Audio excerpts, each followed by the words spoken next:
Welcome to moistcritikal's compilation to fall asleep to relax. Time to let your brain clock out and your body settle in for serious snoozing. Grab your premium slumber gear and prepare for a lady tier drowsiness. If this helps you drift off to dreamland, drop a like, subscribe, and comment goodnight below. Sweet dreams, you beautiful sleepy souls. Initiating moisture.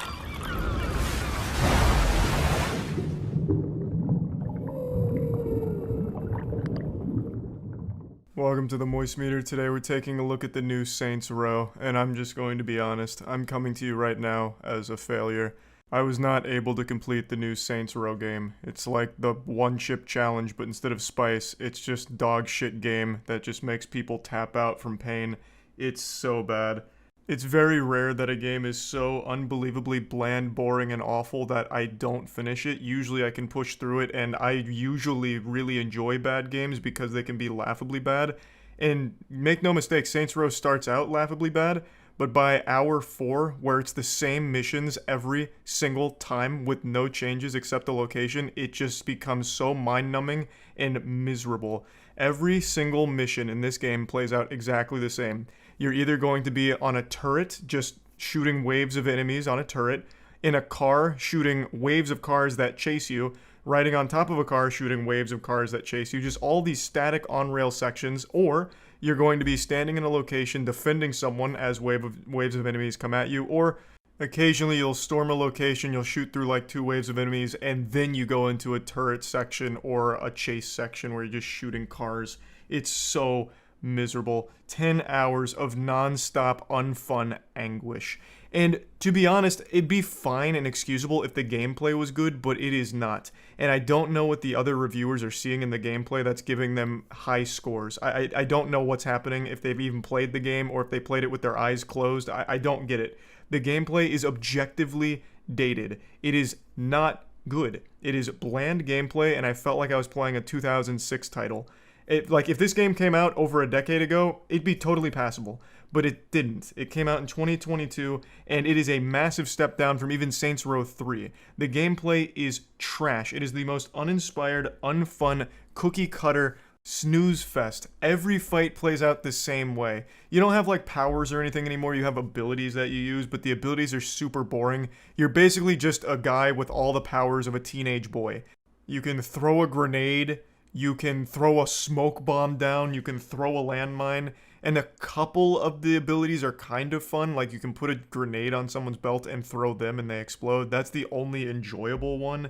The fire punch, which I thought would be cool, was super lame and underwhelming. Just overall, the gameplay is super stinky, inexcusably so. It is objectively, this isn't like an opinion, it is dated. It doesn't do anything that you would expect from a modern AAA title. It goes backwards. It is a giant step back from Saints Row like 8 years ago. Like, it blows my mind that anyone's giving it a pass. I understand liking other aspects of the game, which I'll get into in a minute, but the gameplay itself is something that can't just be overlooked. It is just not good. The driving is terrible, as you'd expect. Saints Row's always had bad driving. I'll just say it like it is. I'll hit you with the cold water. The driving in Saints Row's never been great, and it's just as bad here, so don't expect any improvements on that front. But again, the main blemish is just how bad the gunplay is, and don't even bother trying melee because you're just going to want to throw yourself down the stairs in boredom. The melee, my god, I don't even know where to begin. I don't even know why they bothered to put it in here when you only have 2 moves for everything.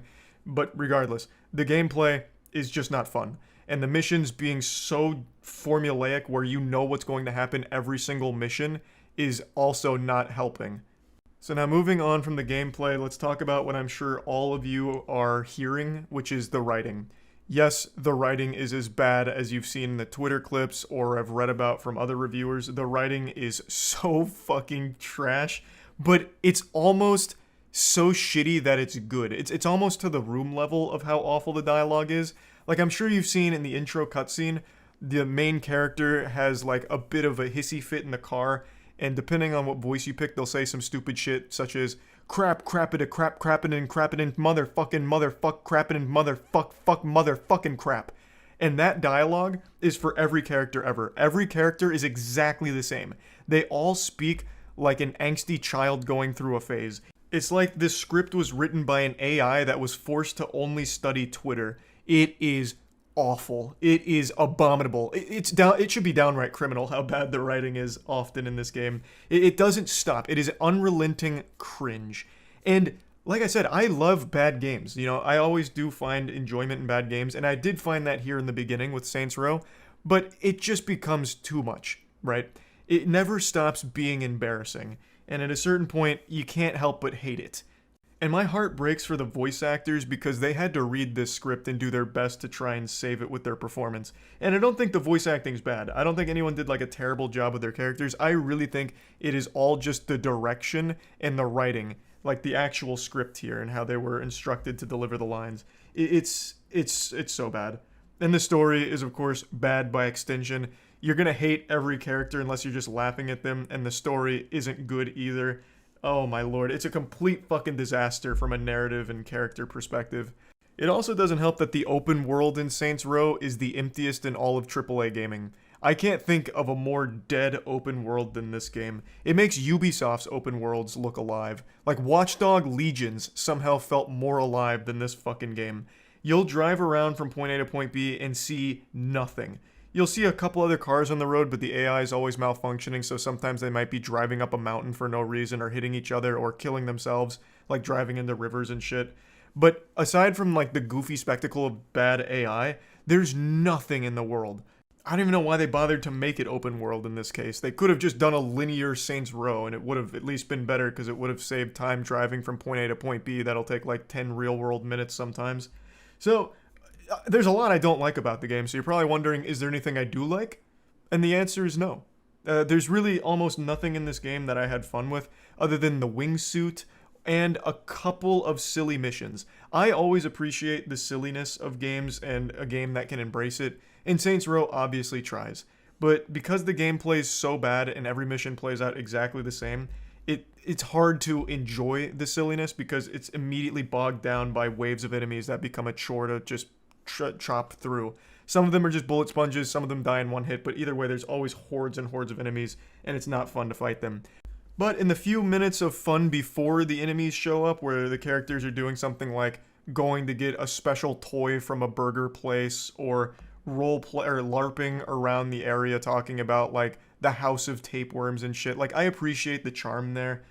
And there are very clear moments that are like a direct homage or paying tribute to other properties, which I of course appreciate. But again, then the enemies show up as they always do with just waves of like static turret shooting, and it sucks. And you're immediately taken out and you go back to just being miserable.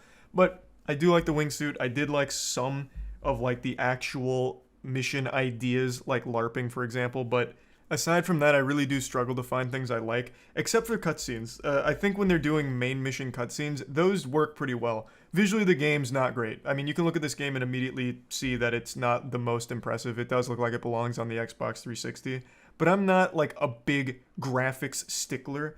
I think direction trumps trumps graphical fidelity 100% of the time.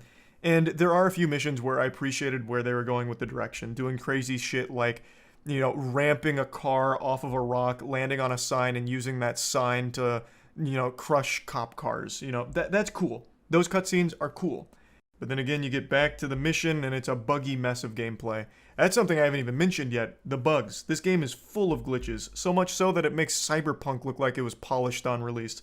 There are so many fucking bugs in this game, it is wild. It is head-spinning. But, that's not even the biggest issue I have with it. It's, again, just how boring the fucking gameplay is. Anyway, plugging Saints Row into the moist meter, I'm going to have to give this like a 25%. It's rough. It's so rough. I don't see why anyone would choose to play it past 2 hours, while you can still get a refund. It doesn't change. Within that 2 hours, you can pretty much experience everything the game has to offer. You encounter every faction, which they're all pretty much the same. They don't do anything special. You've encountered the only main ability that you'll have fun with, which is the grenade and belt and throwing them. And the gunplay never evolves, nothing changes, and every mission has the same objectives throughout the entire game. So I think within 2 hours, you know exactly how the rest of the game is going to go from a gameplay perspective. It's just going to be a matter of, do you like the writing? Is this your taste? And I think for the majority of people, it's going to be a resounding no there. even people that'll like it in the beginning, it just becomes too much because they never let off the gas. The writing is just so aggressively bad that I think even if you enjoy it in the beginning, you'll be turned off by the end. Anyway, that's about it. See ya. Diablo is one of the most beloved video game franchises of all time, and now Diablo Immortal is here, the newest entry into the franchise, and it's become clear that the Diablo that people loved is dead and buried, and its corpse is being paraded around like some kind of Weekend at Bernie's style charade. And not because the game is bad. In fact, most people agree the game itself is very fun and really well made. The problem is how pay to win it is. The microtransactions in this game are a whole new breed of scummy. Not even Ed Netty would have come up with a scam like this. I swear to God, the microtransaction model must have been designed by Mr. Krabs. I'm honestly shocked that it's not charging you for using your own Wi-Fi to play the game.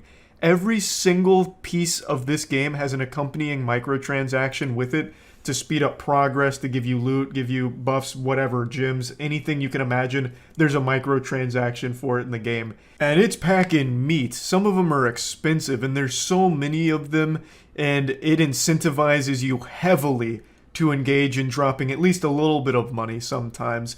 It's like a drug dealer who's just giving you free samples to get you hooked, like, hey, first one's free. In Diablo Immortal, it's the first one's cheap, you know, the first one's like 80 cents or $1, and you get an 800% buff, you know, why wouldn't you just give $1 to help improve the flow of the game, the progress, you know, it's just $1, right, that's no big deal. And then as you continue to progress, it gets more and more expensive, and eventually it's just a ton of money outright, all the way to the tune of about $100,000 to fully max out a character, one character, with all of the max gems and everything.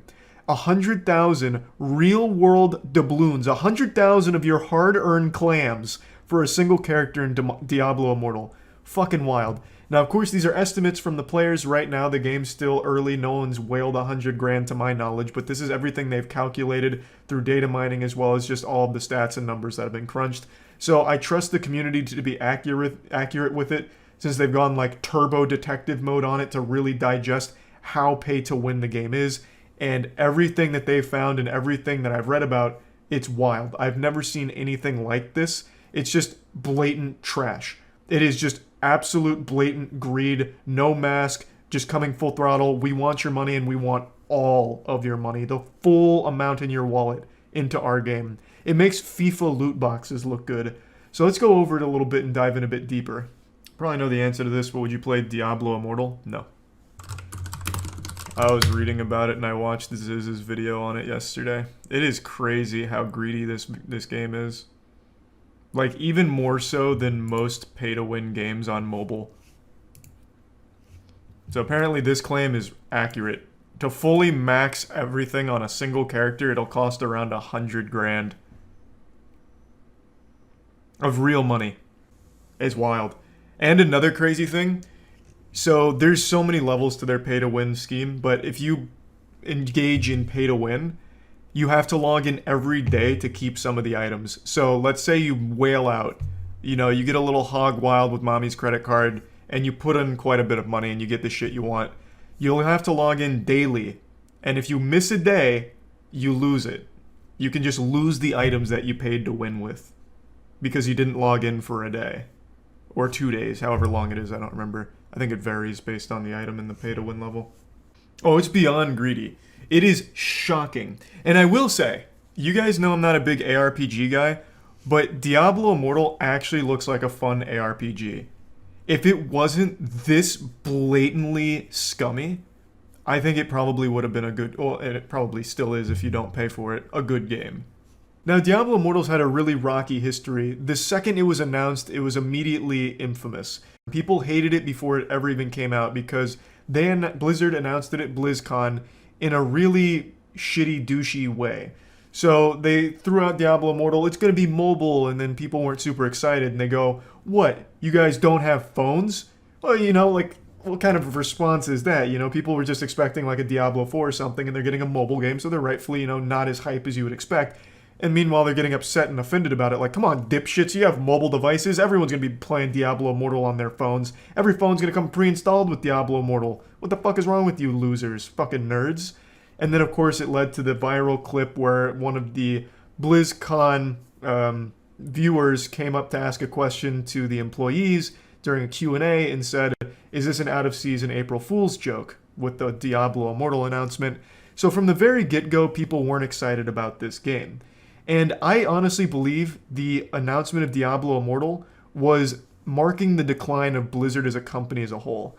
Blizzard was worshipped for pretty much the entire history of his existence. People have worshipped, kissed the ground Blizzard has walked on until Diablo Immortal. That was the first time I can think of where Blizzard fans finally started to criticize them a bit and be upset about something. For the first time in Reddit history, a post that wasn't sucking Blizzard's cock was getting updates, calling out Blizzard behavior, like with how they handled Diablo Immortal.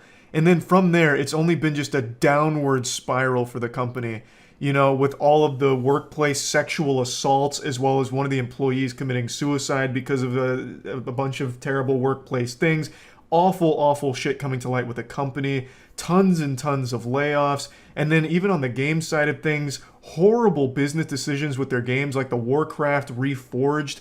Everything has just been not in Blizzard's favor. People haven't been happy with Blizzard. You know, the whole free Hong Kong thing. Just tons and tons and tons of things that have happened all post Diablo Immortal. And I really think it all started with Diablo Immortal. So this game was really cursed from the get-go for them. And now that it's out, it's even worse than people expected when it comes to microtransactions.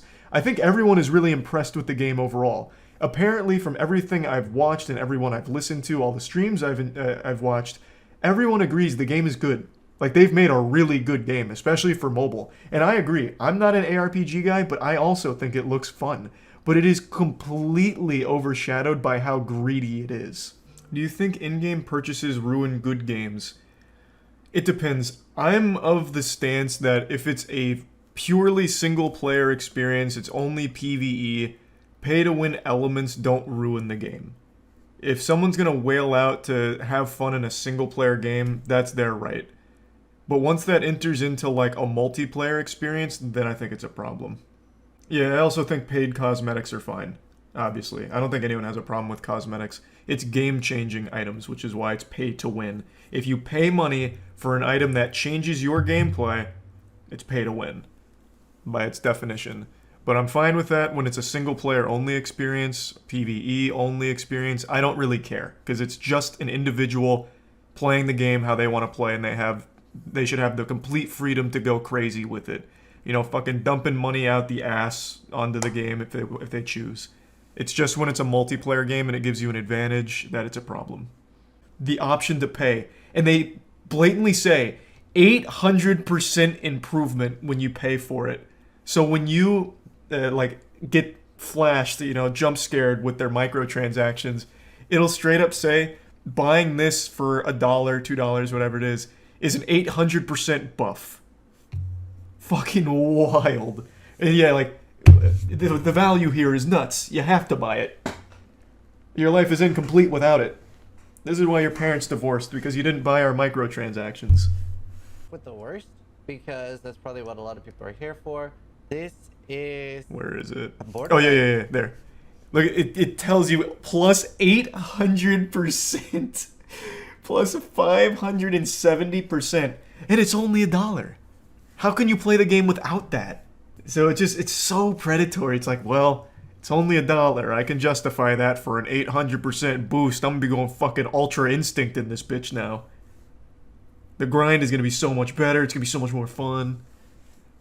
The next thing you know, you got limp dick in your hand and you're down $2,000 because you couldn't help yourself from all the microtransactions here. Because they scale. Starts at $1, but the more you engage in the micros, the more you're going to be spending, and the more expensive the packs become. Are you sure that doesn't mean the value is 800% over the cost? I don't know. I haven't played the game. All I'm saying is, I look at this as a player and I see plus 800%, regardless of how they mean it. I'm taking that as, wow, I'm getting a lot if I spend $1 here. 800% sounds scummy. Does it finish the quest without you doing anything? I don't know all the levels to it. It is microed out the fucking wazoo. Every component of this game has some micro to accompany it, whether it's to speed up progression, speed up loot, you name it. There's so many micros. But I don't know if there's like auto quest completer or something. I'm sure there is. There's probably like a we'll play the game for you.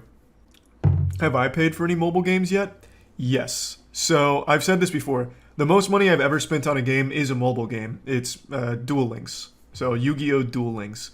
I'm not sure how much I spent in Duel Links. It would probably be north of like $3,000 though, over the course of like a year.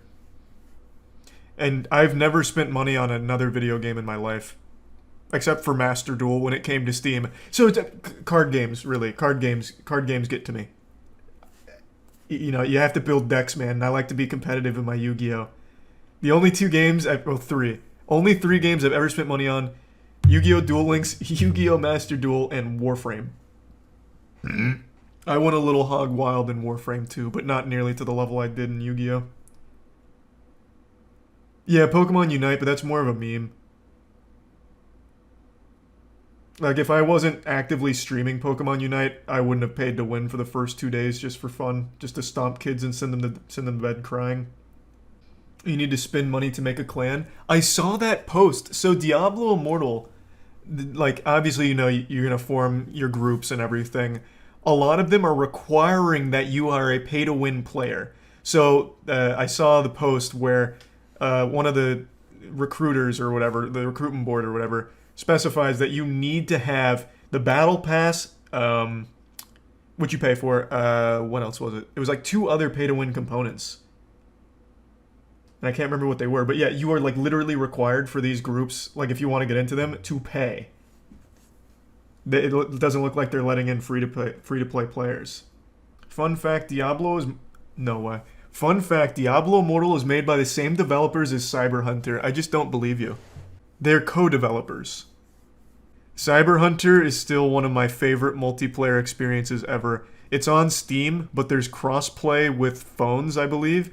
So you will play against actual kids taking a shit at school and trying to get in a Cyber Hunter game, and you just absolutely slap them. It feels amazing. It's like actually living out a god fantasy. I had so much fun with this game. I feel like I've only scratched the surface on how awful the microtransactions are in this game, because I'm not a player of the game. So I'm only seeing this as an outsider who's reading the articles and watching the videos. I would highly recommend you check out some of the video essays on it, going through just how pay to win it is and how bad it is. Though I have also seen counterclaims that you can still participate as free to play and do, you know, pretty much everything a pay to win player can do. You'll just do it slower. And then I've also seen some data on how long it would take to do some of the things pay to win players do as free to play, and it looks like it'd take years. So if you're free to play and free to play only, it seems like some things that you have access to will still take you years to complete, whereas if you're pay to win, it'll take you minutes to do. So there's just a huge discrepancy between what you get when you're paying versus how you can achieve it as free to play, because they're trying very hard to incentivize people as much as possible to spend money in the game. And it's really aggressive from everything I've read. So I highly encourage you, if you're, you know, interested, look at more videos, look at more research from people who have actually been in the game. Like I said, Ziz has a great video on it if you want to see more from that. I'll put a link to it in the description. And this is just something that really surprised me, because I didn't think any company would just be this open with greed. And I think the plan from Blizzard is pretty simple. Go as crazy as possible with microtransactions on launch to get as many whales to invest in it as possible off rip.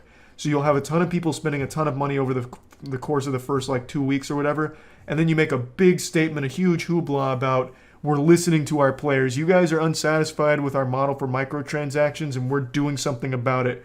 We're putting the kibosh on it. Our foot's coming down. We're changing the microtransaction model, and then they're going to dial it back as like this big heroic moment. Like, we listened to you guys. We're making it better. Even though from the get-go they knew it was too much, but they also knew people wouldn't care and would spend a ton of money on it. So they're trying to have their cake and eat it too, where it's not a PR disaster and it gives them good brownie points with gamers when they eventually come forward and say, all right, we listened and now we're scaling it back.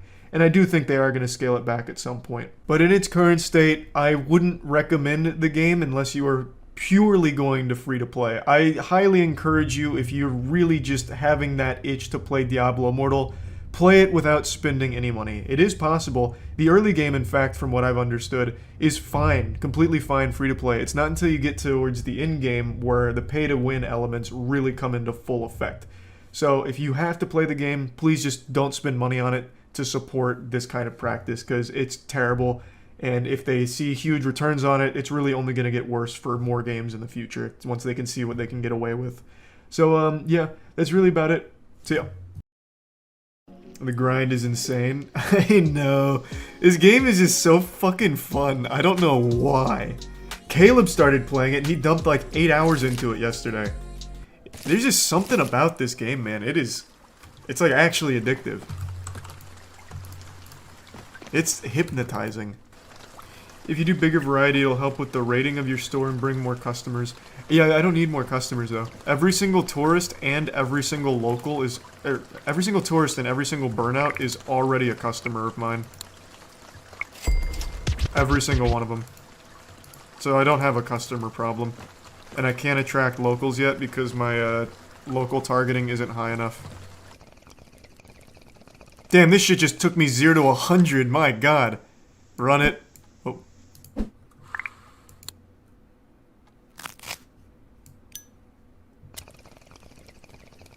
Welcome to the shop. That's absolutely helping. I'm going all the way to Mars with this one. Oh, I think I just capped out. Is 420 wasted the highest? Alright, I did it. Let's go sell on the street now. Man, this weed is good, my lord. Still max level highness.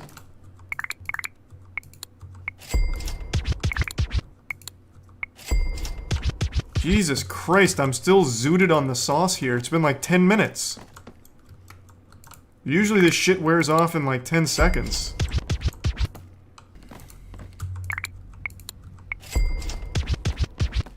Getting pretty close to leveling up. Also getting pretty close to 30k. Level 19, let's go. Wait, cheesy wallpaper. Wait a minute, that could be big. That looks like it would target locals. Hold on. Hold on. Wait just a minute, Mr. Krabs. What do we got? Is that a local targeting one? It does target locals at only $88,000. Wow, holy shit. Okay, we're sticking with the weed carpet at 75. It's gonna be so expensive, but I really think the payoff will be worth it since I'm gonna have to stick with this for so long. If I just have supply locked down, we'll be good. But this is gonna set us back so much. Maybe I do this after I save up for the wallpaper.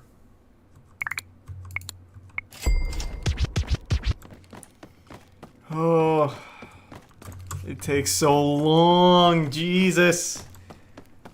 Even when I'm making a ton of money, it's still so long to make enough for this shit. Everything is so expensive. You keep saying everyone comes to your shop, but wouldn't upping general popularity / targeting make them come more often? No, it can only hold 5 people. So you'll see, like, pretty much anytime they walk by my shop, they come in. Unless there's 5 people. Then they have to walk by, no matter what. So as long as there's space, usually whenever a tourist or burnout walks by, they go in. Oh, there it is. $171 dog poop? And another one. Oh, and another one. Oh, and another one. Wow. We're almost there to that 75 grand. Alright, I'm gonna sell to a local for the first time. Come on, baby. Immediately got scammed. Alright, fuck you, bro. Thank you very much. What a piece of shit.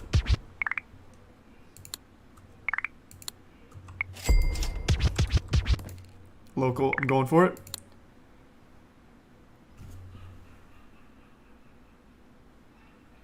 What did I give her? Wasn't that a blunt? What? Why didn't she like it? Well, that was unlucky. Scammed again. These locals are not being very nice to me. They're just taking my shit and moving on. Bunch of goddamn assholes. Oh my god, again! What the fuck? Local.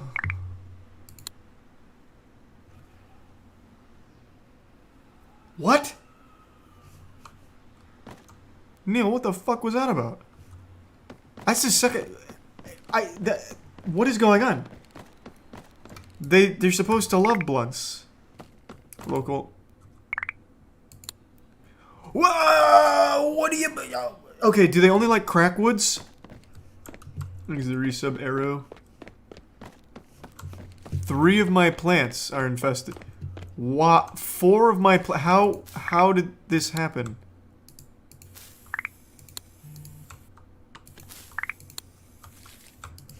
What a remarkable disaster that was. I am currently saving for this. The weed print carpet. It gives me a +8 popularity and +10 targeted locals. So it is huge for us. But I am still in a debate because at 70, I can do a medium shop. But the problem with the medium shop is it doesn't target locals and it doesn't give me base popularity. But you sell more. I get 2 more customers. It's not like a drastic improvement. It's very, very rare. Like, look at this. Very rare that I will come out here and it's full of 5 people. That doesn't usually happen. I don't have huge traffic jams. Because these 2 are really efficient at selling, so it's just in and out, and I never really have a backup. So I think the local upgrade's going to be better for us. Can I get an ounce of AK? Oh, you're buying poop strains? No, we graduated from AK. We only deal in sour diesel and Hindi Kush now. I couldn't grow AK if I wanted to. My hands are just too pristine for it. It's below us. Yeah, Doja Cat's been streaming quite a bit from what I've seen.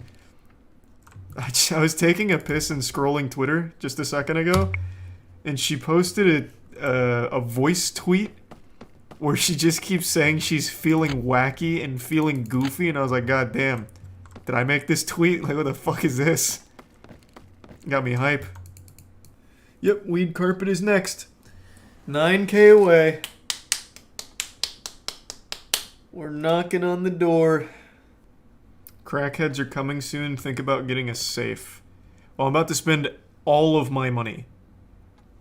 So, I'm fine for now.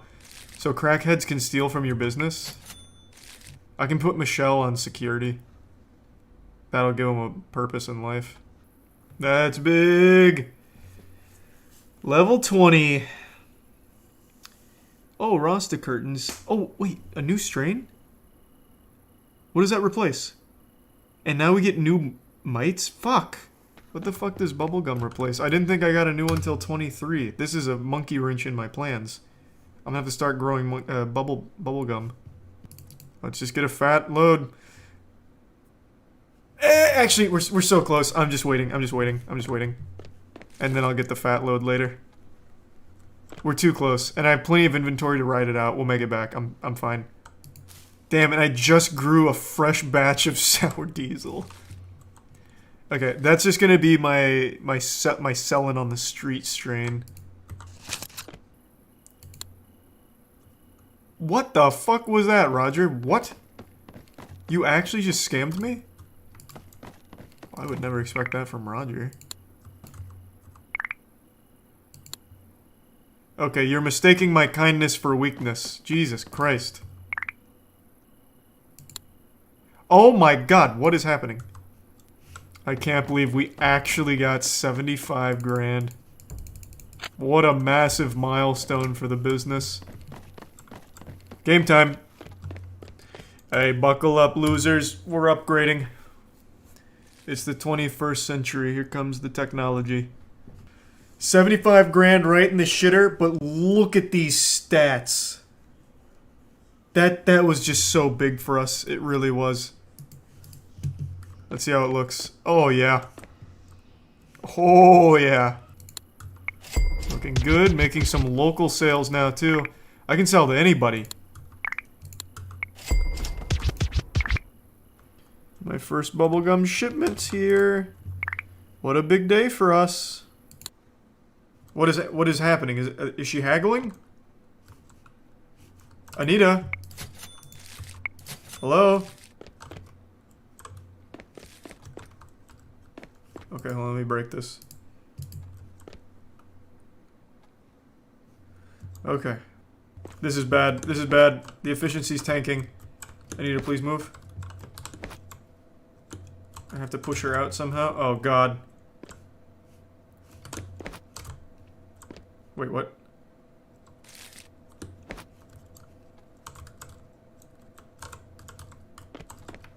There we go.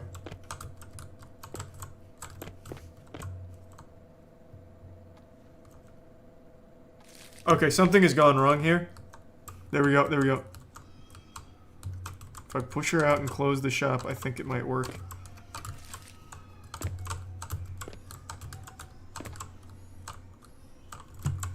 God damn it, Lila! You're ruining my fucking... I've closed the shop!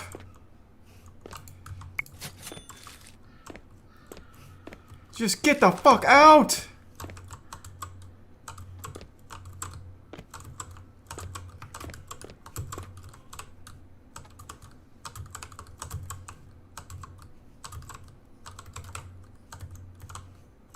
Closed. We're closed. We're closed. Can she still enter my closed shop? You have to move the counter or shelf she's trying to get to. I don't think that was the problem. I don't think it was her pathing. Because she completely shut down Anita, too. I think something went wrong with the sale. Maybe using counterfeit money. Could be anything, really. How? Stop getting fucking moldy. This is like my actual, like, highest quality one, too. This has all of the pro editions. And it's the only one that keeps molding. The main thing I'm struggling to find at trash cans is actually joints, surprisingly. 200? Oh, shit! New record. Okay, let's restock the bongs. Or wait, did I get bongs? I don't remember. Either way, I'm still gonna get it. If nothing else, the XP from the bong sales is really helpful. Uh-oh. Oh boy, we got a huge traffic jam here. Out of the way. Move, Trudy. Oh god, now I'm stuck. Oh. Oh, secret area? Alright, let's go.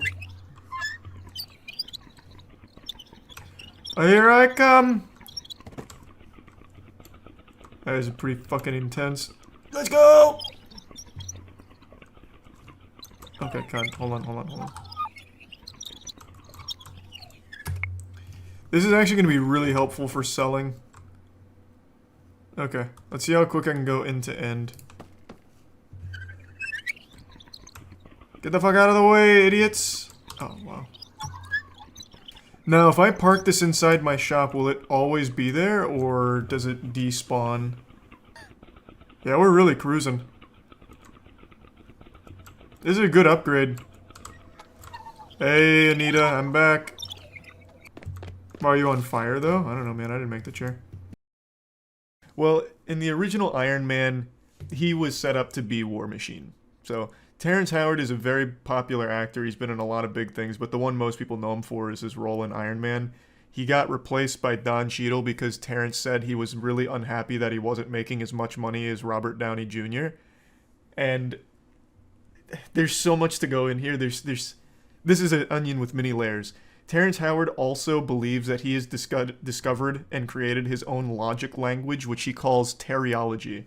He has spent the better part of, I think, about 7 or 8 years, trying to mathematically prove that 1 times 1 equals 2, and that 0 doesn't exist. Didn't he say people watched Iron Man because of him? Yeah, he credits Iron Man's success to his role. Yeah, this is the 1 times 1 equals 2 guy. But I always knew about that shit, but I didn't know that wasn't the end of it.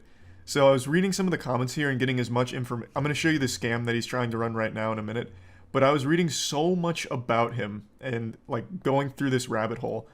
And this is from one of his books, apparently. I haven't read the whole book, but I'm assuming it's an excerpt because it has to go with his idea that zero isn't real. So, where is it?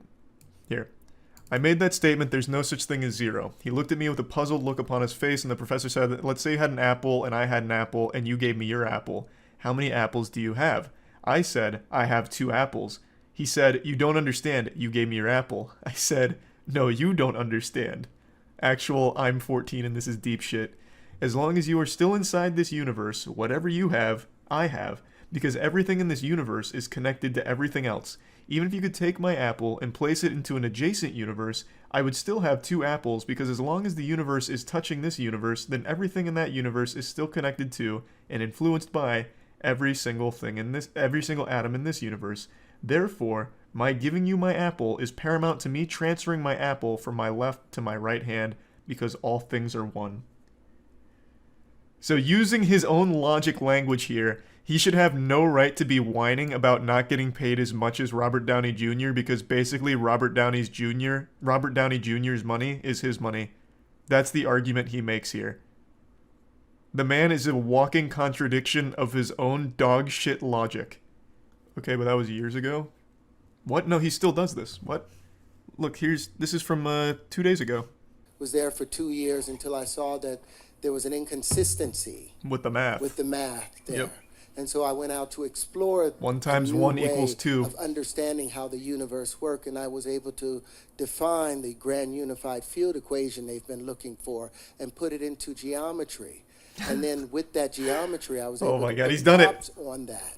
And what I'm saying is now we have invented a new form of flight that I would like to bring here to Uganda to replace the drones, to replace the helicopters, to replace the planes in which to build this. Now, this is the geometry of hydrogen. Mm-hmm. Of hydrogen. Hydrogen. This is the proton itself.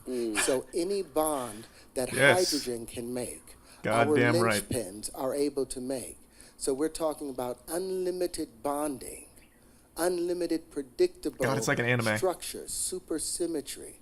And so many buzzwords. The linchpins are now able to behave as a swarm, as a colony that can defend a nation, that can harvest food, that can remove plastics from the ocean, that can do anything, give the can fuck your own children of wife. Uganda and the people of Uganda an opportunity without having to have our young men lose their lives.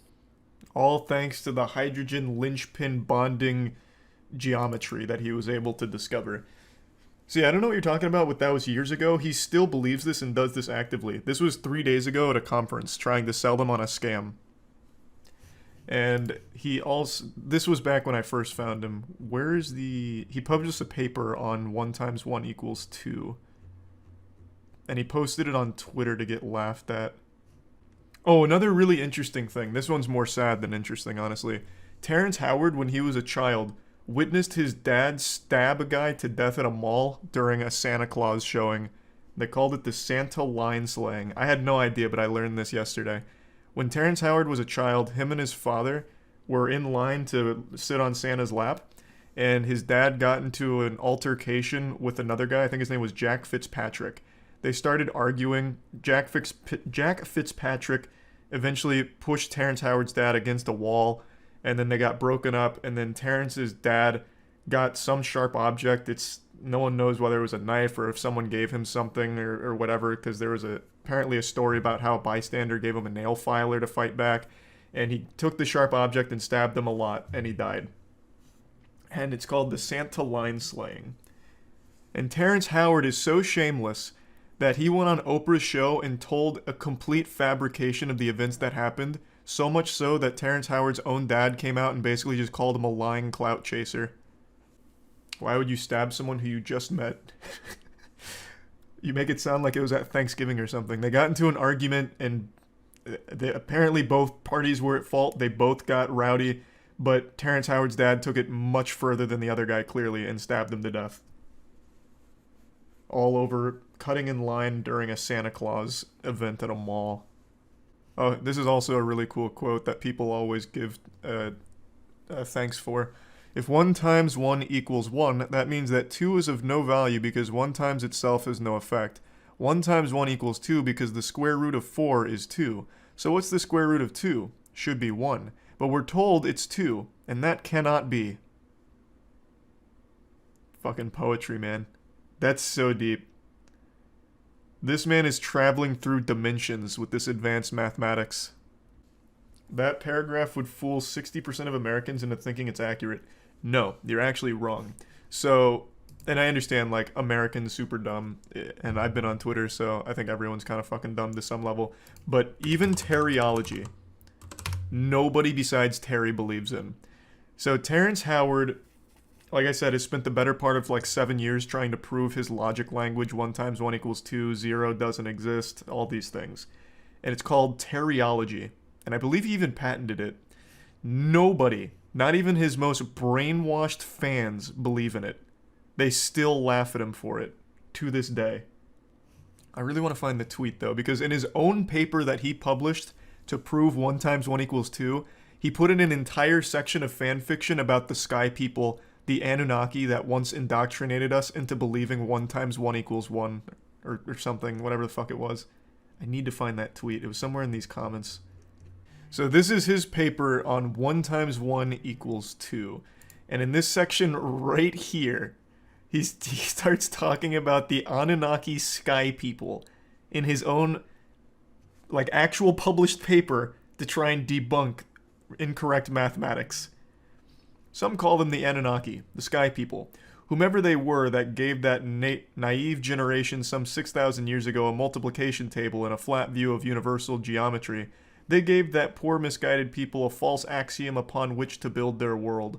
A false axiom that would behave almost as a bumper for our infantile-like species. A tutor, as it were. A false axiom that would allow for a measure of growth and productivity for that civilization, but would inevitably lead to failure and its inevitable collapse.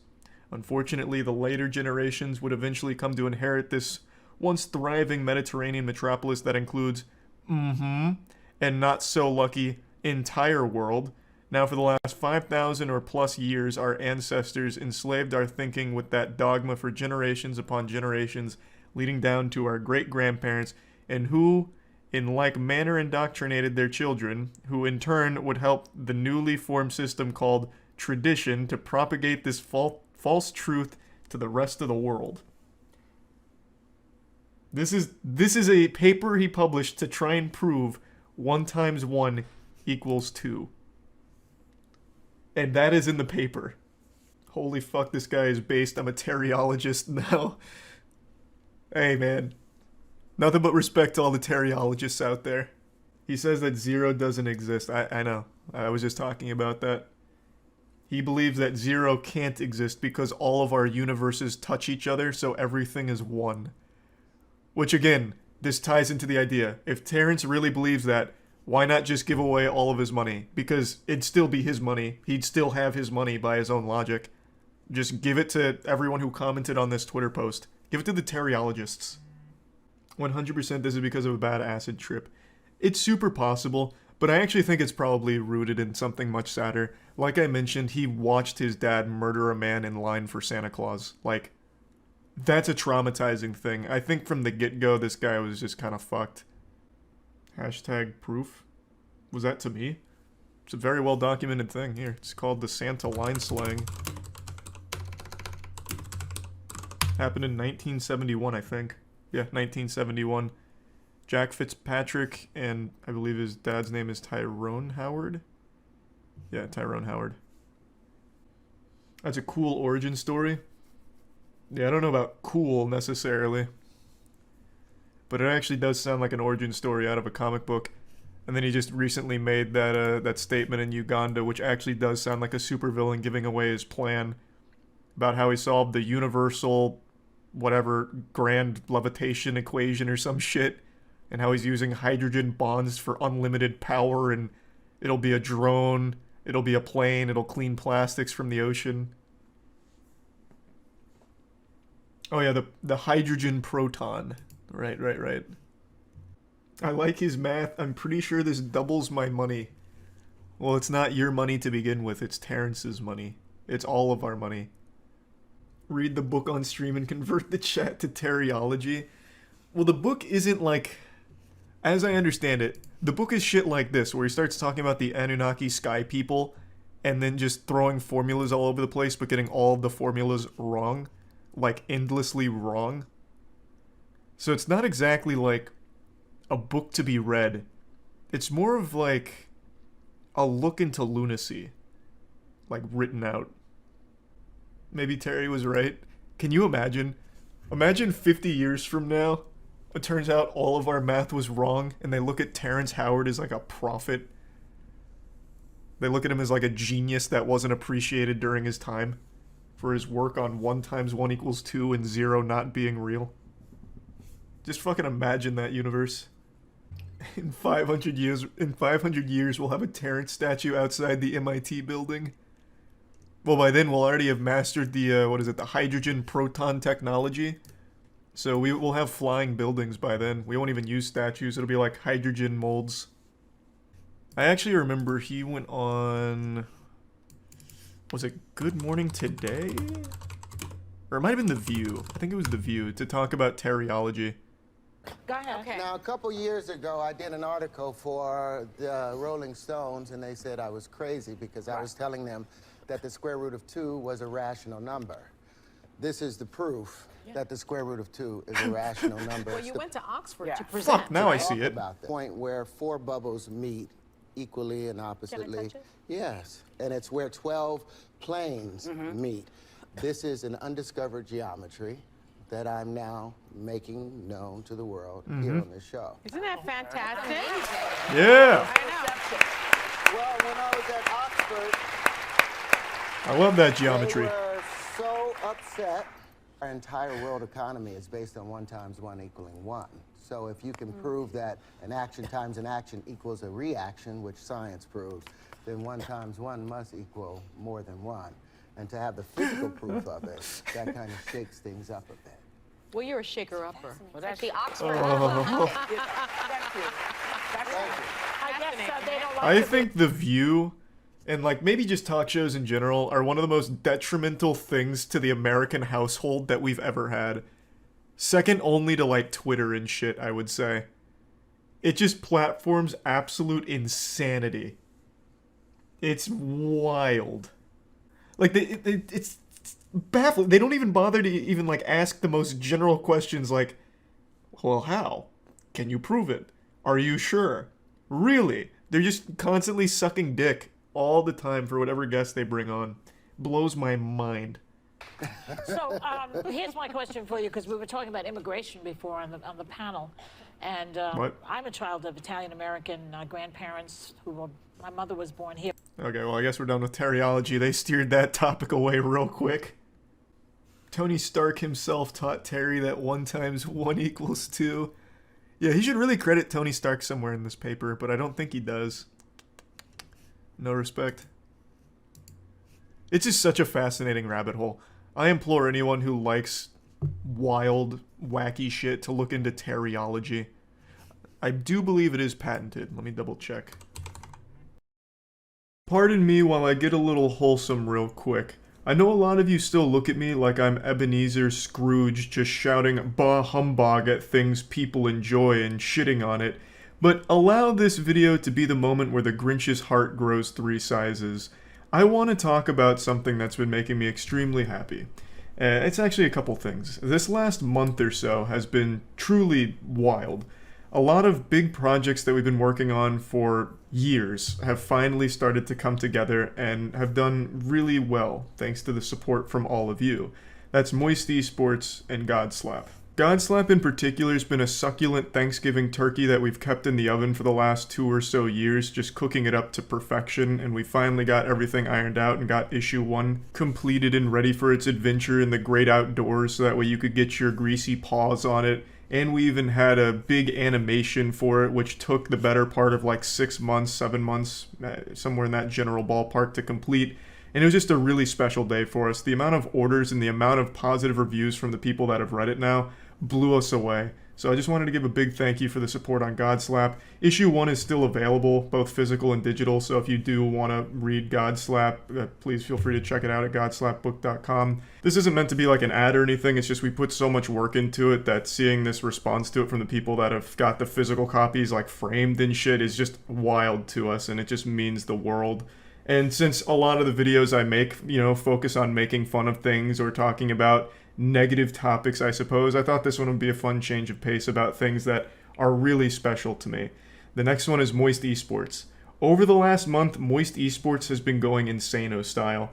We have won 2 majors in a month. One for Super Smash Bros. Ultimate with Light taking home Momocon first place, and then one in Rocket League with the Moist Esports Rocket League squad taking first place in the EU Regional. Light is an absolute menace in Smash Bros. He's top 5 in the world, and I genuinely think knocking on the door to being number 1. It's right around the corner. This guy is an absolute fucking fiend. Watching him play is like watching Da Vinci paint, or listening to Mozart write a beautiful symphony. Our Rocket League team is very close to being the best in the world. Maybe best of all time. Maybe the best in gaming history. Vatira, Rise, Joyo, and coached by Noah is an absolute recipe for unrivaled success. I'm going to put a link to their Twitters in the description as well as Light's as well, so make sure to follow all of them if you want to see the best in the business. Taking first at this tournament is absolutely massive. It's only our 3rd tournament as an Oregon Rocket League. Our first one we got 2nd, second one we got 4th, and then this one we took home the gold medal, the first place, the big cheese. That's just huge. And it's a lot of momentum for our squad going into the London Major, which is at the end of the month. It is the 29th, so I don't know when I'm going to post this, but it's June 29th, and that's the best teams in the world coming together to compete, and we are the 2nd seed in EU. So we have a lot of momentum going into that tournament, and I'm really excited to see that. I can't wait to support the squad. I won't be going to London. Matt and Danny will be to be there physically to cheer them on, but I'll just be doing watch parties here because I'm still afraid of flying, because I'm a little bit of a pussy, I suppose. But I'm working on it, we're getting there. But I thought it'd be fun just to show you the first place finishes here from Moist Esports Rocket League as well as Light in Smash Bros. Just the grand finals of both of those games, just because they're so fucking hype. I'm getting swamp assy. They're freaking out. Oh, yeah. Nice. Right across the middle. Oh. They didn't know we could read French this well. Oh, get in there. Yeah! Let's go, boys. Let's go. Oh, yeah. That's what we like. That was harmonized. That was beautiful. That was so pretty. Oh, Joel, coast to coast kid. He goes, hold it, I got it. He says, Move it. Come on. Come on. Oh, no. Just Just get it down. Just get it down. okay. All right. Come on. Overtime. OT. Let's go, Come on, baby. boys. Come on. Come on, baby. Let's start pumping. We just gotta start pumping. Oh my god. Joel! Nice. Way to get a touch. Come on, there with Like, boost. no. He's French refreshed. phenom. Let's go, gentlemen. He's got a full Oh my god. Oh. Give me a good one, Bobby. Nice read. read. Like a read. Oh. Okay. Oh. No! No, it's fine. That was a fake? We wanted it. We want to bump our... No. God. Shit. It's okay, it's okay. No. Oh! Whoa! Go! Run! Faster than a sprint! In every way that matters. Usain Bolt style. Get down. Go. Yeah. Oh, and Rise. Oh, he forces it through. He says, Oh, the bumps. Come on now. Oh! Oh! Yeah! Let's go! Vatira has been absolutely insane this week. Oh my god. He has been That's the good insane. stuff. Let's go, boys. Right there. That's where we do Yeah, it. whistle wet time. All right. We like that. Moisturizing. Oh, That was moisturize me, massive. Captain. Let's go. 3 more just like that. Let's go. Come on, Joyo. Nice. Drop it under him. Oh, the reset could have been huge if you got it. Okay. Bati. This is what Bati does. Oh my god.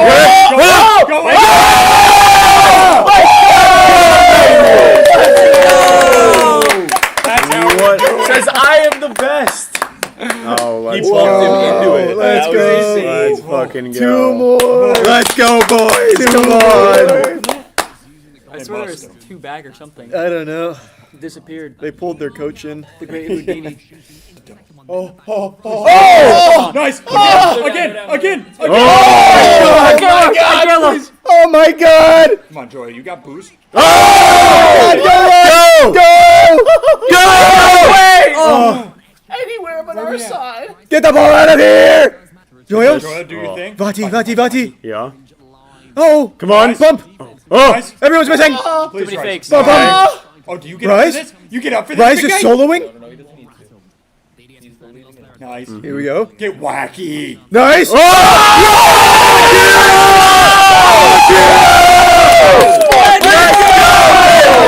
Come on! One more! Oh, baby. Let's fucking go. I just got a headache. Moisturize. Yeah, Where you are, so. They're taking a timeout. They're taking a timeout. Whistle wedding. Oh boy. There you go, Rice. Okay. Let's get that ball out of here. There you go. go. Good pinch. Yeah, let's go. Come on. Let's push him back into their end. Yeah, let's just fucking push it. Yep. Passed it right to Pump him. Louder. Nice. Oh, my God. Way to catch Go that in reset. midair. Oh, God. Vati, Okay. nice. Come on, Vati. Yeah. Yes. Come on, get that boost. Yep. Like, Yup. don't worry. That's so good for us. Oh! Come on! Come on! Fall in. Third man! Where's the third? Yeah! Wait a minute! Let's go, boys! What a change up. Look at the beauty. Clearly, he's Woo! Just Oh, kidding. what a change up. Oh my Let's god. go. Come on. Lock it down. We're so close. Yeah. Nice demo. Yes, Come on, we right here. Yeah! Right here! Oh. Where we at? Joya?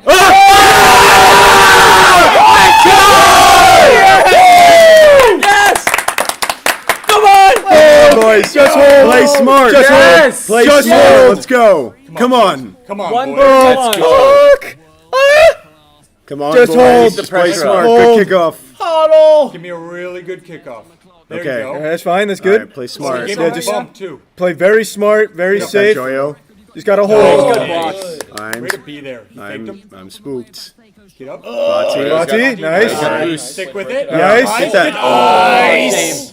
Oh, no. There's It's fine. It's fine. There you go, Joyo. He's a flip. Oh, Okay. Right Rice there. there. What a fake. Nice. Nice. Yeah. Oh yeah. Oh, yeah. Yeah. Oh yeah. Oh, yeah. Yeah. Yeah. Oh, thank God he missed that. Oh my God. Please. Come on, please boys. Clear this. Yeah. There you go. Get it out. Get it out. Get it out. Get it out. Lock down on D. Come on. Vati. Vati, we need you, baby. Rise. Nice. Let's go. Way to break it up. Way to break it up. Come on. Hold. Hold. Hold. Hold. Come on, get back, get back. Come on. Nice, Rise. Nice, good roll. Nice. Nice. Oh, that's going to buy a lot of time. Yeah. Joyo, nice. Come on. Clear it. Hold. Clear it. Clear it. They're panicking. Get it out of here. Oh, God. Oh, just keep it Recover. Come on. Hold. Go, Rise. Hold. Get back. Hold. Oh, yes. Hold. Come on, Rise. Nice. Come on. Come on. They literally. Yeah, we got it. That's it. Yes. First play. First play. Let's go. Fucking go. Let's get wet. Let's get wet. Yeah. Let's go. They're going crazy right now. They're going nuts. Look at the emotion. They're going nuts. They're losing their minds. Oh my God. They've been here before. Oh wow. That What a was day. huge. They're all already on. Look how excited they are. They're like, guys. Yeah, they're freaking out. They're glowing. The tier just queued into pubs. An airbird. Oh my lord, that was amazing. Let's go, boys. Good work, everybody. Over BDS too, so it feels even better. I know. Oh yeah. I'm sweating. I I gotta take the hoodie off for now. am It's a little warm in sweaty. here. Yeah. That's still a very good placement from Meister. He did great. Alright, I'm gonna fill up my water real quick before grand finals, and then I'm not changing shit. But I'm gonna fill this up because I think maybe we need to switch it up just in case. I don't know.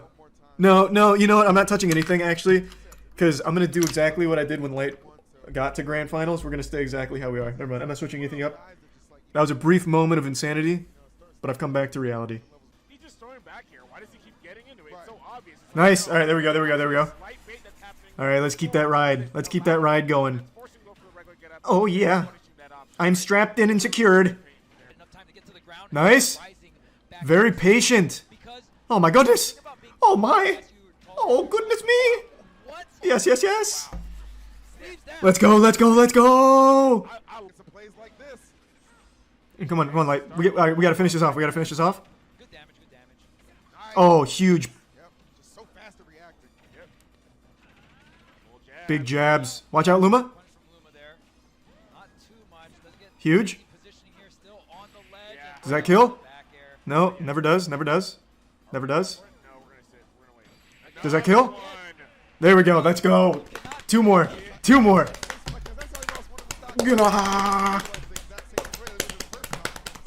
I'll play through the fire and the flames on my thighs.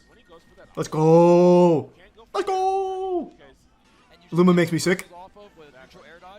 Alright, come on, Light. Let's get in there. Maybe the titty twister. Loop-de-loop and pull, maybe. Come on, Light. Nice. Alright, come on. Finish it off. Come on, Light. Come on, baby. That's alright. We like it. I still like it. Still got a big smile on my face. Oh god, come on. Please, Light. Nice. Huge. Come on, Light. Oh my god.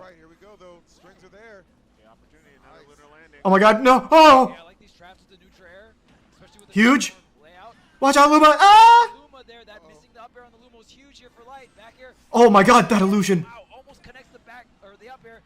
Come on, Light.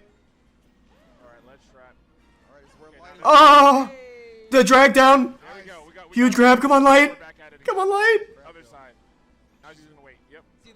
Oh! That was so close. Let's go. One more. Yes. Oh, goodness me. Yes. Keep grilling his ass. I want pan-seared cheeks today. Let's get more of those. Press the winning buttons. Just keep on those. Yes. Oh my god, yes. Yes. It's right there. Come on, Light. There's no shame in just blasting lasers. Fuck. Oh my god. Oh my god, no. We have such a huge lead. No. Oh, no. It's alright. Oh, just the raw up smash. Come on, Light, take it home. Last stock. And we're the champions. Nice. It's alright. Living. Oh, huge. Good option. Let's go, Light. Oh! Yes! Huge parry! Woo! Across stage. Yes! It's right there! That would have been so cool. Good grab.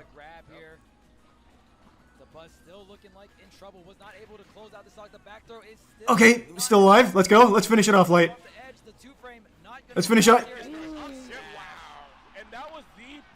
That's how we do it. Smash Bros is such an easy game sometimes.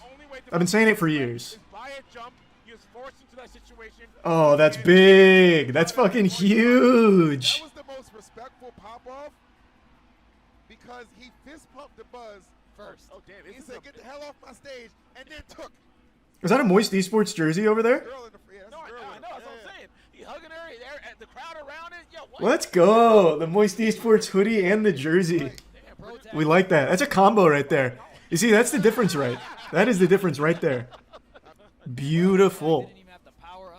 God, he looked so good. He was unbeatable.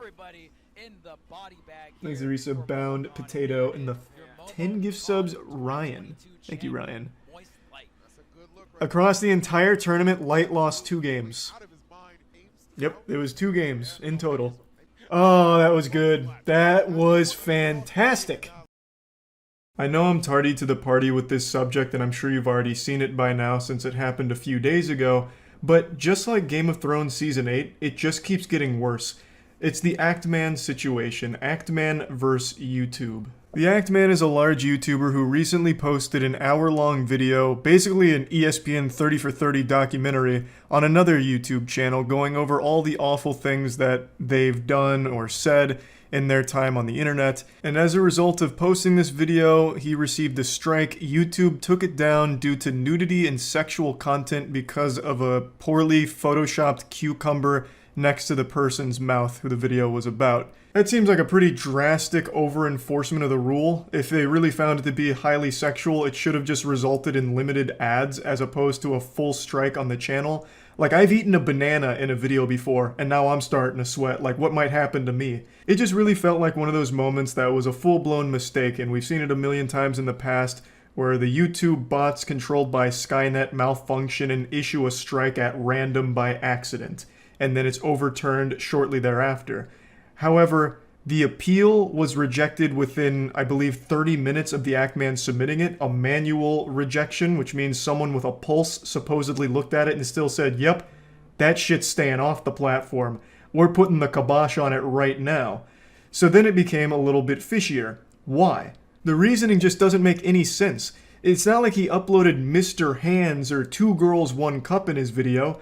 It's a tiny, tiny, tiny piece of an hour-long video that had something that is slightly sexual and by all definitions pretty inoffensive. Almost no one's gonna look at that and be like, holy shit, cover your eyes. Oh my lord, he's going too hard. He's going hog wild out there. It's just not the most sexually explicit thing in the world. Even if they're going full Weenie Hut Jr. mode here, it's still pretty tame by those definitions. Like, it just didn't make any sense. I also think this highlights another shortcoming YouTube's had since the beginning of time, where if a single minuscule piece of a video is a problem, they strike the whole video. They take the whole thing down instead of just letting you yourself remove that piece, that insignificant little piece, that 2 or 3 second little problem zit. Why not just let the creator pop it? YouTube has a built-in editor where you can take things out. So why not just alert the channel like, hey, the video is fine, but there's this one part that's a problem. If you want to keep it in, it's going to get age restricted or you're going to get a strike. But you can take it out and nothing will happen. We're letting you know you have 1 week to take it out. Every single channel would elect to take it out. Like in Actman's case, if they just told him the cucumber Photoshop thing is a problem, I'm certain he would have used the editor to just take it out of the video. Problem solved, and then there's no issue. And that saves YouTube a lot of trouble as well, because that completely avoids the ensuing shitstorm.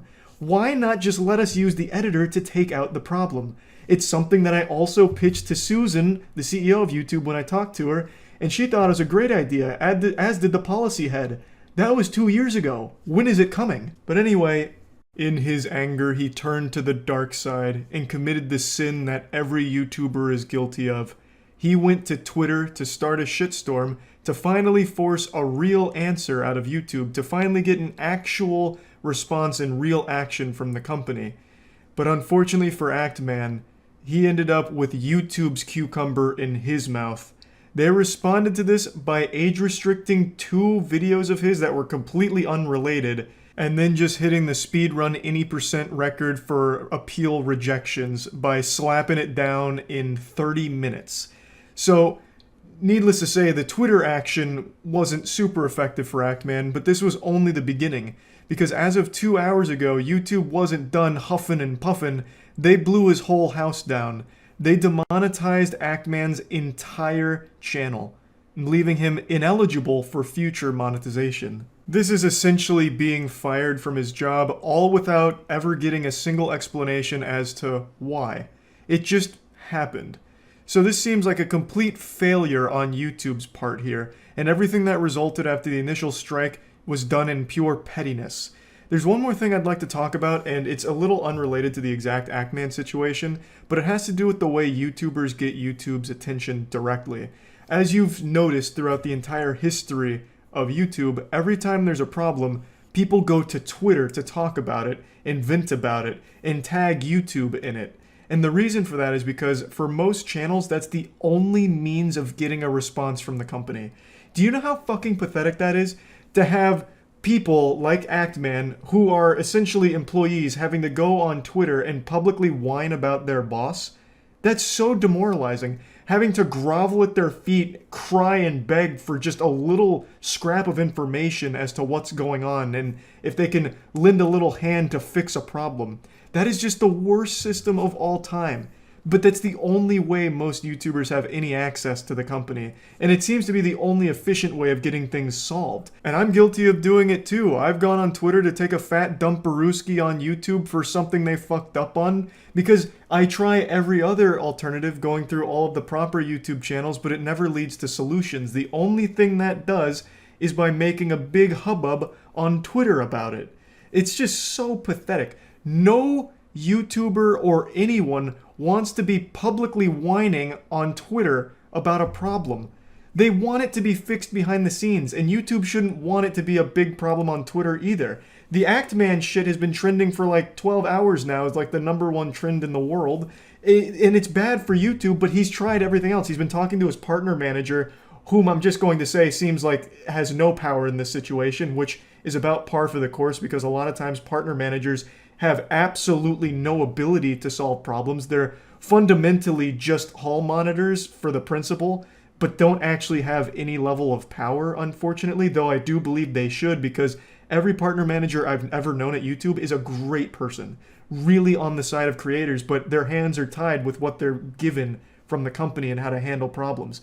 So the only thing YouTubers can do is once they exhaust their partner manager, if they even have one, and once they exhaust all the official channels, all they can do, the only thing left, is to make a big deal about it on Twitter. And it sucks. It sucks for YouTube because they look like shit, per usual. And it sucks for the creator because no one wants to just be publicly, making a big scene about shit that should be private. It's just so frustrating that it's been like this for years with no signs of changing. They need to improve the communication. When I had a conversation with Susan, this was one of the things I brought up, and I was told that they're working on making that better. That's been 2 years now, and it's still the same. And unfortunately, in Actman's case, it backfired on him because YouTube got upset about it and started really blasting his whole channel over the issue. Even though they only had a problem with one video, for some reason they extended it to his entire channel, which seems to be purely done out of spite. Regardless of how you feel about Actman or Actman's video that started all of this, I believe everyone can agree that the strike is utter bullshit. There is no grounds for nudity and sexual content strike here. And there's even less reasonable explanation for why 2 completely unrelated videos got age restricted shortly after this problem was brought to Twitter. And there's absolutely zero reason for why his whole channel was then demonetized afterward. All of this completely unrelated from that first video. It seems like a complete fuck up from YouTube and an utter failure to enforce their policies properly. And I'm pretty confident they will overturn this. I really do think they will. I think at some point it'll go up the right chain and the right people and they'll realize that all of this was a big mistake and they'll overturn it. But they need to not only accept responsibility, but improve the system that keeps failing the platform. There's no reason, again, why YouTubers have only one course of action, which is to go to Twitter. Partner managers need more power to fix things. There's just no downsides to giving partner managers more power. Legitimately, only good things can come from that. It's not like it's going to birth Dr. Doom. There's not going to be some rogue YouTube employee partner manager who just becomes a supervillain and, uploads Goatsy on everyone's channel or some shit. If a partner manager has more power and can actually solve problems like Actman's here, which would only take a couple of seconds to recognize that this is an over-enforcement of their policy and a mistake, then that whole problem gets shut down immediately, and it never makes it as far as this one has in the public eye, where now it's a huge thing on Twitter and YouTube and Twitch. A lot of people talking about it on Twitch too because it's such a big, wide-ranging issue.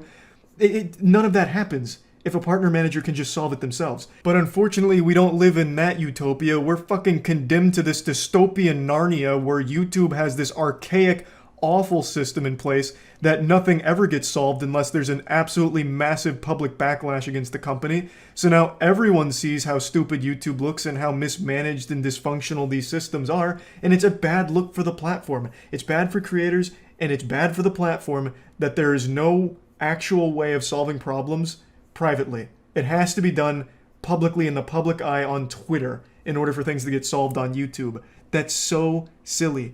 Give YouTube partner managers more power to fix problems, and you solve a lot of reputational damage to YouTube. They can avoid so much conflict in the future if they just give those partner managers the ability to fix things.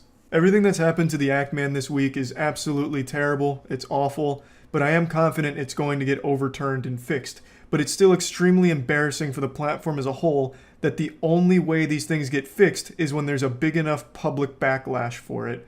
There just needs to be a better system in place, or this is going to keep happening forever, as it has been for the last decade.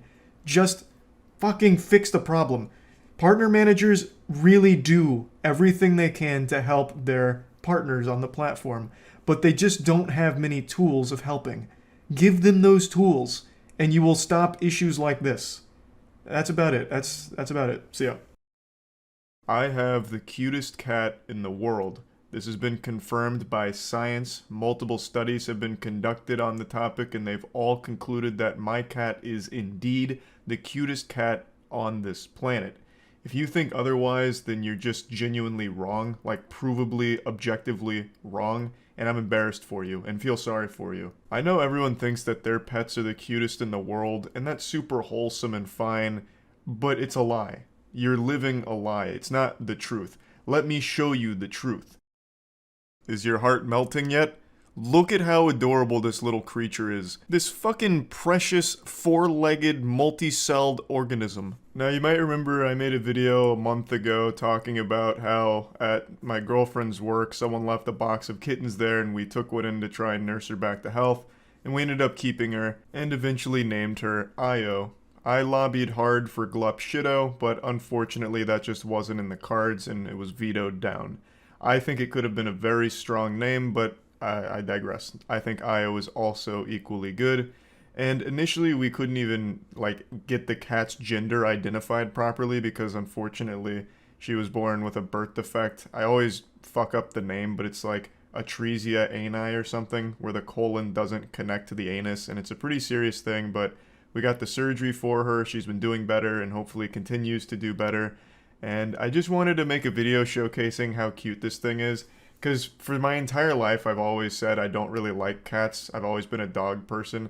I always find cat videos cute and stuff, but every cat I've ever met in the real world is just mean. So I've just never really had that feline fever of just wanting to be around cats or anything.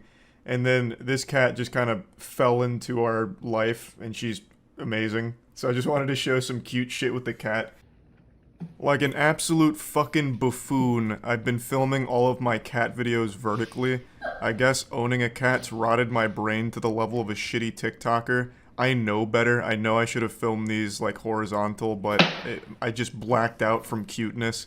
So I apologize for that. This is Io and playing with our drapes. She really loves these drapes. She treats it like she's Agent 47 here on a stealth kill. She plays it like it's a goddamn stealth mission in Tom Clancy's Splinter Cell. It's absolutely amazing. It's so fucking cute. She also really likes to cuddle, so oftentimes she'll just sleep on either mine or Tiana's shoulder and nestle up in our neck. It's wild. This is only a small taste, I got plenty more. But I just feel like if the Grinch stole the nuclear launch codes and was threatening a nuclear winter apocalypse doomsday situation, and the only thing that would save us is having his heart grow 3 sizes, I think the first line of defense would be showing him pictures of Io and videos of Io. That would probably do the trick. It would save the world. One of the other kittens from that box was taken in by one of Tiana's co-workers, and this is them playing together a little bit. Io has a pretty in-depth understanding of martial arts, so this is her in the ground and pound, so right now she's working the defensive here, and she's putting up a good guard, but one thing Io really likes to do is slap, so that's her kind of go-to signature move. She does a lot of slapping.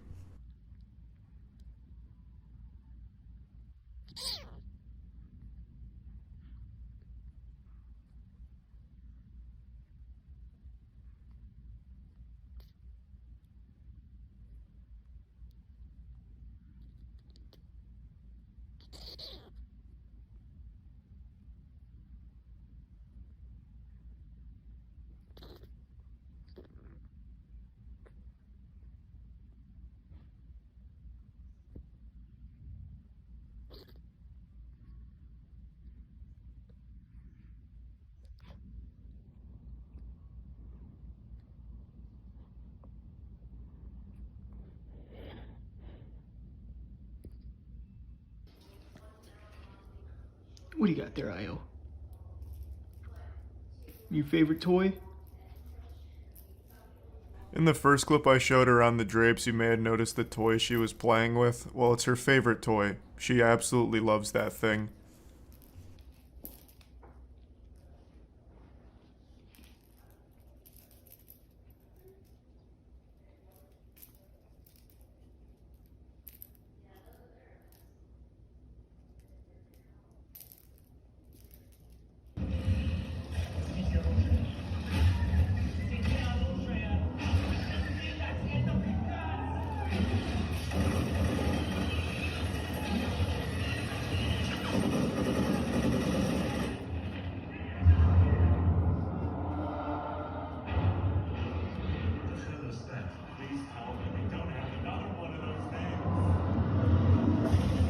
She also really likes tunnels. Yeah, we were watching Stranger Things, and the gunfire gave her the zoomies, so she started going wild and run through the tunnels and slapping shit around in the tunnels. It's just so many pictures and videos of Io being cute. I at least just wanted to share some of them with all of you here, and let you all know that I actually do have the cutest cat in the world, and it's provable. And now you've seen the evidence, I'm sure all of you will agree. And yeah, that's about it. So yeah. Of course. Beat the devil out of it. Look at that. Here we go.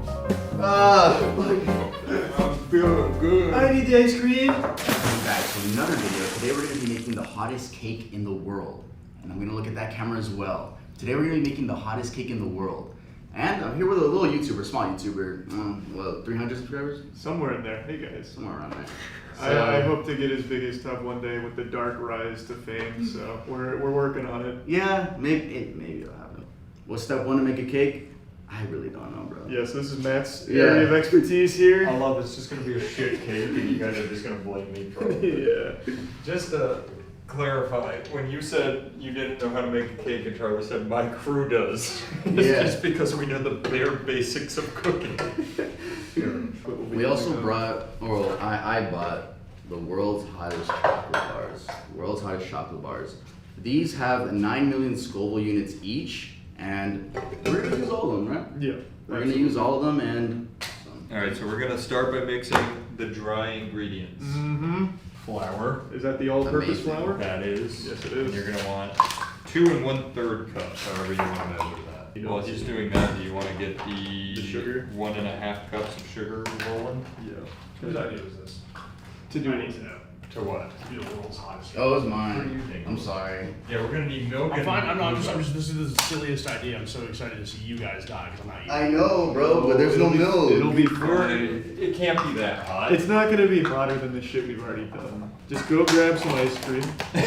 Do you not want milk? And milk. And milk. And milk. And we want it. Wait. We want it precise.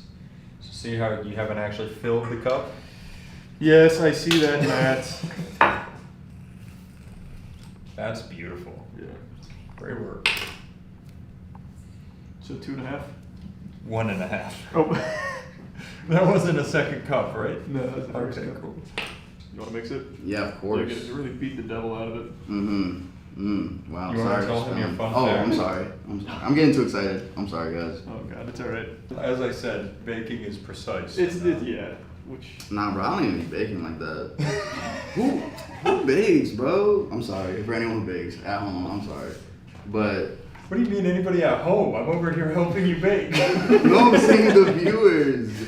Alright, we need 1/2 teaspoon of baking soda. 1/2 teaspoon. Yep, of the soda. Can we add salt, like just a shitload of salt? Yeah, that's what I want, a salty cake. You're supposed to add half a teaspoon of salt, not a shitload of salt, but it is your cake. So. Yeah, but you know, at the end of the day, Matt's just giving I'm here to guide, but this is your journey. I would highly suggest half a teaspoon. No, I am gonna do that. This is gonna kill us already. I don't want to. We at least want it to taste good while it's hurting. Imagine the saltiest chocolate of your life. Jeez. This butter needs to be softened. How much is one? You can like put it in the palm of your hand. Yeah, both of you need to rub up the stick of butter. Yeah, you just kind of mush it around, give it a little room temp. Give it a little beating. Yeah. Like I'm starting a fire. Surely there's a real way of doing this, right? Well, you can do it a little in the microwave, but the problem is if you go a few seconds over, it starts melting. Yeah, fried butter. Yeah. Have you had fried ice cream? No, I saw that too. I was like, how the fuck do you even do that? Yeah, it's evil magic. I tried fried Oreos though. Those are good actually. I give them a 5 out of 10. I think they could have been better because they just tasted like bread. Yeah, I guess, but it's the cream that works really well with them. It's not so much like the actual cookie itself, it's just the cream that gets nice when it's fried. Yeah, those bad boys are room temp and soft now. Awesome. Oh, yes. Alright, so toss both those bad boys in the mixer. So you're the guest. Which apparatus would you like on it? Let's get freaky. Let's use this one. Alright, perfect. That one is pretty wacky. Yes. Was it the wrong amount? No, that was definitely the right amount.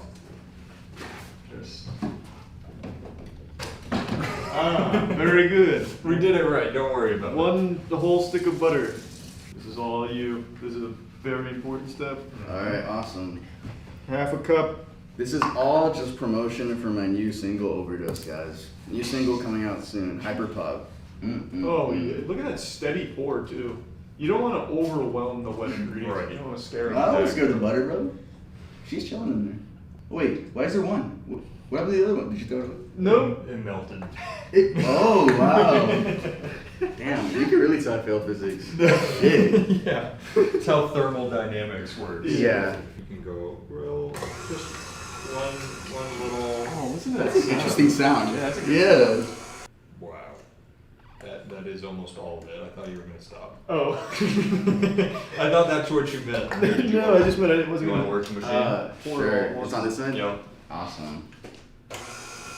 Oh, look at that expertly done. What if I turn it up all the way? Is it gonna is it gonna? That's not that bad. It's not that bad. I think we're done. That was exactly as expected. That actually didn't go nearly how I expected. That was great. Let's get more dry in there. I thought it was going to blow up.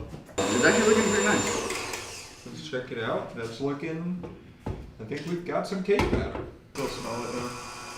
Oh, fuck. It reminds me, bro. I've done this twice and it's just. Really? No, it's bad. It's scary. Oh, she's strong. Mm-hmm.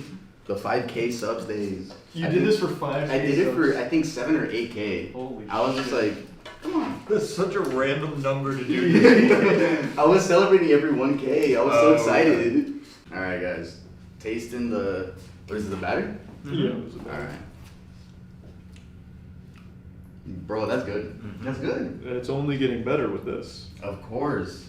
I just broke it up into individual squares. Did you want me to cut it so it's like all throughout the cake? What do you think? That hit like the back of my throat, bro. I swear to God. Chips or like... A little goes a long way, but a lot goes further. I'm gonna do a tough signature. Oh, I gotta do a little maneuver. I can't fucking do it. Do I use all of it? No. Okay. Just... Is that okay? I'll do one more square. One more square. Do it. Look at that. Yeah, that's me last year. Yeah. We're killing 2021 tub. No. It smells like... I mean, you wanna try one? Like... Do you mind if I smell? Yeah. Yeah, just smell it. Yeah, I mean, it smells like chocolate to me. I don't know, it smells like... Well, I have flashbacks. Yeah, it just smells like chocolate. When I smell it, I get flashbacks. There you go. It can't be worse than the paste, right? No. There's no way. We could get some of the paste. I don't want to do That could be the frosting on the top. No, you don't want that on top. The best part is some of these bites are going to be fine. Yeah, that's true. And then you're going to get a piece. And I will never tell you if I didn't get chocolate. I'll just act. Bro. Yeah. Ooh, ouch. Oh, it's so hot. That's spicy. I think some of them might be like still somewhat intact, but overall I think they're gonna melt. That's gonna be my first bite. If I see them, Going right for digging it. right. Come on, you already know me. I'm digging in. Ooh, it's kind of looking nice actually. It looks like mint ice cream. Yeah, Do you like that ice cream? I do. You do? I don't think I've ever tried it. It's pretty good. Oh, yeah, that was a piece of chocolate. Oh wow. Did you just say you? I spit it right out. No! I'm waiting to enjoy it with you. Okay. Well, that bet was going to be rough based on that. Is it still hurting? It's not like hurting, but I just feel it in my full mouth. The full mouth. This is great. Here we go. Yeah, we'll let you get some footage of it in Oh, there. it's all Yeah, come here, Austin. It's looking almost done. That's when we do that supercut. You zoom in, and then boom, the oven opens, and it's done. 30 minutes later. You ready to see your cake? Yeah, of course. Oh boy. Look at that beauty. What a beauty. Wow. Wow. Woo, I'm tearing up. Yeah, you're fine. Wow, it's only a little bit burned. It's golden brown. Like a piece of the chocolate at the bottom. Yeah, it looks like blueberries. You can't even tell. Exactly. Give this a little kid, they would not tell. What do you Yeah, want? this is just gonna melt right off, but you can Definitely this one. So I you can agree. tell. The cream cheese frosting. I mean, the good news is it'll be a lake because we've got a concave cake. Yeah, no, that's awesome. We meant to do that for sure. Yeah. Everyone was watching. We fucking meant to do this. It's becoming liquid immediately. Yeah, just instantly. It's like butter on pancakes. Yeah. It's like a toaster strudel. It really is. Yeah, so normally when you frost a cake, you wait 15 minutes. That's what amateurs do. Right. Those amateurs who are making money from it. That's not a real job like streaming and YouTube. Yeah. Why make cakes when you can make content? All right. This is great. All right, cut into it. Let's see that nice green Do inside. you want to do the honors? Of course. Get inside there. Half? Yeah, go right. Yeah, why not? Show them that cross section. Bisect. Oh, that crunch as every good cake has. Oh wow, this is hot. Great work. Oh, wow. It's like It looks like SpongeBob's rough side. we lost a little bit of that vibrant green. Yeah, This this is side of like- the cake is Oh, wow. really crispy, which is good. It bites back, you know, like look. That's you don't want like a submissive cake. The chocolate all melted. You know what? It's probably the chocolate melted into the green shit and changed the color. Yeah, That is true. Let's have some fun. Who's gonna get the piece of chocolate? I'm going right in here. Oh yeah, that's a good spot. You just opened it so you could see if there was chocolate. I didn't mean to. It just fell apart. Such a It's like a crumble. like a crumble cookie. Happy million subs. Yeah. Yeah, let me get a little spoonful. Oh, that's- Yeah, happy 1 mil. Ooh. What? I don't like that. Oh, that's hot. I don't like that crumble. Ooh, that's hot. Oh wow. It's not that bad. Because it's all distributed evenly, I think.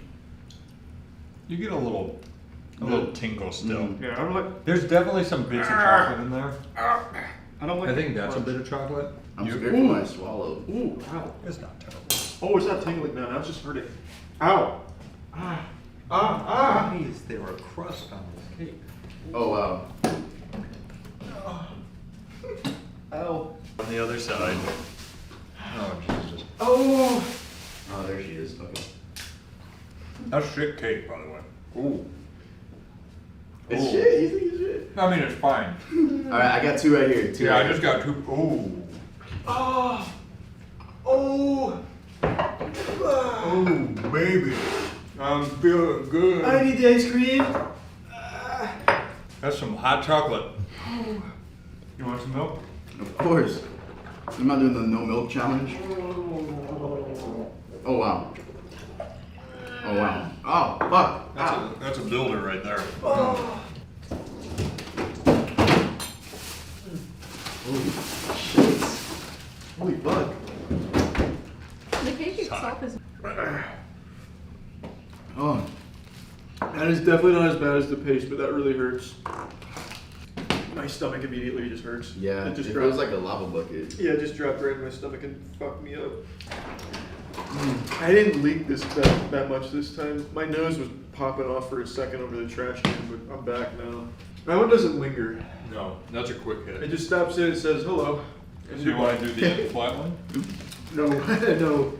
Oh, if you really want to get miserable, you can do What is flat that? one. Let me see it. I want to see it. It just. And how did you take? How did you? Give it a little whip.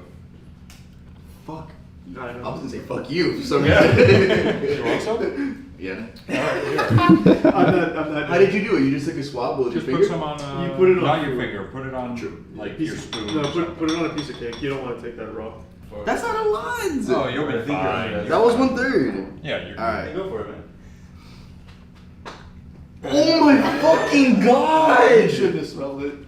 What the fuck is? What's in this? Wait, tell me the statistic or tell me the ingredients. You're a heat, my boy. Thank y'all for 1 mil. And thank you guys for watching.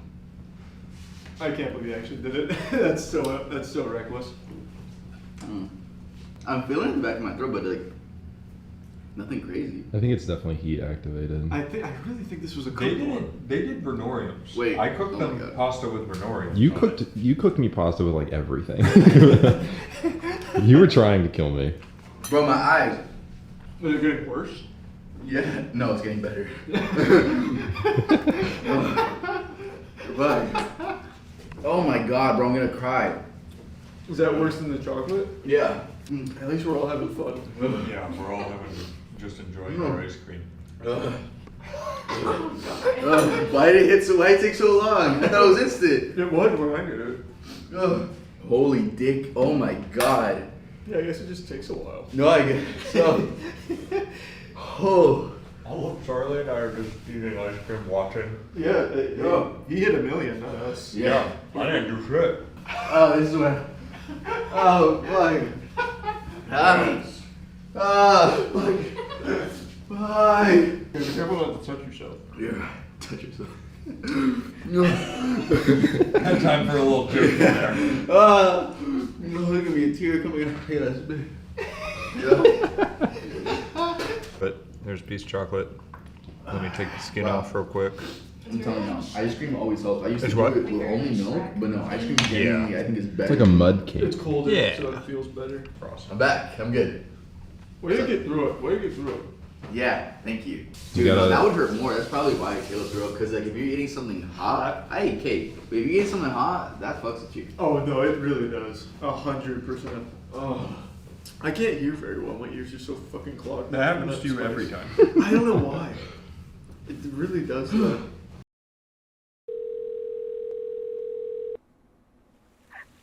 Lazarus, Yes? Who is this? it's me, Ludmilla. Listen, you have to come home. Ludmilla. What happened? How many testicles did this rabbit have? What is all of that? What the hell are you talking about? I mean, by a rope in the closet. Oh my god. Listen here, Winch. Stop being so dramatic. Dark and raining. It's... Okay. No, it's not okay at all.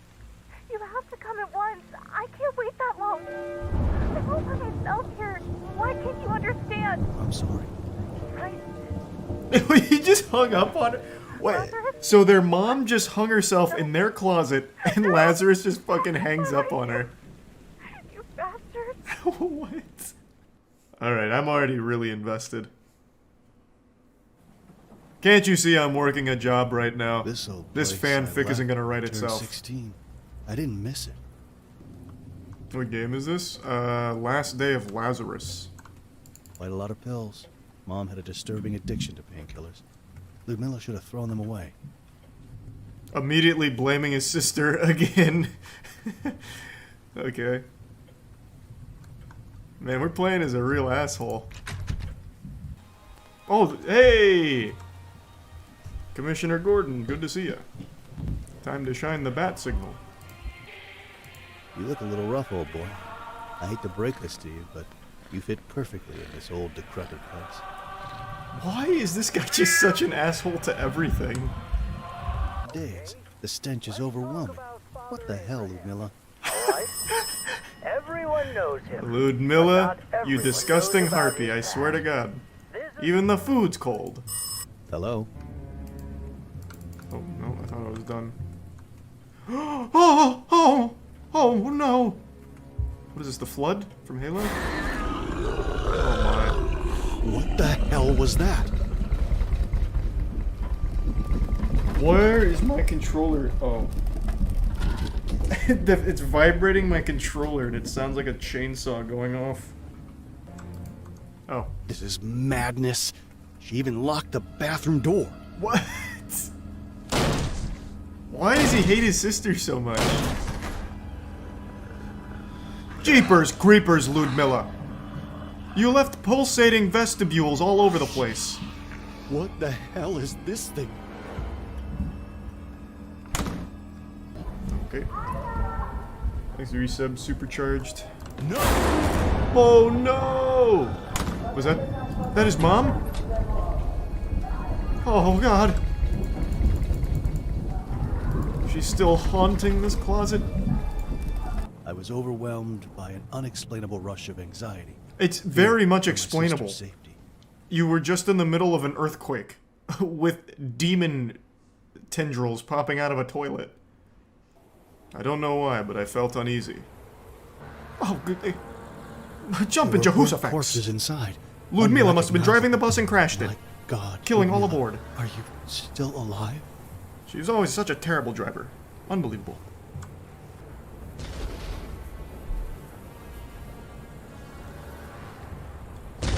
Oh god! Oh fuck! The war, they're trying to kill all the monks or something. Run! Ah! Whoa! Is this even working? Oof.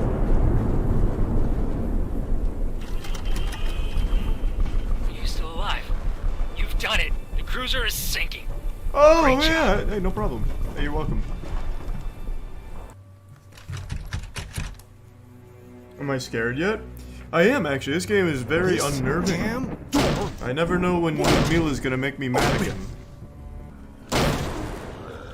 Oh, my lord! Oh! Zerg! Oh! You're not welcome here! Where are these things coming from? Damn it! I'm stuck in this place. Thanks to the resub cut. Ludmilla! Hey! Good to see I didn't you! know you were home. Oh, God. What the devil are you doing here? Help! Help! Lazarus, help! Stay calm. We need to get to the closest. It's... No! God. Can I pause right now? Okay, where is this coming from? There is some, like, mechanical device in here that is having a malfunction. No, it's not in the game. It's in my room. Because it happened when the game stopped making noise. It sounds like it's coming from my computer. I don't even know why I'm bothering to try and find it right now. That's not like I can fix it. If you don't come out, I'll break down the door. Careful, Mr. Lazarus. My friends from the police department know I'm here. You don't want to do anything stupid. Okay. This is crazy. I'm sorry, you got me. Who the hell are you and how did you get Oh my in? god. Language, Mr. Lazarus. We talked on the phone. Now, open the door and show us all what you've done. What? What I've done? Ah! No. Ludmilla! No. This is not possible. I only just berated talked you to and her insulted a few you moments ago. every fucking time we spoke. No. Why would you do this? How could you do this, you selfish fucking whore? Oh, Ludmilla. You heard her too, didn't you? Yes. Her head seems to have been smashed against it. Oof. We have to be strong, Mr. Lazarus. Your sister never believed that your mother hanged herself. She simply refused to. We were on a mission to find the truth together.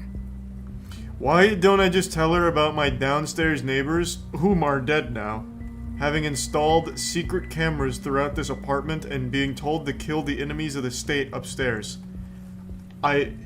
Far be it from me to question the great investigators here, but I feel like they may have played a role in the murder of the mother and the sister. But I have to continue my sister's journey. It's the least I can do. Looking back now, I abandoned her when she needed me most. Yeah. I was a selfish idiot. What do you mean looking back? We knew that immediately.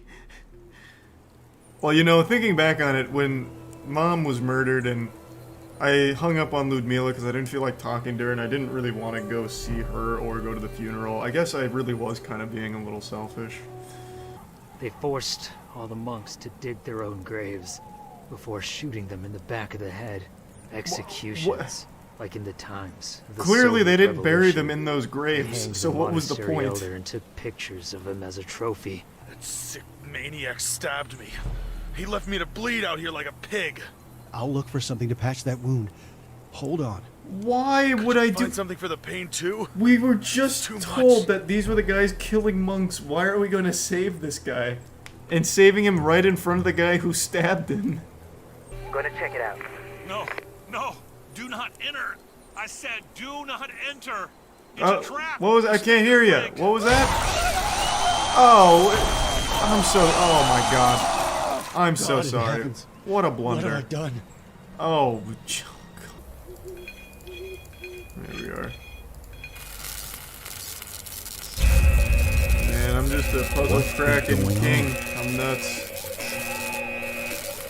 And the Tesla coil is going a little wild now. Get the fuck out. Holy shit.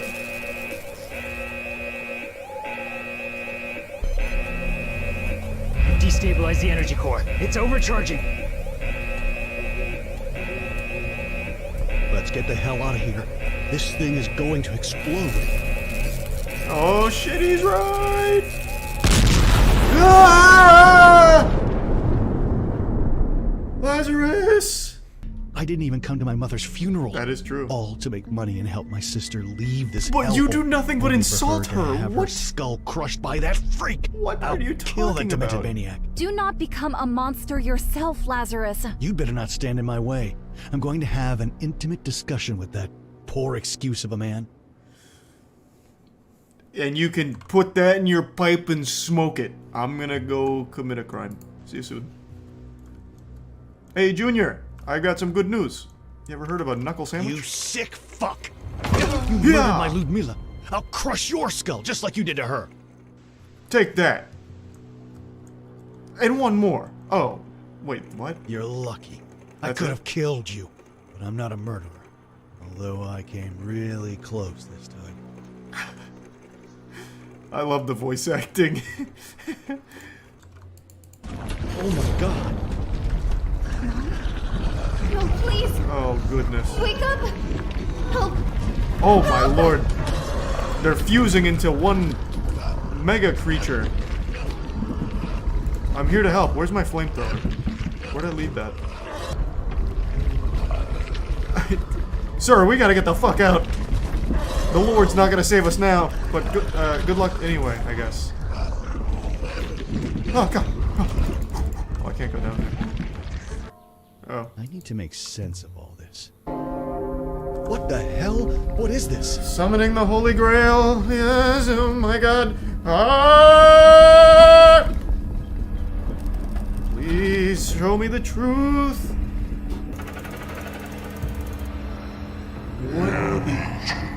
What is happening? I will ascend into heaven. I will exalt my throne above the stars of God. I will also sit on the mount of the congregation in the recesses of the moon.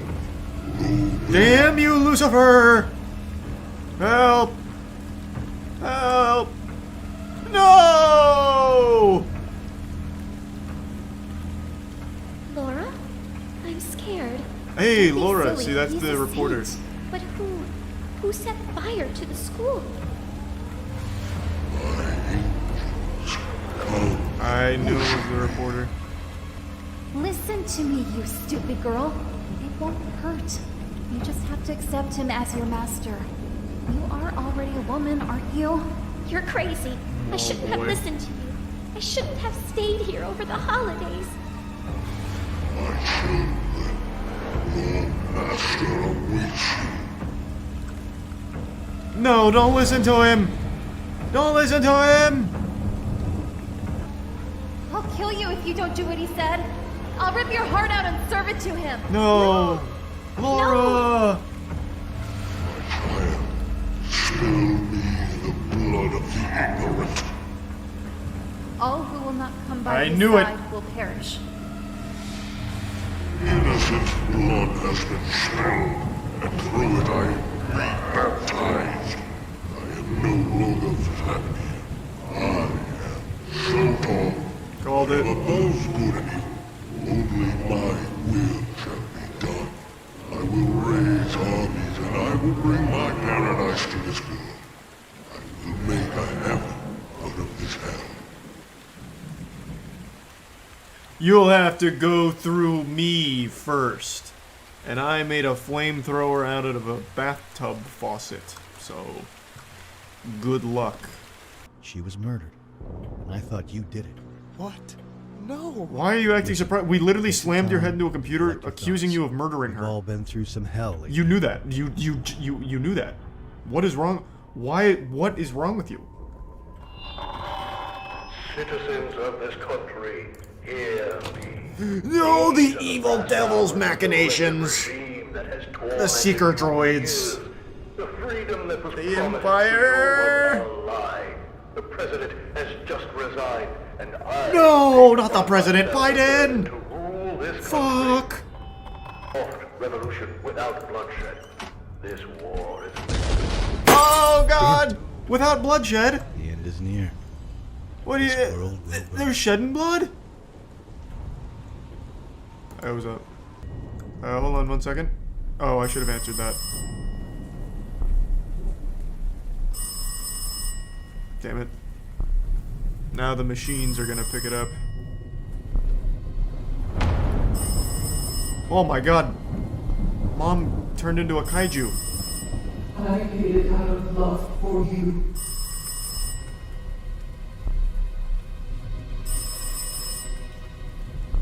It's all like super revealing and shocking, but that phone's ringing and I gotta answer it.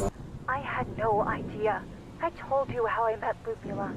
And then you came along and I felt this compulsion to stay by your side.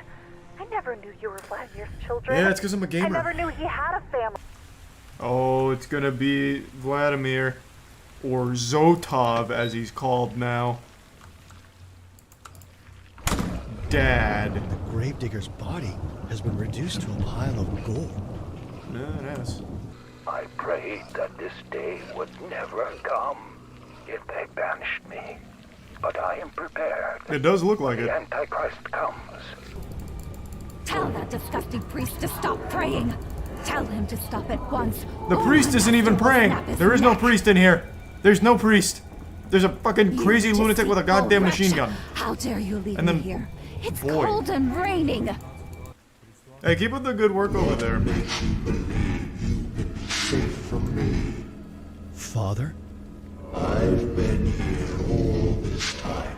Those fragile walls cannot keep me away. You know what can? A gun. Now I celebrate my daughter's death. Oh no! Here I come. This is the heart of the brave new world. Mankind has easily given up freedom. Its burden was overpowered. Come, my son. Be part of this wonder. I decline. Ah! Oh! As I return my soul to you, I pray for your mercy on those who remain. Oh, Lazarus!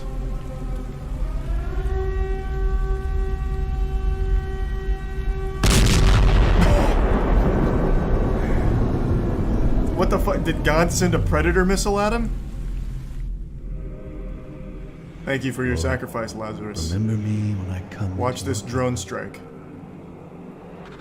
Live your life and find the good and beauty in it. You Look at all owe these it new to droids those we who have now. sacrificed themselves. And don't Oh, forget, he's watering the plant. even in the darkest of times, God still works miracles. Lazarus is supposed to rise from the dead. I'm assuming there's an after credit scene or something with him coming back. That's the whole point of Lazarus. Well, it was fun. I enjoyed it. Man, Steam new releases just... They've got that good shit. Nice. So there was no after credit scene. Well, what an adventure. We're here at the place where dreams are made. It's Tampa Grand Prix. It basically was born here. Get a little shot of it. Yeah, it's really cool. It's okay. Yeah. This is where Charlie and I forged our friendships as children. I couldn't imagine a better place on this planet. It's really heaven on earth here. It's So- shutting down. Yeah, which is weird. Family Fun Center Grand Prix Tampa permanently closed its doors Monday. Grand Prix Tampa was home to more than 15 acres of fun for everyone. It had the go-kart track, arcades, miniature golf. So it's going to be a unique opportunity to take home some relics that you really wouldn't have any other opportunity to get. A lot of stuff like the mini golf course, they're selling all of the statues, like things that people have been coming here like years for. Inside, there's a bunch of like merchandise from like NASCAR and things. You can buy all the pool tables. It's just a very interesting like thing to be around. I don't know how that happened. We're here to bid on things at an auction. Yeah, we got a lot of competition here today. That guy's in a tracksuit, so he means business.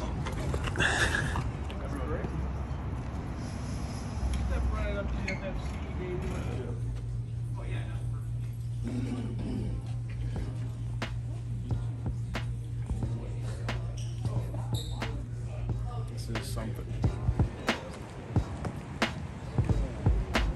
There used to be arcade machines here as far as the eye could see. I guess they got stolen, but we'll take whatever's left. I think Matt wants all of the prizes, like, behind the counter. Yeah, so do I.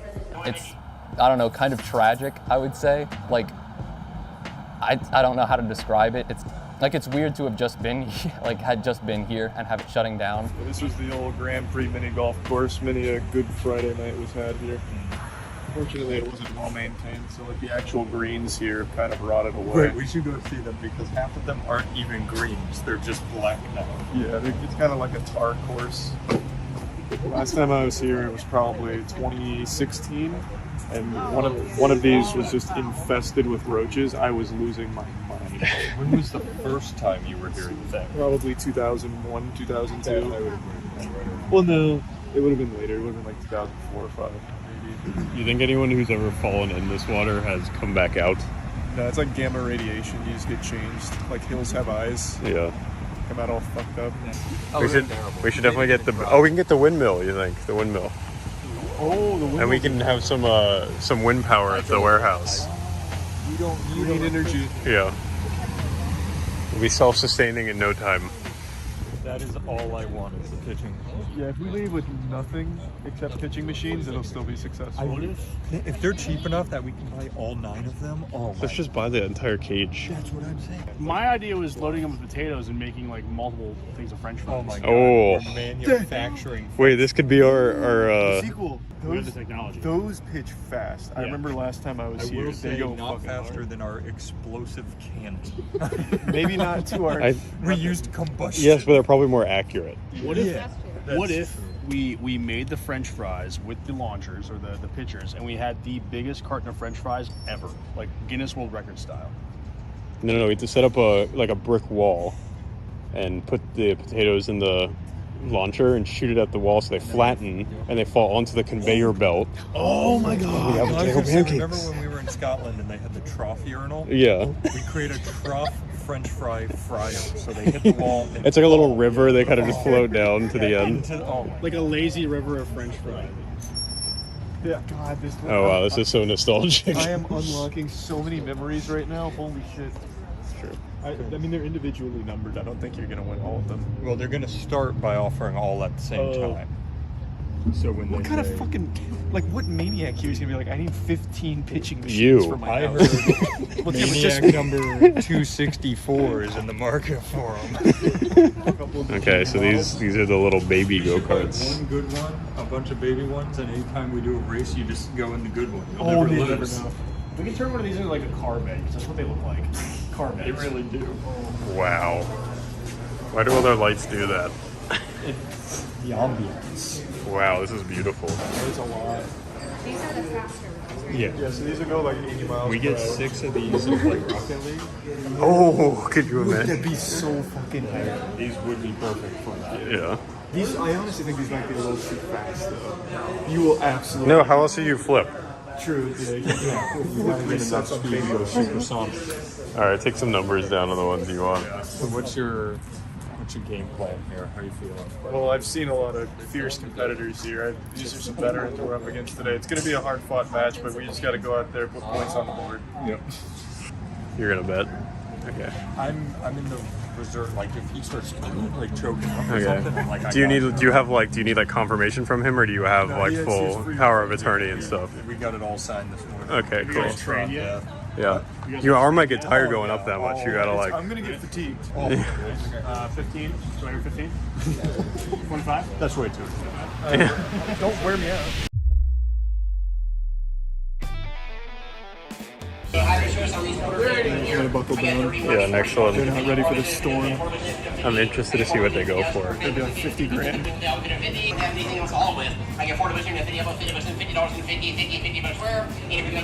storming. Yeah. Just hyping it up. He's gonna go Daffy Duck in a minute. Here we go, we're in the go-kart.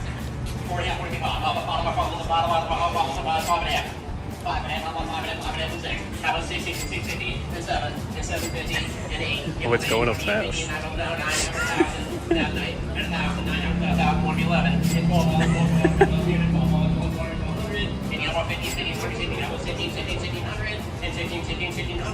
Oh, I think. Oh, we're getting close. I think. 1,800 going once, 18 to 19, how about 19, 19 to 2,000. 2022, 2021, 22, 25 is your stop. Oh, it's getting close. Oh, that's fine. Is that you? Nope, I didn't mean to bid on that last one. No, that wasn't you. No. What's your number? Oh yeah, that is you. Son of a bitch. I didn't realize that. He tried to like do like the stop, but with his card, so he thought he was.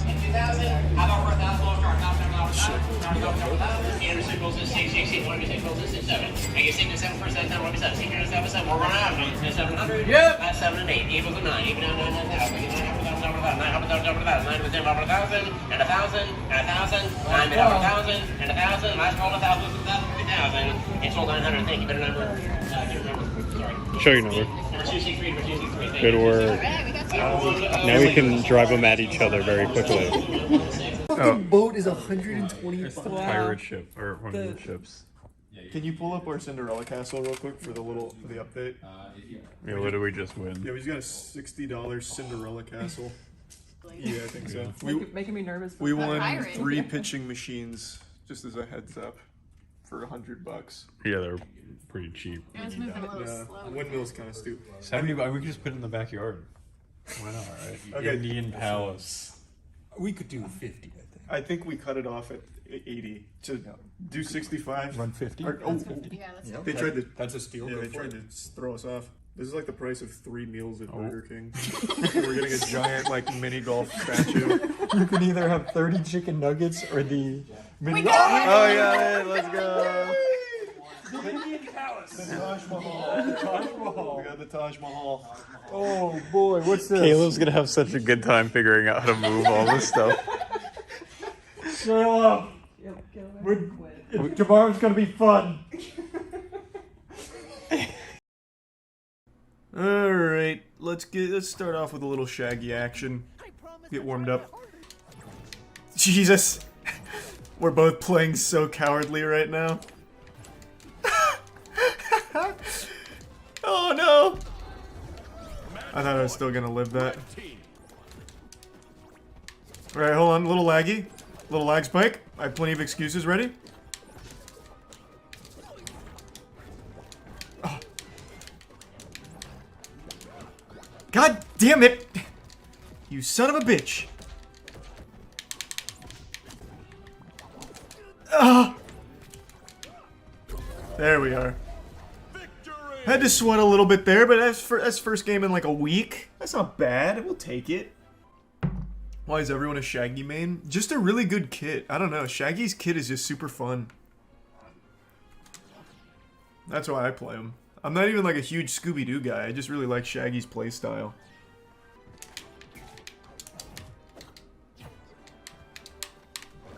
Oh! So unlucky. What a good read from me, too. Not rewarded, though. Goddamn.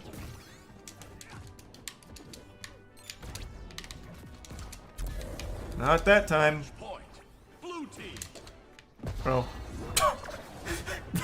They must have got real tilted. Yikes. I'm sorry.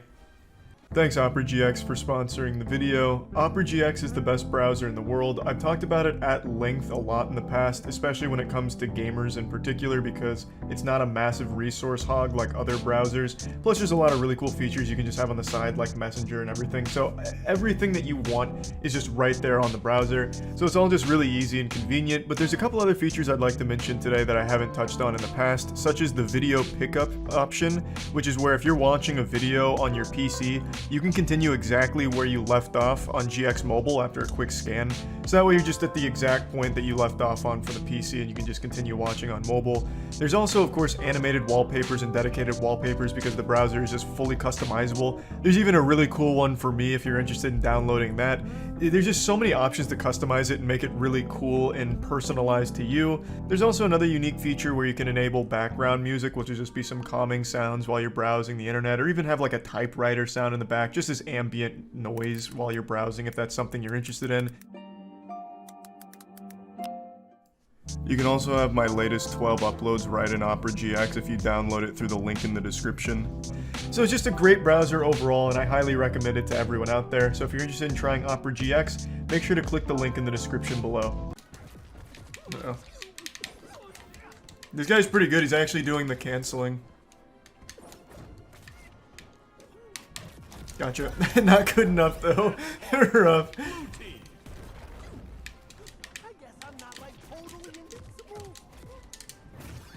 Oh, I got you with that hard read.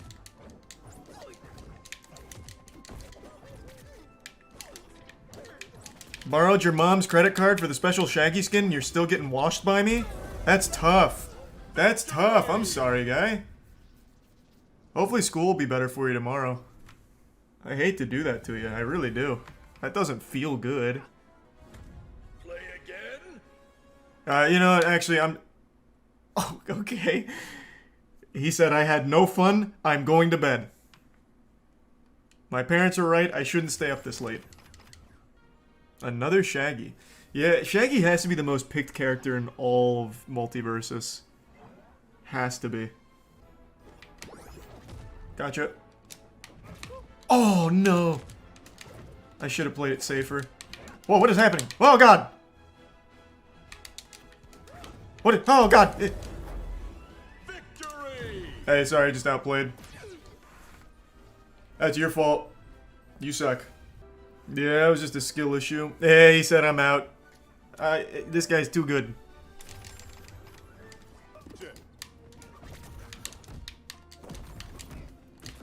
Did they change oh my god, did they change LeBron? I don't remember him being able to maneuver the ball like that. Like, that's definitely a new... Oh my god. Oh my god! This guy's good! Oh.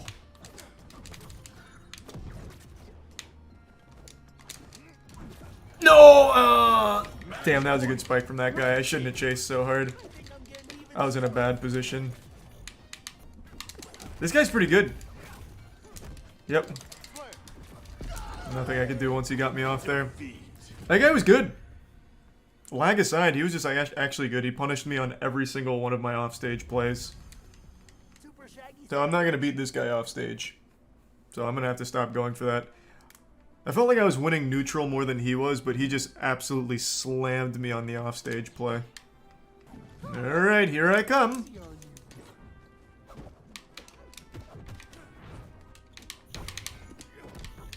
How is he... So is that a new move or something? How is he doing that? He's throwing the ball at an angle that I didn't know existed back when LeBron released. Damn. Good DI. No! Match point. Red team. Oh, what? I'm starting to get a read on how he DIs. He's DIing the same way every time.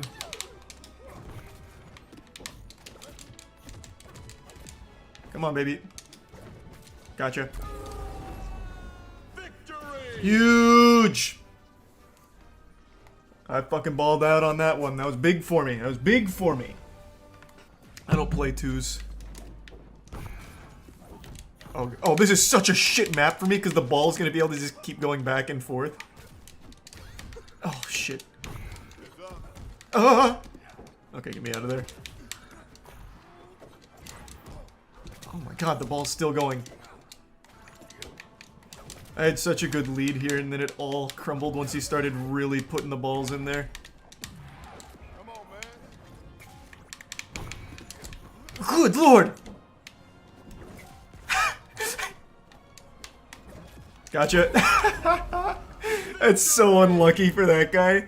He just could not drive the nail in the coffin. Shame. Poor. I actually feel bad for him. He did not deserve to lose that way. That was disrespectful. He was good too.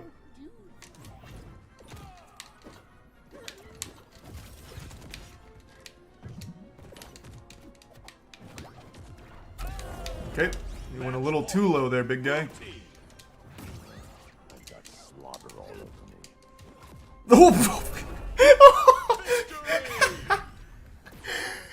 Okay, I read that man's entire fucking future there. I got the tarot cards out. Yikes, poor guy. That went from bad to worse for young Cable there.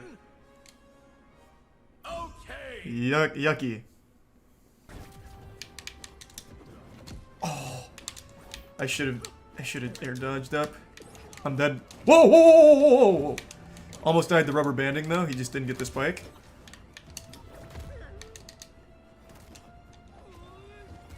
Damn, I really gambled on that.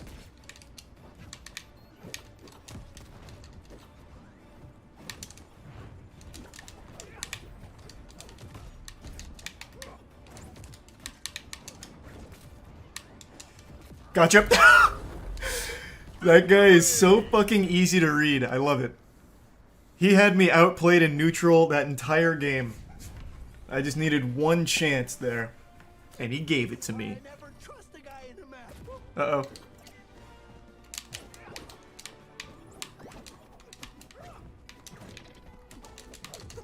Nope.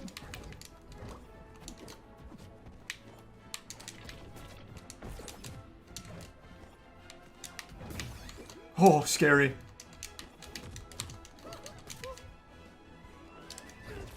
That's so sad. Oh, I can't believe I recovered. No!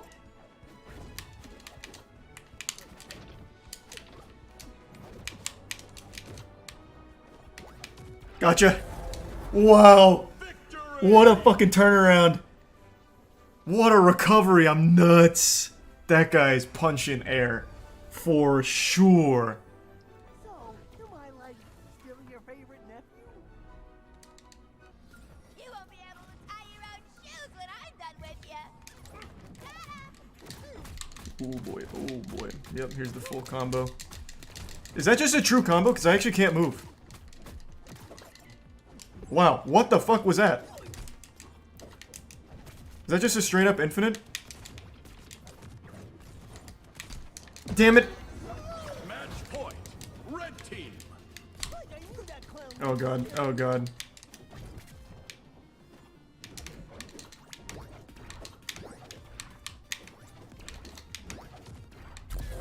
I don't know how many times we had to go through that little song and dance, but we're there.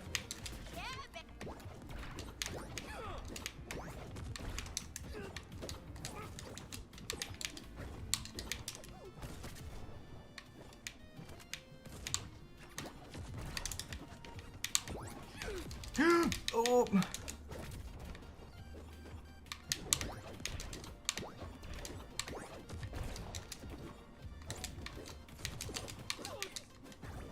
Gotcha.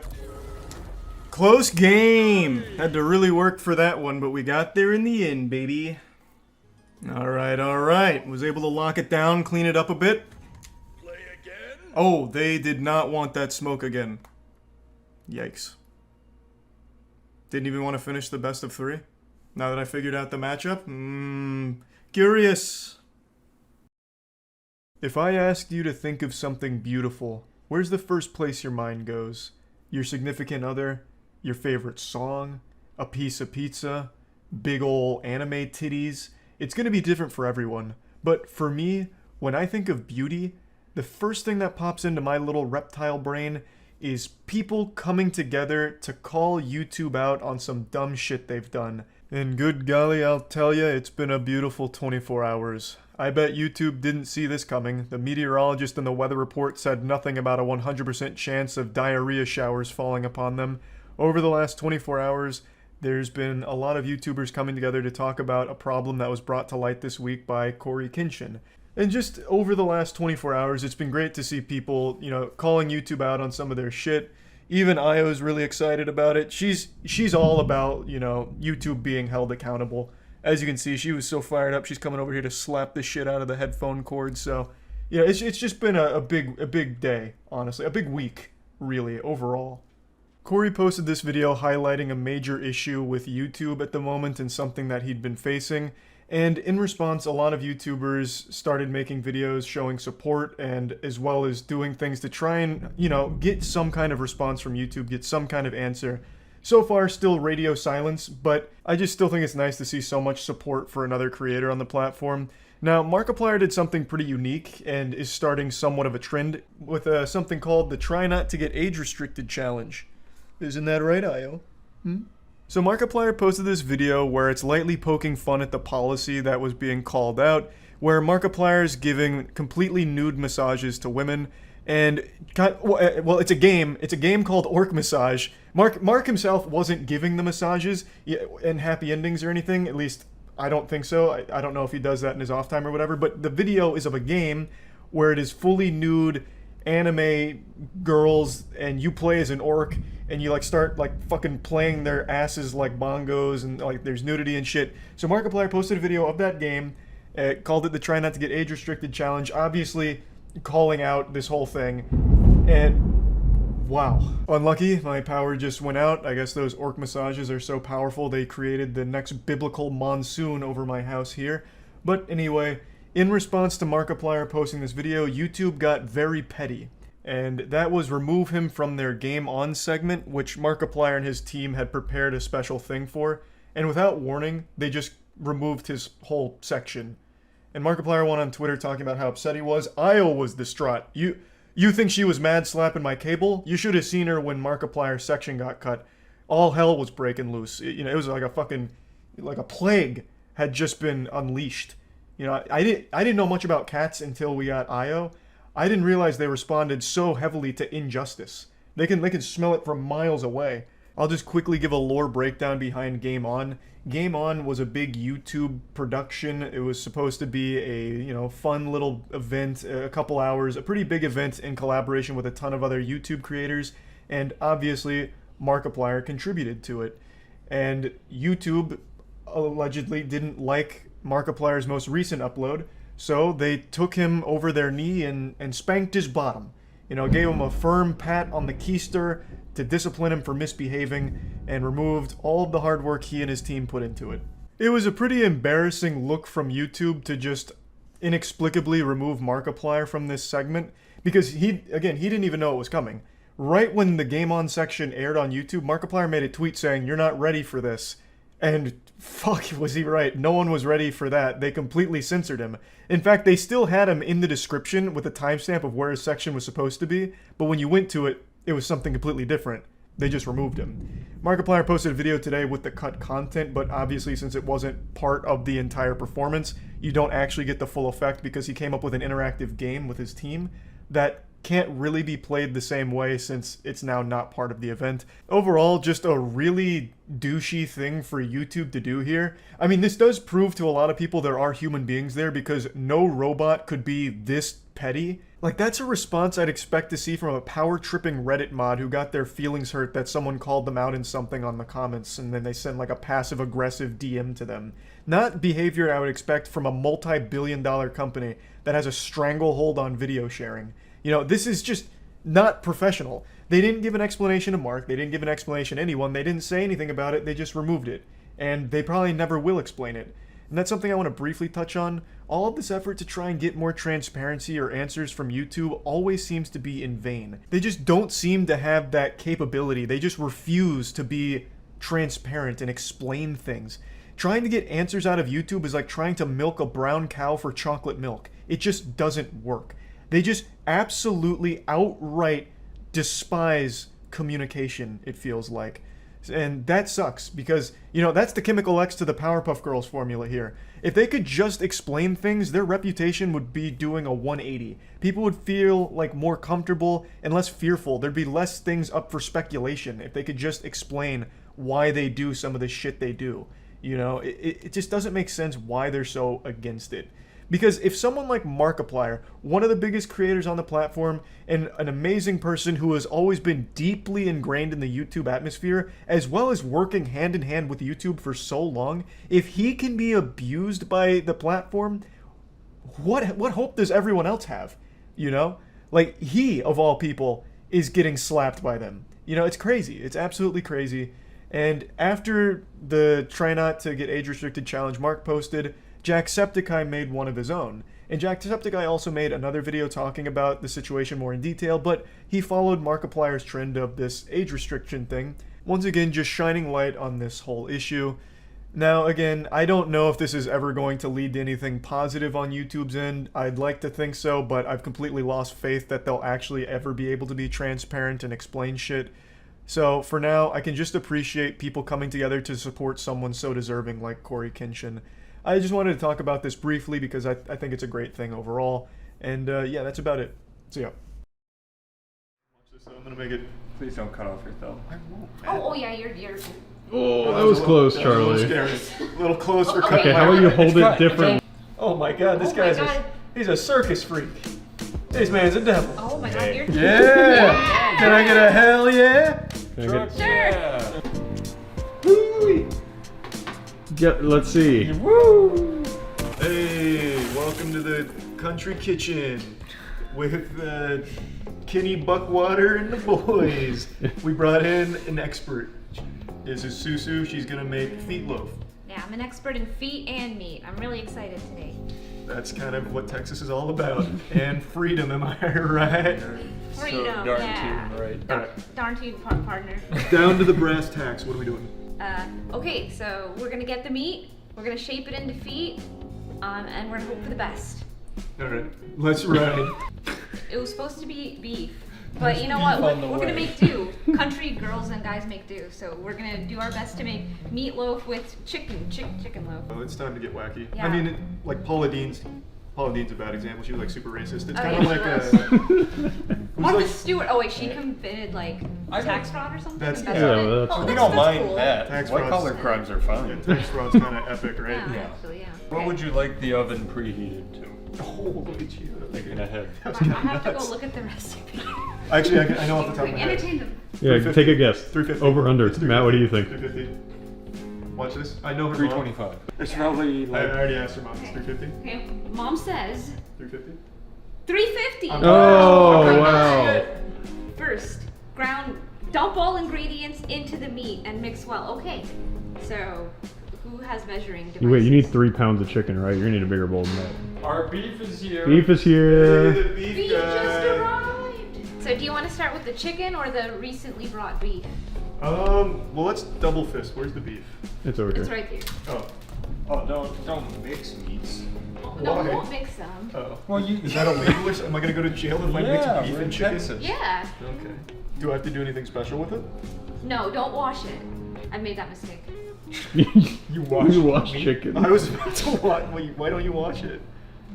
Wait, you wash your chicken? You gotta get the yuckiness off, right? Yeah, that's what I thought, but apparently that's all the flavor, so don't wash it. Wait, you genuinely wash your chicken before Like, you what cook did you it? do? Like, run it under the sink? Yeah, just like I don't pass it wanna by the touch sink.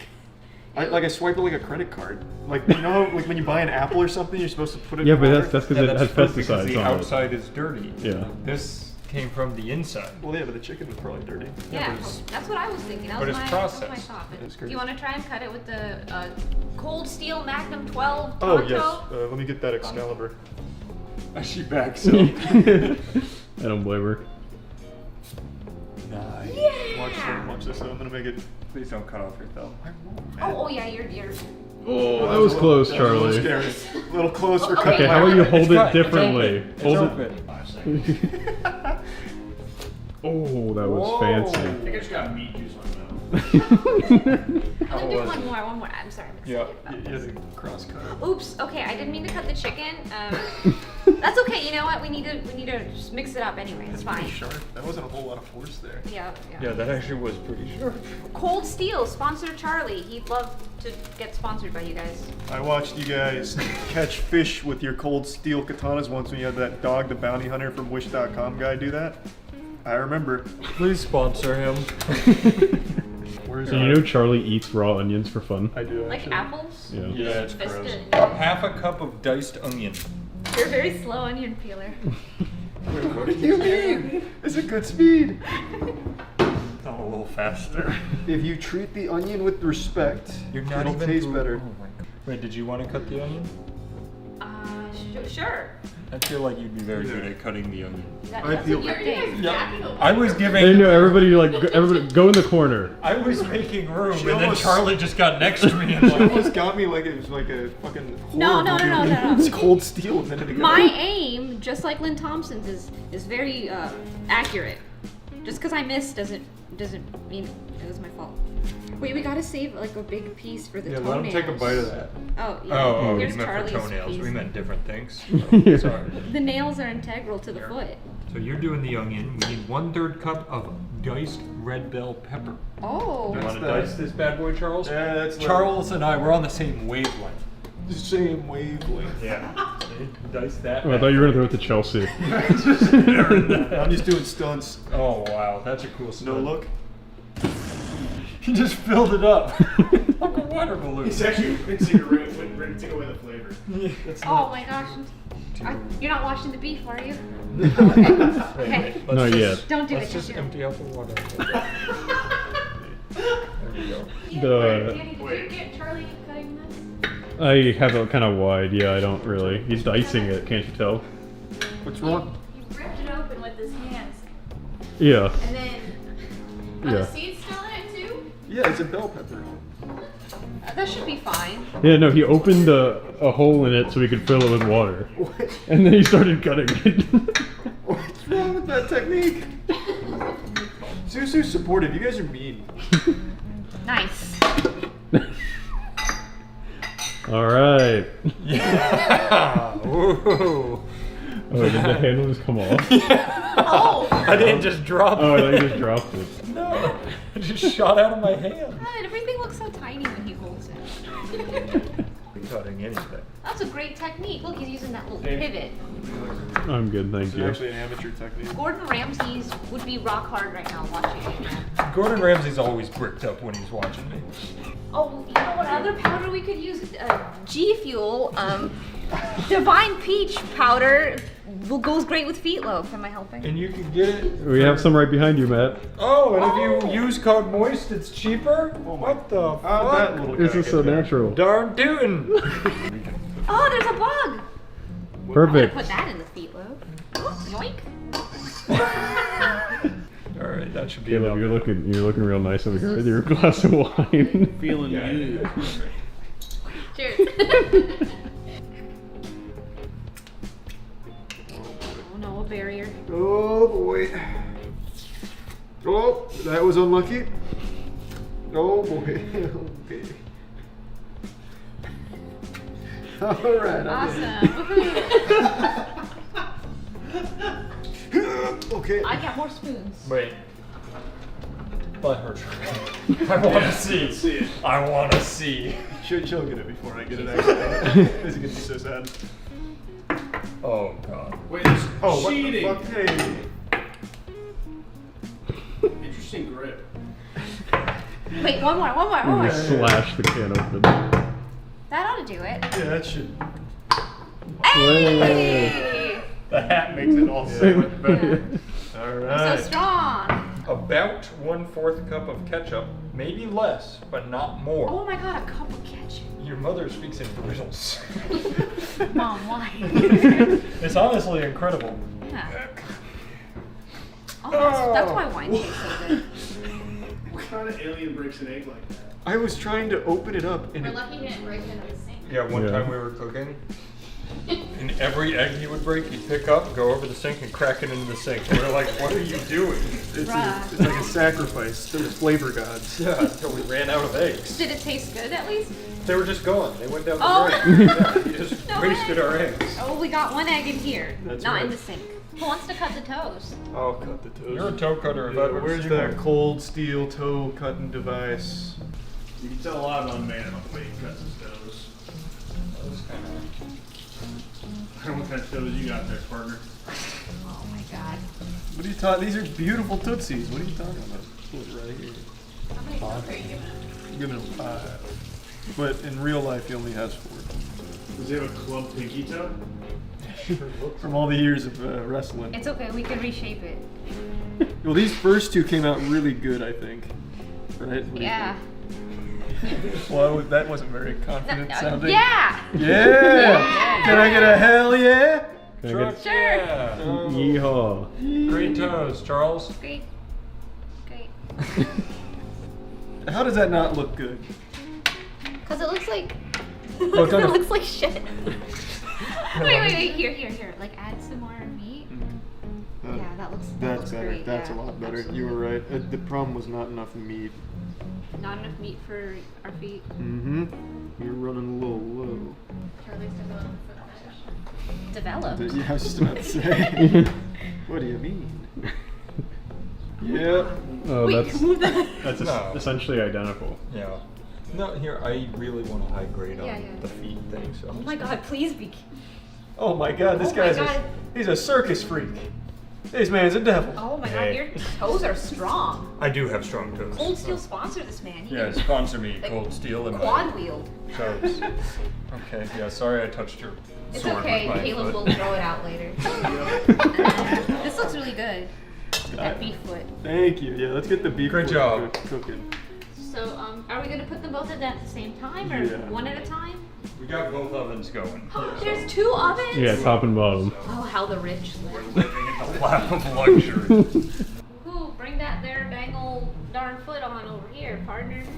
That sounded really natural. Thank you. It's the cowboy hat. Yeah, it brings it out. Oh, baby. She's real steamy in there. I think this would go for like an hour or so. Your mom's recipe said an hour and 30 minutes. Oh, excuse me. Sorry, Mom. We forgot the toenails. Quick, Get pull it out, pull it out. Get it out. Oh wait, why am I telling you to get Oh god. I'm coming. Oh no. Oh no. Fucking code red. Phew, that was close. Thank God Matt wasn't here to see it. He would have had a heart attack. Oh my gosh. Well, let's just take a peek at what that's gonna look. Oh, well, you gotta cut it first. Yeah, you're right. You're right. Are you gonna use that whole onion? For one thumbnail? Yeah, I was gonna give him like nice. Oh, great. What do you call these? I don't like a talon. All right, That looks good. beautiful. That looks pretty good. That's fantastic. Would you Charlie. like to make a toenail net? Sure. What are we thinking? Too big, or is that good? That's not bad. I like it. I'm impressed. That looks great, Matt. Wow, first try. Thanks. I blacked out for a minute there, and what do you think? That's a good pinky toe. That looks really good, You know, Charlie. if you Good, really want to good get work. wacky, you can give it a hangnail. Oh no, Matt! No! Matt! That's gonna get us a lower rating on WikiFeed. Sorry. I picked it off. Oh my God! Oh my You trying to start a goodness. fight in this kitchen? Matt, did you want to do the last toe, or shall I do it? I think you should do it. Okay. I think it's gonna look a lot better. The piece de Here we go. resistance. The final toe. Oh my god. Oh, haha. Nobody saw that. Editors, you'll edit that out. Here we go. The final toe. Oh my god. Oh, haha. I'm sorry, please. Is that allowed? Editors, please make me look cool.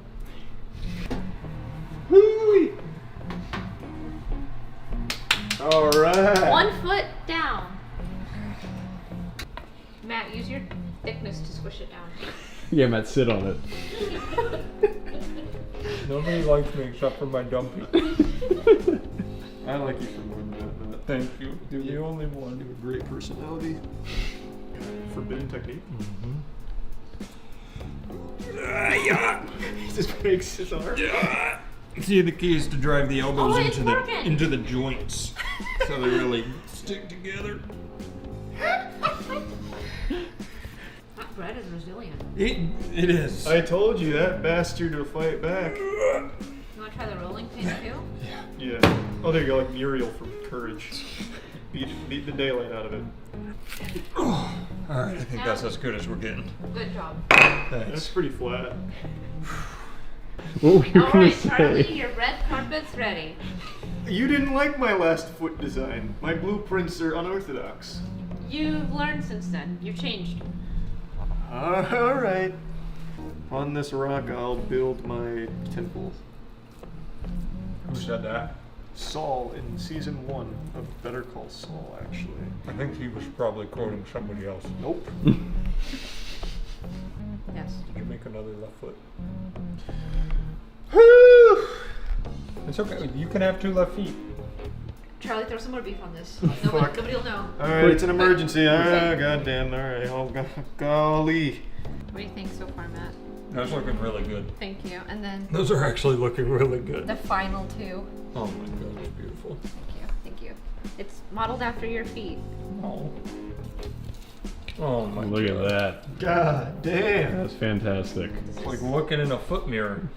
It actually really looks like my foot, I'm not gonna lie to you. That's not good, Caleb. Oh, boy. Thank you. Oh wow. Okay, one more. Oh shit. Be careful. Oh, Nice. let's pop this puppy in. Alright. Here I come.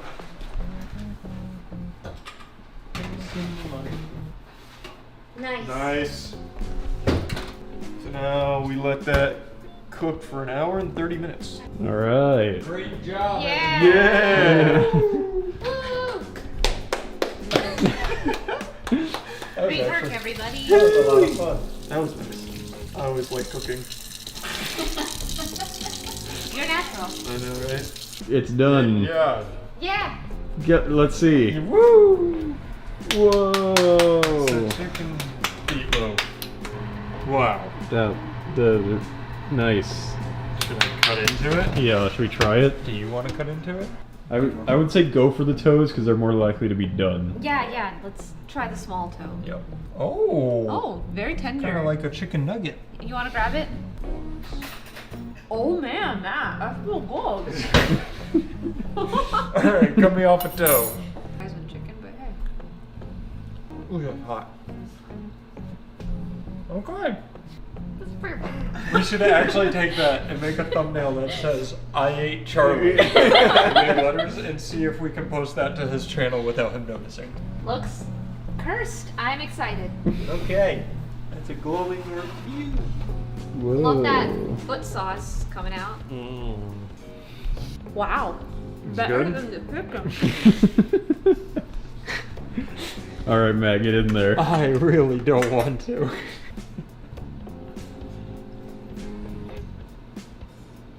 You're not wrong. That's better than the chicken. Yeah. It could use some salt though, but it's pretty Definitely could delicious. use some salt. Yeah, we should salt up our toes. There's the feet.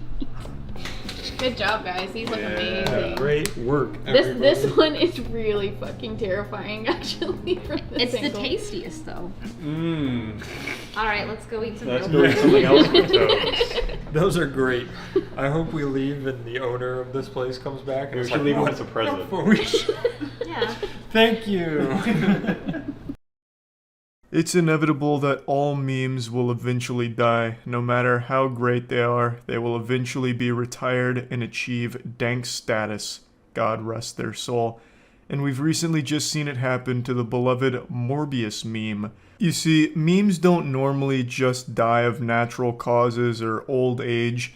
The majority of the time, they're murdered in cold blood. And in this case, the meme was publicly executed by the very person that the meme is about, Jared Leto. What are you reading? Nothing really, just,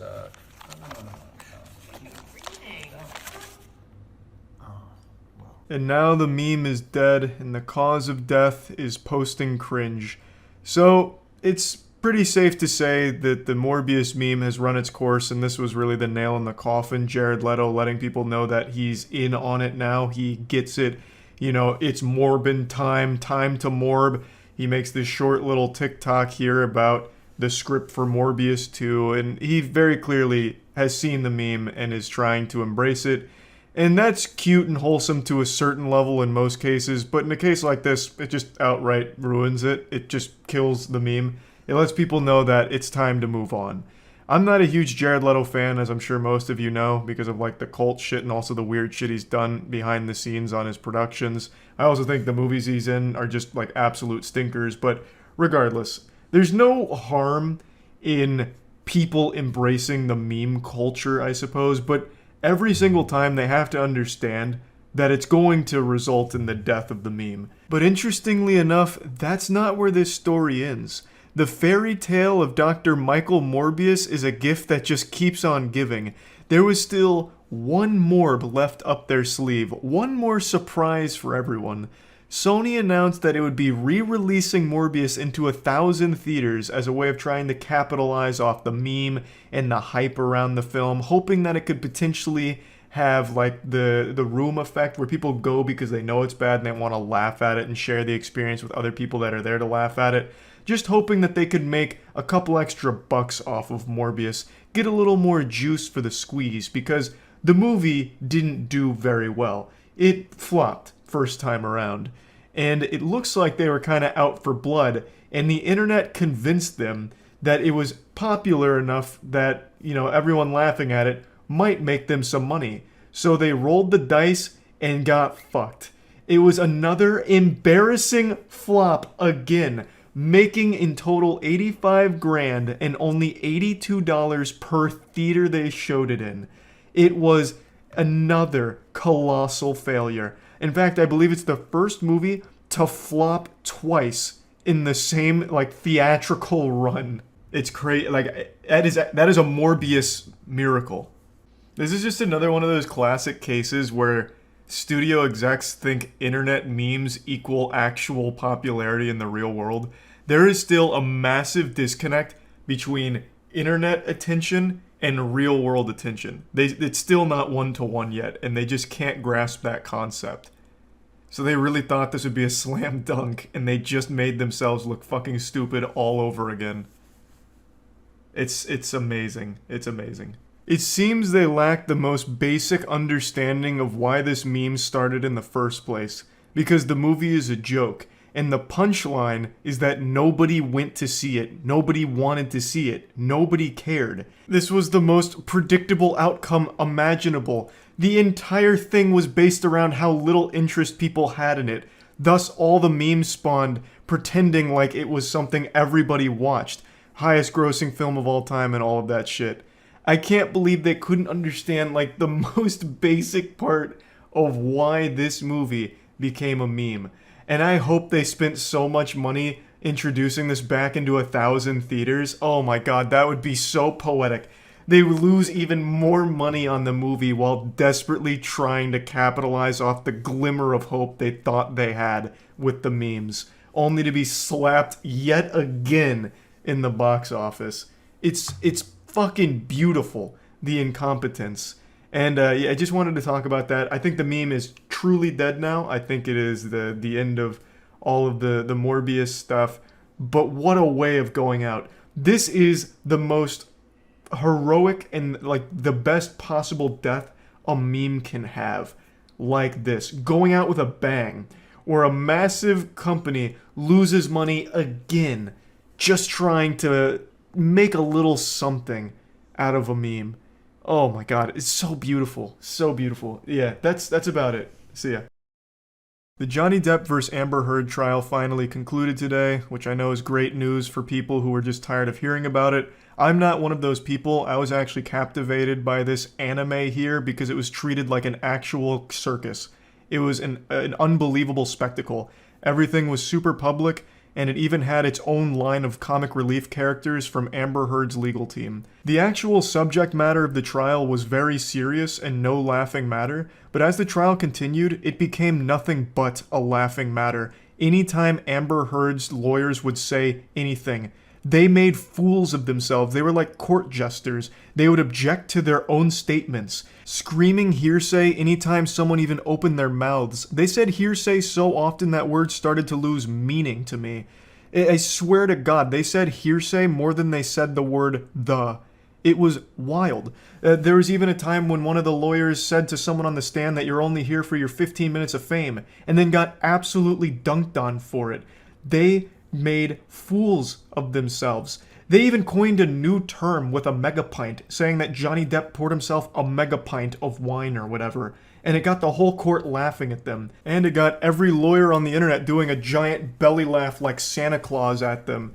They were just an absolute joke. But by far the biggest joke was on Amber Heard, who was literally paying them to embarrass themselves.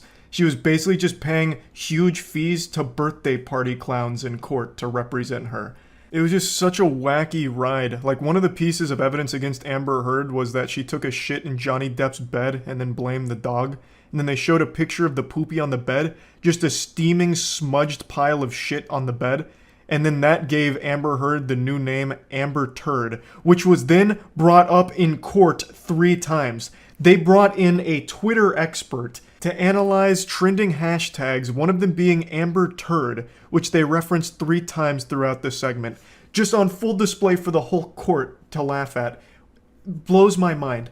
But anyway, when they did get to the serious stuff, the domestic abuse claims, the evidence they used to support those claims was shady at best.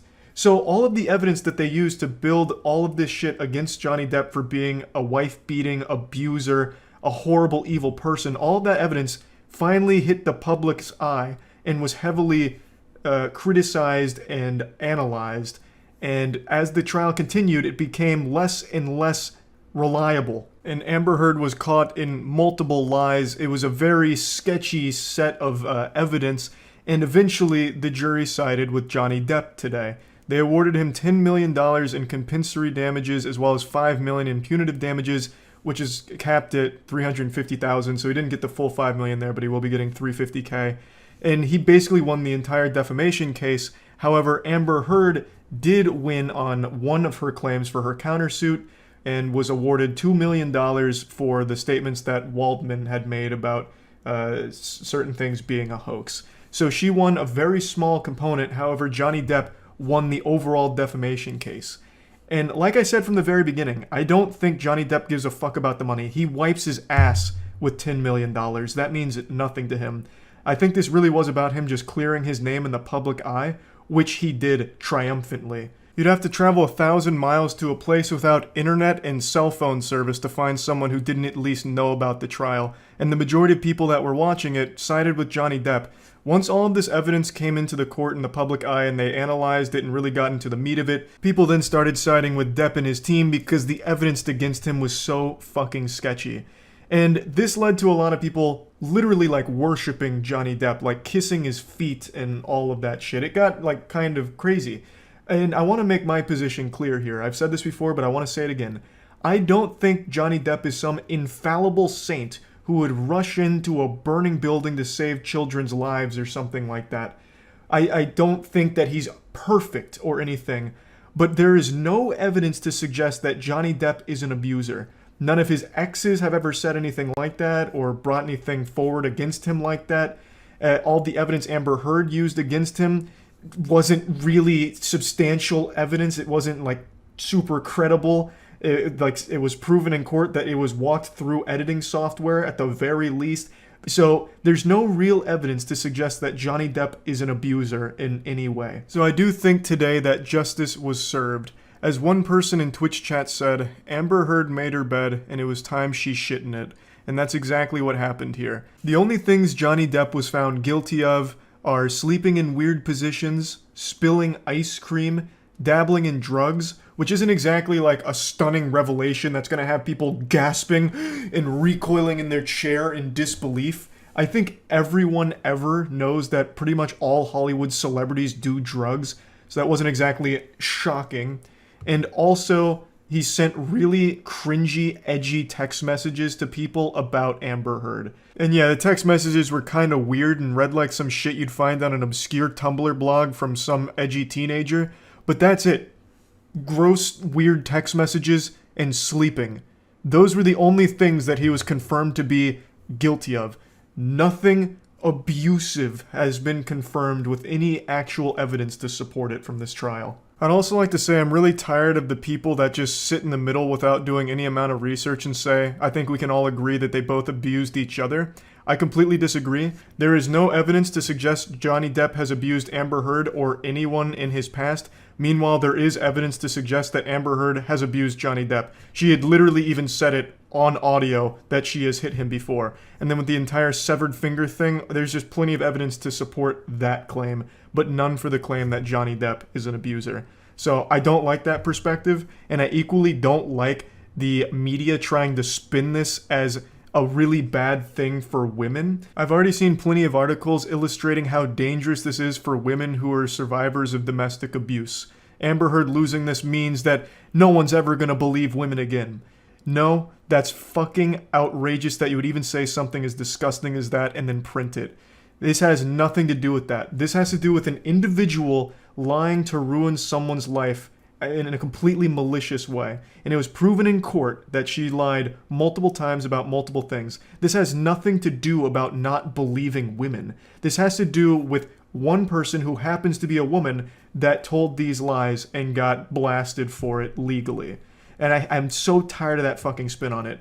Now, I do think this is a good thing for male survivors of domestic abuse because for many years, people just looked at that as like a comical haha goof. Men can't be victims of domestic abuse. There was even a goddamn episode on Dr. Phil where a guy who was being abused by his girlfriend was brought on, and Dr. Phil to his face said that he probably deserved it and to toughen up, and it's his fault he's getting abused by his girlfriend.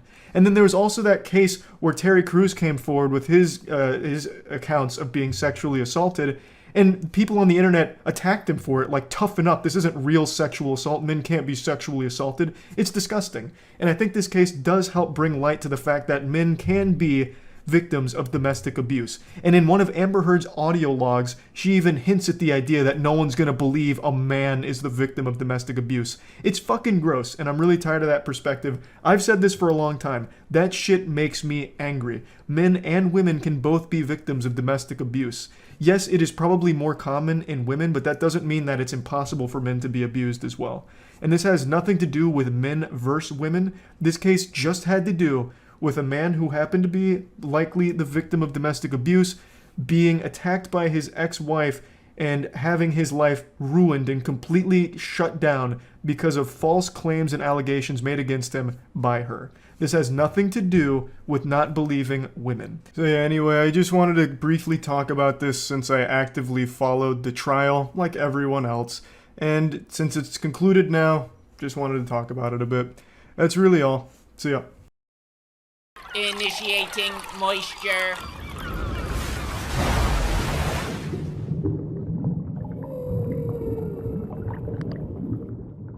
Welcome to the Moist Meter. Today we're taking a look at The Boys Season 3, and it's another banger. This show doesn't miss.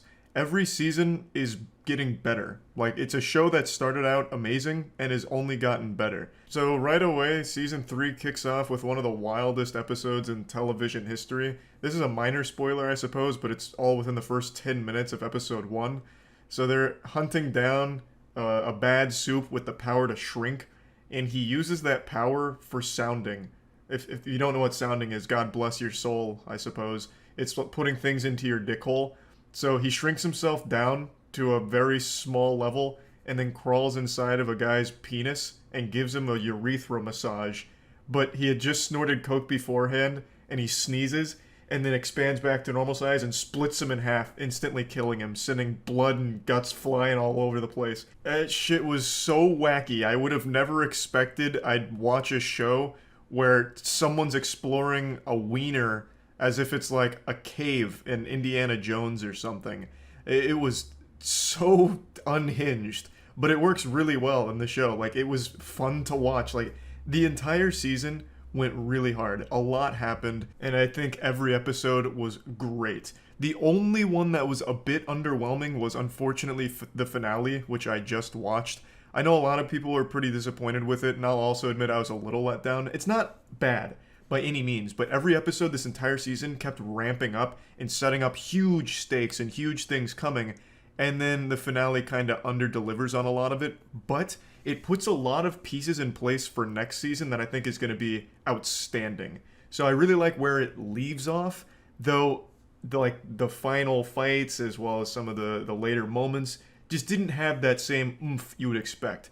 And there wasn't even a single time where they went back inside of a cock, which was a little upsetting. Like, you know, they really struck gold in episode 1. Now let's break it down a little bit. I'm, again, going to avoid as many spoilers as possible. This season introduces a new villain, so it's not just Homelander now. They bring Soldier Boy back into the fold, who was basically the original Homelander. He was the face of Vought, and just like the most popular and the strongest superhero in the world, and everyone thought he was dead. However, he's not. He was captured and tortured by the Russians, and the boys inadvertently release him again, so he becomes the main big bad, and it's really good. Soldier Boy is a super interesting character. He's not like as good of a villain as Homelander by any means, because Anthony Starr is one of the most talented actors I've ever seen. Anthony Starr as Homelander is probably the best villain I've ever watched on screen, and I don't say that lightly. But I now cannot even look at Anthony Starr without seeing Homelander. I watched a fucking interview with him in the cast one time, and I just saw Homelander. I thought at any moment he'd turn around and take someone's eyes out of their skull or something if he didn't like one of their jokes. Like, he has truly become Homelander to me, which has never really happened for any other character, so massive props, and he does a great job this season as well, of course. In this season, Homelander's more than just like this over-the-top evil villain. They actually show a lot of human sides here, even more so than previous seasons. They really like do a lot of like heavy lifting to make you almost feel for him and question whether or not like his real motive. Because before all this, you'd be like, yeah, he's pretending to be nice or pretending to be on someone's side, but he's actually going to do something evil. Whereas here, it's like, well, no, he might actually care about Ryan, or he might actually value Black Noir as a teammate and a friend. You know, it's just so good. But anyway, back to Soldier Boy. He's where you're going to spend a lot of the time, like seeing him do shit and learning about him. He's got a very interesting past, and his main objective is, of course, to get revenge for being captured. So he's wreaking havoc, and it just becomes another massive problem for the crew to try and navigate. The writing in this show, I think, is just superb. I think it's so good. They do a great job of making you care about most of the characters, as well as just setting up a really interesting story with a lot of moving parts to it. And it always does try and, like, turn a mirror to, like, the real world, so it'll criticize a lot of things that happen in, like, actual society. And I hate using that word. The Joker's really ruined that word, but like, there's a lot of moments throughout The Boys where it's poking fun at things in the real world, and whether or not you appreciate that or not, that's entirely up to you. But I always find it at least interesting that they subtly jab at, like, all sides of things. I think they do a decent job of not being super on the nose while also still making it pretty comical. But where I think they absolutely excel is in the characters. I think Butcher is such a fucking great character where sometimes you're pumping your fist like, yeah, go Butcher, rip his fucking tits off and shove him in his asshole, let's go Butcher, that's so cool. And then the other minute you're like, damn, fuck you Butcher, this is all your fault, you're such a piece of shit. Like, they have such a great line with Butcher where he's awesome sometimes, you know, he's doing the right thing, and then other times he's really crossed the line and you as a viewer are like, damn, that's too far. And a lot of things that happen afterwards are completely because you're an asshole. You caused a lot of bad stuff because you're an asshole. Like, even though your intentions are good overall, you went too far and you made things worse. I love what they do with Butcher, and I really loved what they did with Butcher and Huey this season because they gave them access to powers. Not a spoiler, it's in the promo material. They gave them access to superpowers, and I think that works so well here. Now it just gives this entire crew more options for handling the problems. So you have people that don't have powers in the crew that are coming up with schemes and plans that are more in the shadows and more, like, deeper, I suppose. Like, they have to be careful about their moves, whereas with Butcher and Huey, now that they have access to powers, their plans more become, let's just go beat the shit out of these superheroes, get the answers we need, and just start ripping scalps off. And I actually think that's super cool. And it feels earned, because we've spent so much time with these characters, constantly having the odds against them, not being able to actually fight on even footing with the people they try and hunt down or the people they try and save. Now they do have access to powers, and it lets them directly get involved in these fights and just really in the mega mix of things here, and I like that a lot. I really did. I really appreciated that. And it didn't like overstay its welcome where it just became like superheroes fighting each other. They still had to outsmart, outmaneuver, and come up with good plans, but I like that they now have the ability to directly confront their most vicious villains. You know, like, they actually fight Homelander, and they don't just get, like, insta-gibbed like it's Team Fortress 2. They actually can put up a fight now because they have the access to the powers. And I thought that just felt great. I think that was just such a nice payoff to see them actually get to that point to be able to fight. Another standout character this season was Maeve. Maeve had so much to do this season and did a lot of cool shit.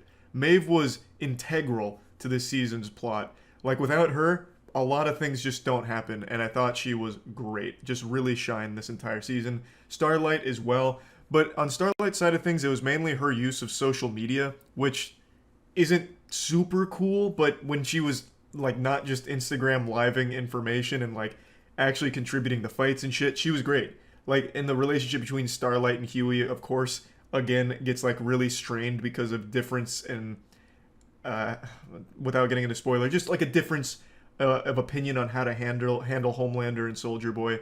The relationship, of course, is well written. Like, I actually care about their relationship. I feel sad when they're not happy together, as goofy as that is to say.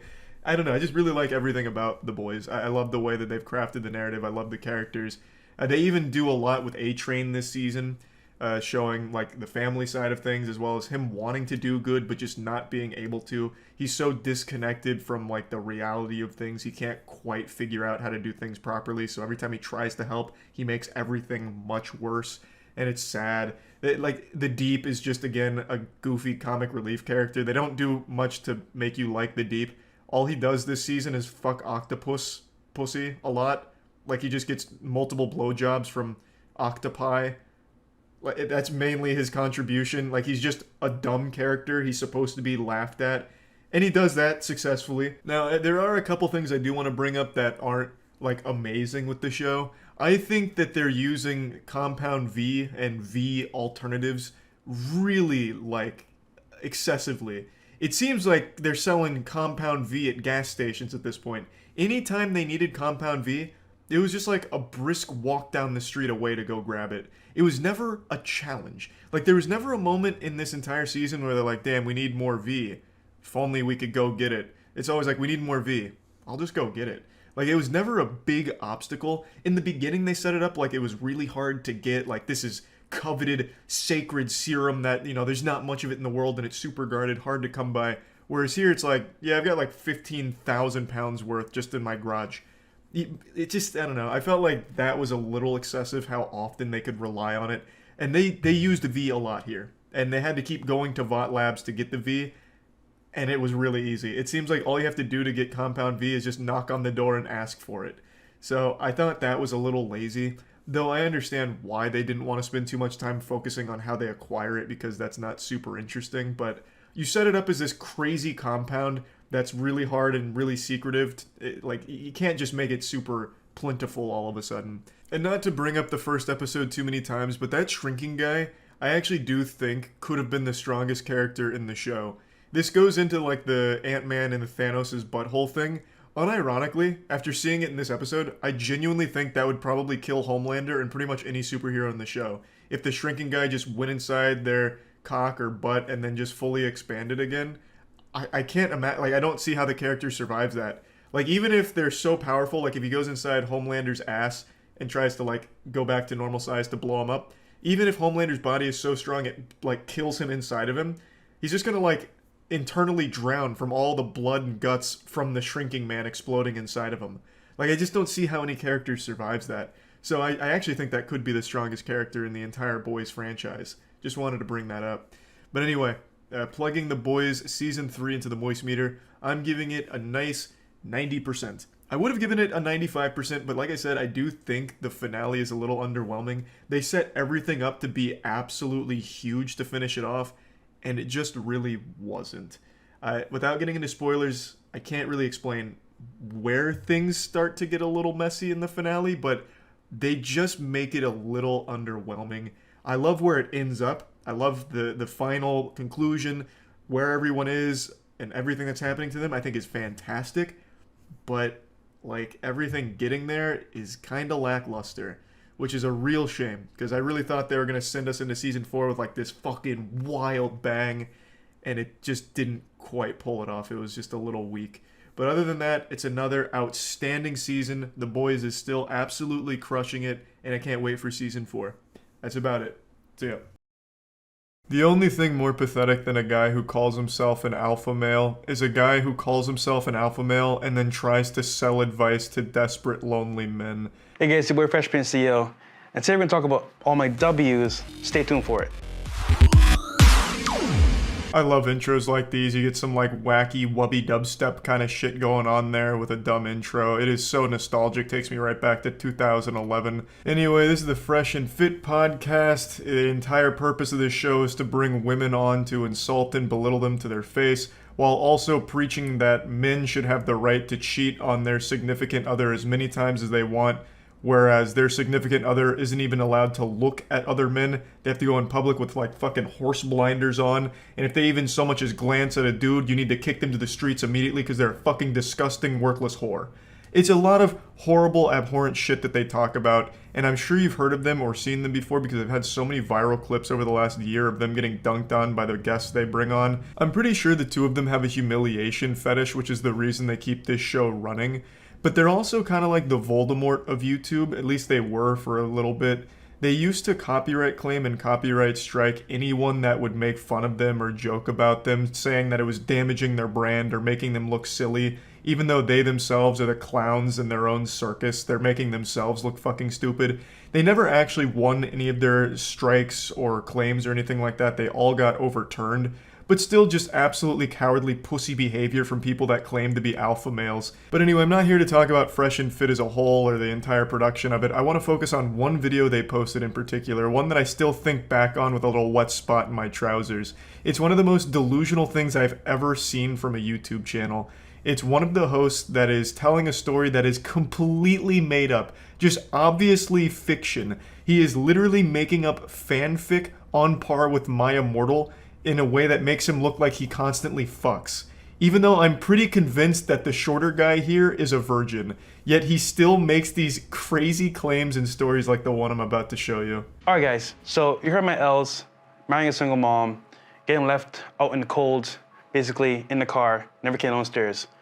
But today we're going to talk about my W in terms of having 3 women in one day. Let me stop you right there. I already don't believe you. It's super hard to think that anything they say is real when they constantly make stupid fucking claims like this one. Not to mention they've both shown themselves to be frauds time and time again. You know, we're both triple-digit notch count. He's in the quadruples.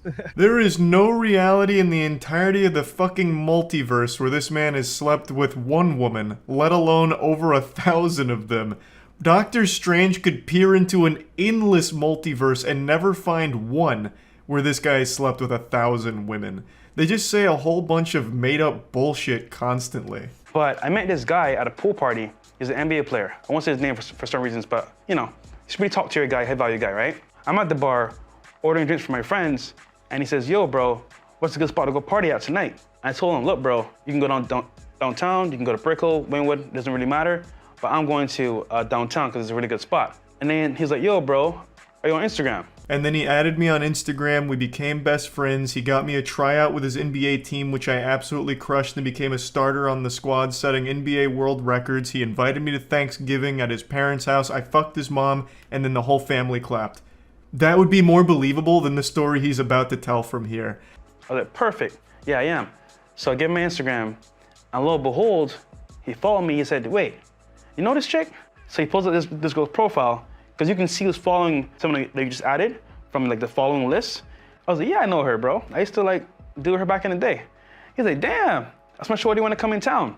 So basically, We were smashing the same chick. No, you weren't. The only thing you've been smashing is your meat into your hand, you liar. This story's already got more plot holes in it than Kingdom Hearts. Why would an NBA player go up to a random guy at a pool party to ask for a party later? He's clearly already connected. He found out about the pool party, so why would he go up to a complete stranger at a bar to ask for further advice on partying, and then going a step further to add him on Instagram? That just doesn't make any sense. Unless Fresh and Fit dropped to the floor and sucked his dick raw at the bar in front of everyone, why would this NBA player care to add him on Instagram? NBA players, celebrities, they don't follow like anybody at all, except for like actual close friends or business partners or something like that. So why would he add a complete stranger who he only asked one question to, where should I party? And past that, why would he then check who this new guy was following?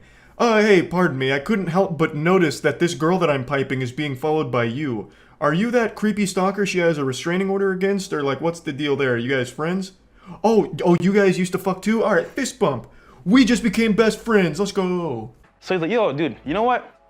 I'm having a mansion party, like, the next day. Come through, I got you. All this time, you know, we linked up the same night at the party spot I was going to. We connected, and funny enough, we dated the same girls, like a bunch of them. It was crazy, you know. Like we always say, me and Myron, a lot of these girls share the same high-value men, and they're around in the same circles, right? You have the gall, the chutzpah, to sit here and insult not only the intelligence of your viewers, but insult God himself with the claim that you and the NBA player were having sex with the same women. Do you honestly expect anyone in the world to believe that?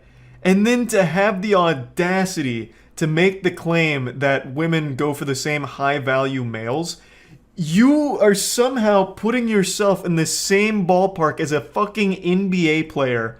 You who runs one of the most laughed at podcasts on the internet since the My Little Pony fan club radio show. You think that you are a same level of high-value male as an NBA player? Fucking mind-blowing. I'm at his mansion party, right? There's like 40 girls and like 5 guys. In my head, I'm like, yo, real talk, this is crazy. Like, I've never been at a party where there's been this much girls compared to guys. So I'm like, yo, how's this gonna work? He says to me, yo, come through, bro. So he's like, yo, pick 3 that you want, and I got you. I was like, 3 that I want? Is it like a buffet? Shoot, I'll take it. Bro, this does not sound like an NBA player. This sounds like human trafficking. Pick any 3 girls and I got you. That should be like setting off alarm bells in your head, I would think. What might have happened is some guy came up to him and lied like, yeah, I'm in the NBA, I'm also ex-Special Forces, over 500 confirmed kills, and I fuck on the daily. In fact, hourly. In fact, I'm gonna be late for a threesome right now. But yeah, anyway, just going back to Fresh and Fit lore here. So our boy is now at a mansion with 45 topless babes, big asses, sodden, dripping vaginas, and every single one of them has his name shaved into their pubic hair, I bet. So I was like, yo, I like her, and her. He goes, talks to them, calls them over, and I kid you not, I got a bedroom for you over here, do your thing. I'm like, what the heck? Is it that easy? So what happened was, like, I talked to them real quick, they were mad cool, and legit, guys, I could have had a threesome with them, but I was like, yo, this is crazy. Like, I had no idea what was going on. I was like, yo, this is too much for me. But far be it from me to question the math here, but it would have been a foursome, not a threesome. Unless, of course, the 3 girls fucked each other and then told you to just go far away from them, like hide in the bathroom or something, which I imagine would have happened. Also, he speaks fondly of this event, but I imagine this was one of the worst days of all 3 of those women's lives. Assuming, of course, this story is real, which it's not, I'm just suspending disbelief for a moment. Obviously, he is literally making this shit up as he goes along. What happened was, I did my thing with one of them, came back outside, hopped in the shower real quick, talked to the other one, went back in the room later on. So basically, I had 3 girls in one night. It sounds crazy, guys, but there's a whole nother world outside of the regular dating circle where guys of high value can actually like set up certain things that regular guys can't. What an incredible story. I can't wait for the sequel. Fresh and Fit in the Goblet of Fucking. I don't even understand the title of this video anymore. It's Pull Girls Easily, but doesn't seem like there was anything easy about this. He met someone that claimed to be an NBA player that invited him to a mansion and then assigned 3 women to fuck him.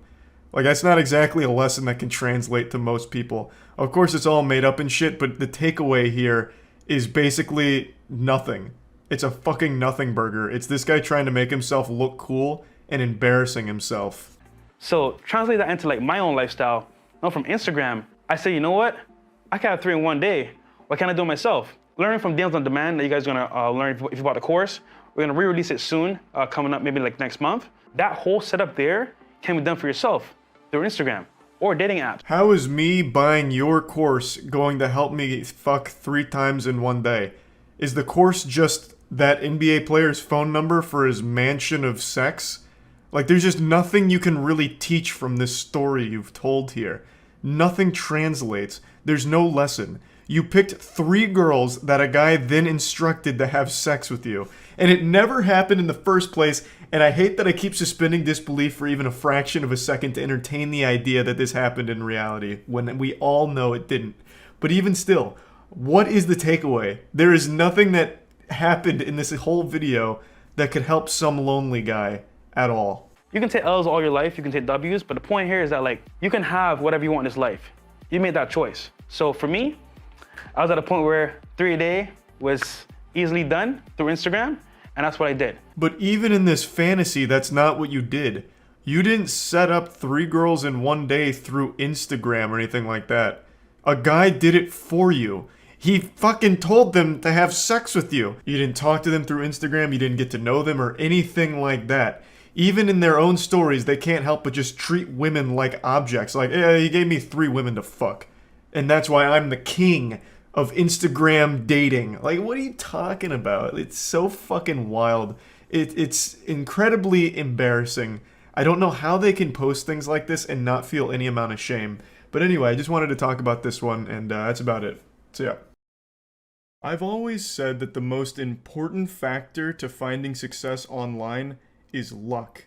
It's like a Roomba. You can't control it, you just have to pray for the best. You have to hope that you get lucky. You could make the single best piece of content the cyberspace has ever known, but there's a chance that nobody ever finds it. Or the people that do find it, maybe they don't spread it and it doesn't take off. That's just the nature of it. You are constantly competing with billions of other pieces of content at every second of every day that you're trying to make a name for yourself online. So I've always preached that luck is going to be one of the biggest driving factors in success. Of course, there are things that are important that you can control, like consistency, but overall, you're still going to need a healthy dollop of luck. That's going to be a necessary ingredient in the recipe for success online. Or at least that's what I've always believed. However, I'd like to provide an example that goes against what I say. Because I'm not infallible. Unlike Brendan Fraser's The Mummy movie, I'm not perfect. And I'd like to provide an example that is contrary to what I usually say here. This week, a small channel that you'd probably never heard of posted perhaps the best 2D fan animation YouTube has ever seen. And I don't say that lightly, it is absolutely outstanding. It's called Legend: A Dragon Ball Tale, and it comes from the channel Agent Mystery Meat. This was 4 years in the making, and it is absolutely breathtaking. And this came from a channel that not many people were familiar with. When this was posted, the channel had 11.3 thousand subs. I know that because this video got linked to me only an hour after it was uploaded, so I was there from the get-go. And I've checked in on it every single day since. The channel has now gone from 11.3 thousand subs as of the time it was uploaded to 181,000 subs and 4 million views on the video. I saw this when it was sub 10,000 views. I'm not saying that as a flex. I'm not trying to be a hipster here smoking on my pipe talking about how I knew about it before it was cool. The reason I'm mentioning that is because I saw it when it was still just this primordial ooze, you know, just starting to get little legs there and start taking off for itself. And this grew completely organically just because it was so good. There wasn't marketing dollars put behind it. There wasn't a huge social media push from the creators for it. They posted about it, but it wasn't like they, started trying to trend hashtags or pay creators to talk about it. This gained so much traction just because of how good it was. 4 years were committed to this project. All a complete passion project, not even monetized to my understanding, and it blew up for them. So this completely runs against what I usually say about just getting lucky, because this had nothing to do with luck. They created a product that was so good that it was destined for success. I'd like to show you a little bit of it. If you haven't seen it, I highly recommend watching it. I'm of course going to link it in the description, but let me just show you the level of quality they were able to capture here.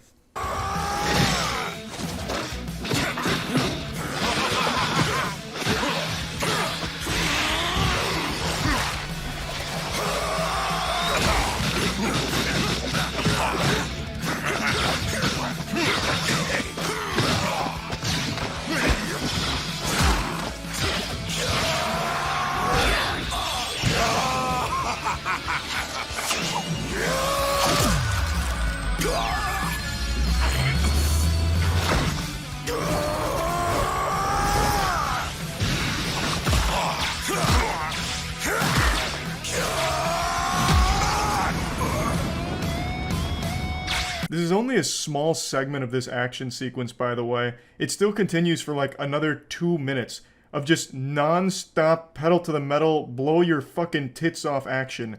And it is so smooth. If you had told me this was an official release from Dragon Ball Universe, I would have 100% believed you. I would have no way of knowing this was made by a small team as just a passion project as fans of the property. It is so incredible. And it doesn't like take breaks in its action like most modern anime still do. It is always fighting and moving in this short here. Now, of course, I understand why they do it in modern anime because, I mean, it's more than just an 11-minute short. It's a full season, so they can't dedicate the resources to do what they did here. But even still, I can't help but commend the team here for really committing to going for all-out action. You know, there's not a moment here where they do standard anime trope where they'll throw 2 punches and then separate and have some kind of dialogue like, oh, I see. So this is the power of the dark shadow kidneys that you possess. The other character wipes his chin off and then stands there static and just says, yes, the dark shadow kidneys that I stole from the sacred treasure of Gilgamesh's vault. You know, like there's no moments where they just exchange words to fill time. They're just going at it, and it's so fucking cool.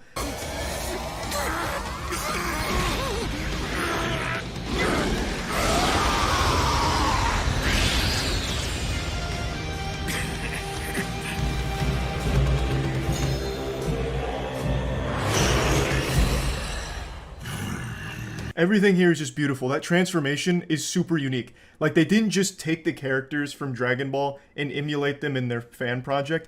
They reimagined them while still being faithful to the source. This is a fucking awesome Saiyan transformation here. The savior mode of Goku or whatever. It's so fucking badass. And even outside of the fighting, like, they set up an interesting premise for Dragon Ball.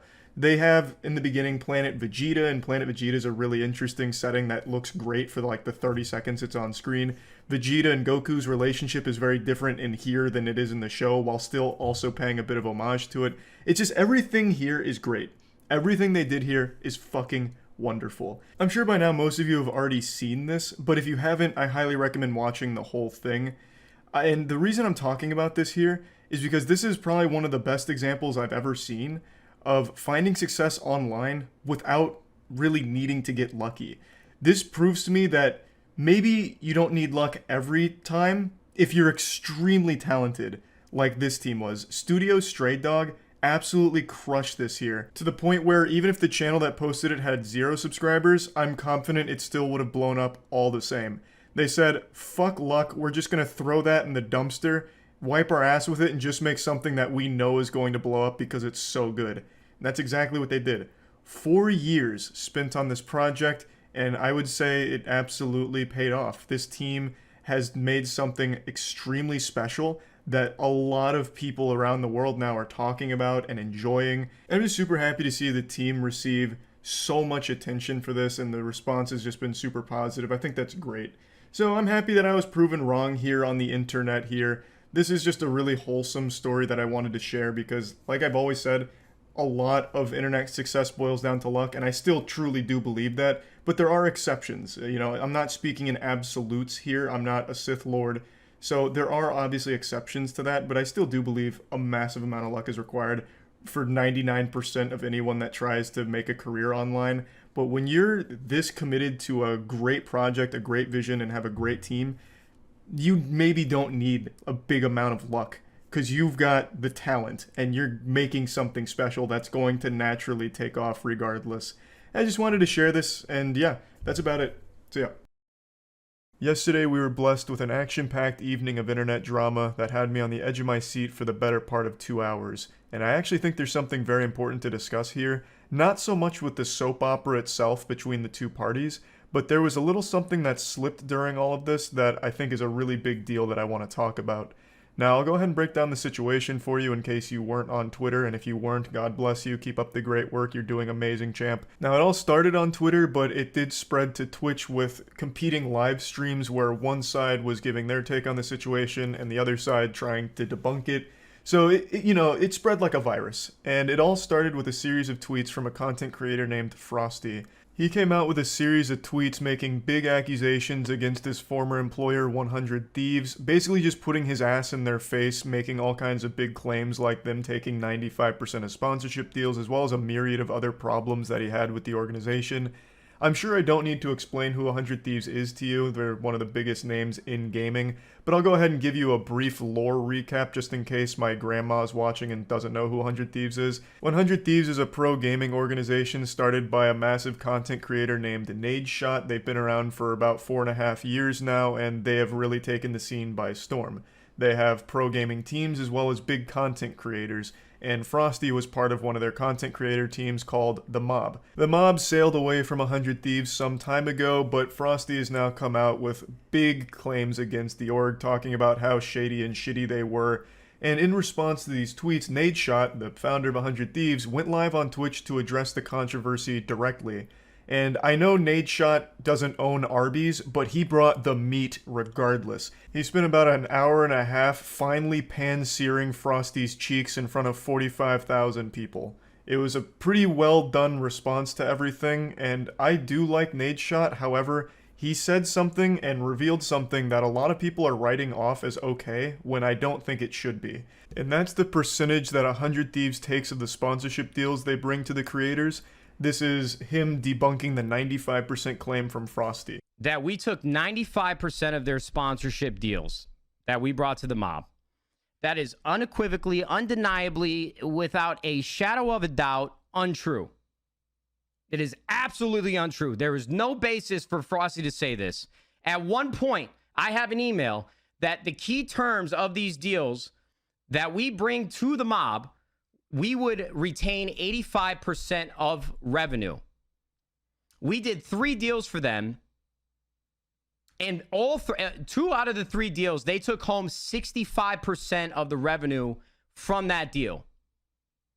Okay, 65% of the revenue from that deal. To me, that's not an amazing look. This is entirely wrong. This is the biggest load of fucking horseradish I've ever seen in my life. I don't know where this 95% number is coming from. It's actually 85. You know, like, that's not much better. Wiggling your finger, well, actually, it's 85% that we'll take up to. Now, Nadeshot, of course, does go a bit deeper into the weeds of it, saying that they did end up giving 65% to the mob for, like, one of their deals in particular, which was a $200,000 deal. They walked away with 120 grand, which means 100 Thieves took 80 grand. They got 35%.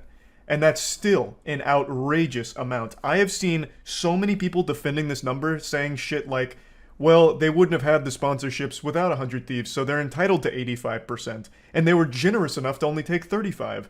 That is a fat, stinky L of a take right there. That kind of naive mentality is exactly why so many creators have been getting fucked in the face for the last 10 years online. Most creators, professional gamers, streamers, whatever, are pretty young, and they don't realize that they shouldn't be signing contracts that have something that extreme in them, like up to 85% we can retain from sponsorships. Even if it said like 35%, that's still a glaring red flag. They don't realize they're being exploited like that. Now, I don't think Nadeshot is doing this maliciously. This is just how the industry has been for about a decade, where the big businesses know that these people are young enough to not make a big hoopla about the sponsorship cut that they take, because to them, they're just making content, doing what they love, and getting some free money on the side because a company's finding ads for them. And then they'll take the lion's share of the ads when really they shouldn't. I think that's an absolute load of fucking dirty barnacles. You know, that's absolute fish paste. So I don't think Nadeshot's doing this from a place of like evil or greed. I'm pretty certain this is what he's always seen in the industry since he's been in it so long, but that's not the way it should be. I've talked about this a lot. I started a company back in 2018 with Matt. I even made a whole video talking about it publicly. It's called Human Media Group. It's a management company where we manage hundreds of creators, some of the biggest names on the platform.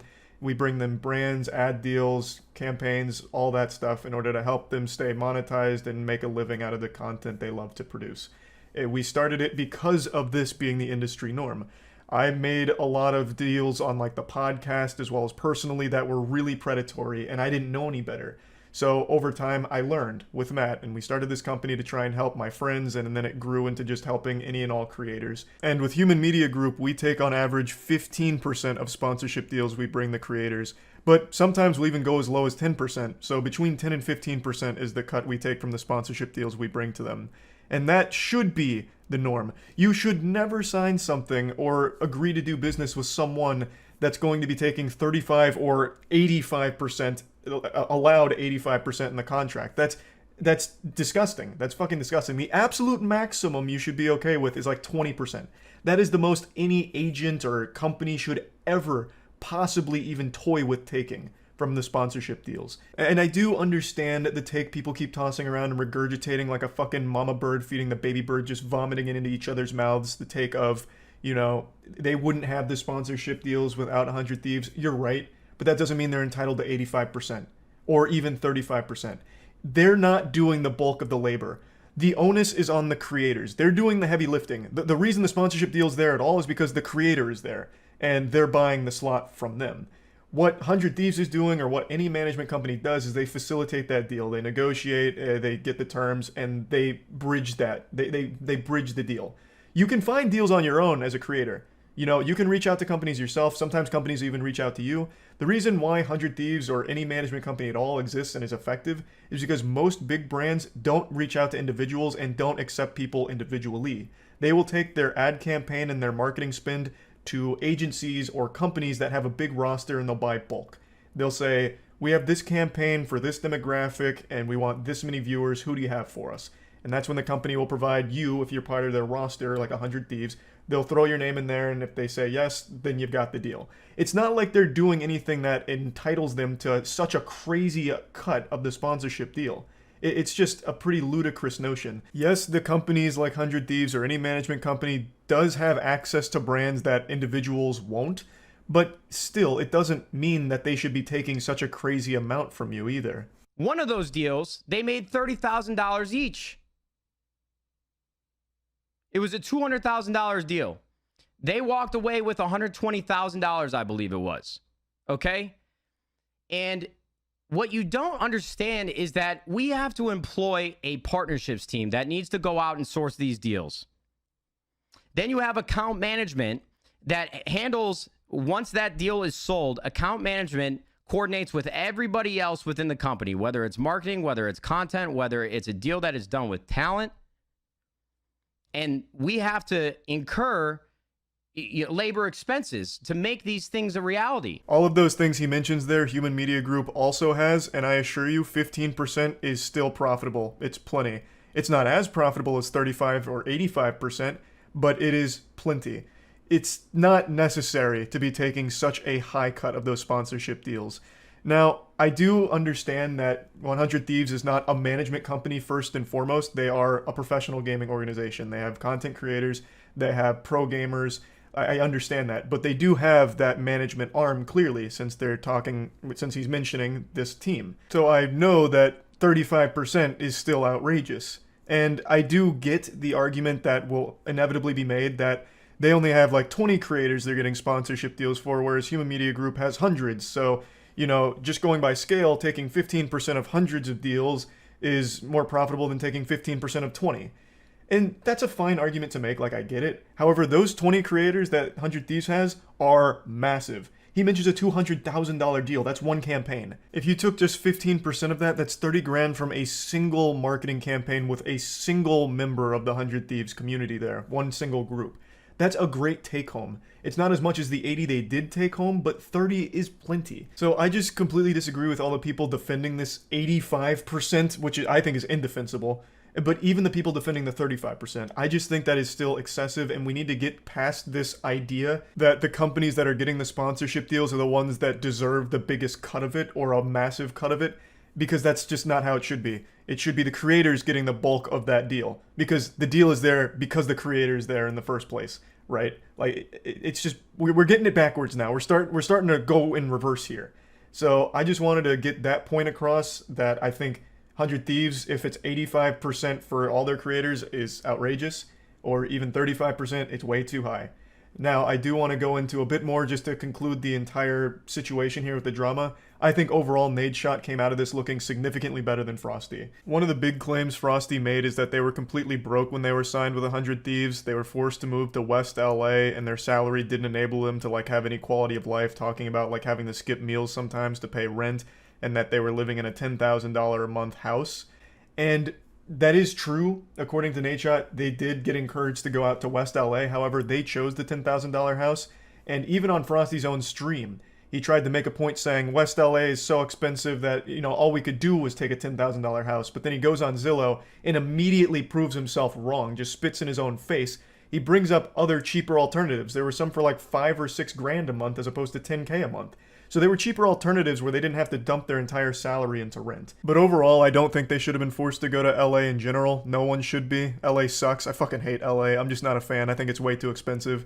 Their salaries were $2,500 each, and that doesn't go a long way in LA, so I don't think they should have been forced to go there anyway, but they did make a mistake choosing such an expensive place to live.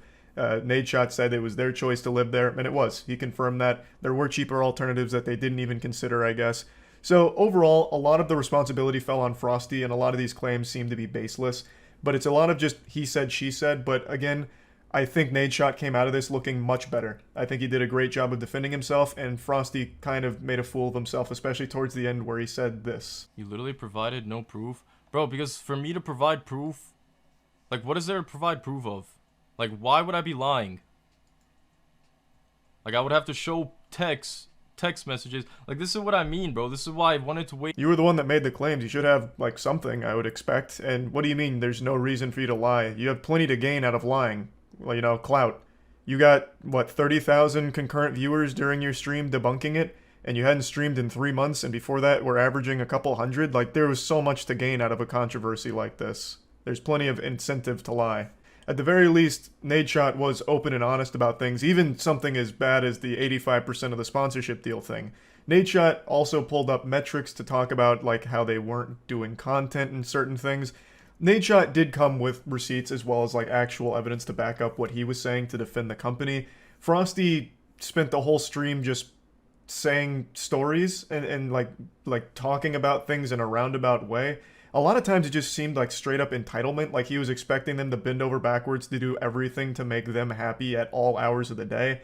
And so the stream didn't go super well for Frosty. I don't think he did a great job of like proving his claims.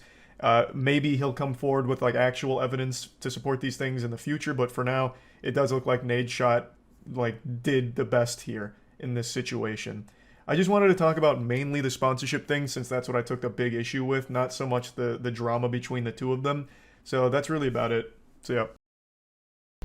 Alright, this is in memory of Justin Lin's directorial career. He recently quit Fast and Furious 10, citing problems with the production, and specifically Vin Diesel himself, saying, "Diesel shows up late to the set, he doesn't know his lines, and he shows up out of shape. So I'll be auditioning to replace him as the Fast and Furious director, and Rizzo will be auditioning to replace Vin Diesel.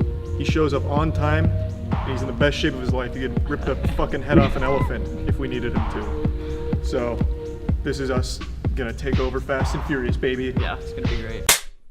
Hey, I'm Rizzo. I'm a 5'8", D1 athlete, newly embedded F1 superstar, aka big fan. Decided to pursue acting because I like it, and that's about it. That's about it for me. Alright. And we chose this guy because he's the best in the business. Alright, so let's show them why they call you Rizzo Octane Diesel Izzo. Alright, so you're in a street. Okay. an up-and-coming newcomer. He's come out of nowhere and he's blowing you out of the water. Am I on a motorcycle? No, you're in a car. Well, I don't think Dominic's ever been in a motorcycle, but you can wear it. You can wear it if you want. I'll wear it. This is gonna be our movie anyway. Yeah, make the character yours. Yeah. So you're losing a street race, and that's bad for your reputation because you're large and in charge, rock and roll titties kind of guy. You don't want to look weak in front of your people, but you're about to lose. You've just engaged Nas, and you won. Now hit him with your famous line, Dom. Oh, they're dating us. What a line. Oh. and you just won, and now, yep, and now hit him with the Dominic Toretto special, the classic.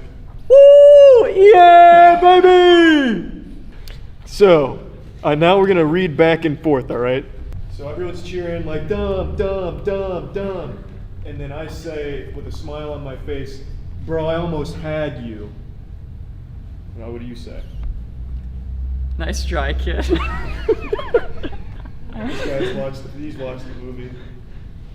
Bro, I almost had you. You almost had me? You never had me. You never had your car. Granny shifting, not double clutching like you should. That's exactly how he delivered it in the movie, too. You're lucky that 100 shot of Nas didn't blow the welds off the intake. Yeah, that's what he said. All right, and then, hold on, this one's gonna be inspirational. So, I live my life a quarter mile at a time. It's the one right above it. It's a really good line. That one's inspired many a football team. Okay. Oh, same accent, I'd assume. It could be Italian, it could be anything, freestyle, whatever you're feeling. All right. You're Dominic. I live my life a quarter mile at a time. Nothing else matters. Not the mortgage. Not the store. Not my team and all their bullshit. For those 10 seconds or less, I'm free. I'm tearing up. All right, let's move on. Justin Lin didn't actually direct this one. I just like this one the best. So it's kind of useless for the whole premise of the audition. Yeah, this one wasn't Justin Lin. This was a good director. Let's do Fast and Furious 7. Man, help me out, Danny. What do you think? I'm sorry, what was the premise here? I don't know. I just got Fast and Furious 7 quotes. I don't remember. I have friends. I got family. I don't. Maybe he's like, okay, so he just got in like a pretty wild car crash. You know, the bad guy came in and did the little maneuver, pit maneuver. Right. Right, and his like best friend is on the ground dying. Okay, so yeah, then maybe you're gonna want to approach him, and as the light's leaving his eyes, you're gonna want to go in for like a little kiss. Matt, can we have you stand in? Matt. We needs to kiss someone. So, you've been in a traumatic car accident, right? Deckard Shaw got you. Am I like? Yeah, you're done. You're donezo. The mortal coil's been shed. And then Dominic Toretto's busting in, and you're gonna say, "Thanks for being my friend." And that's when he says his line of, "I don't have friends. I got family." And he's gonna kiss you, and then he's gonna say it one more cheek. Yeah, on but like the lower part of your cheek where, like in the middle of your face. All right, run it. Thanks for being my friend, Dom. I don't got friends. I got family.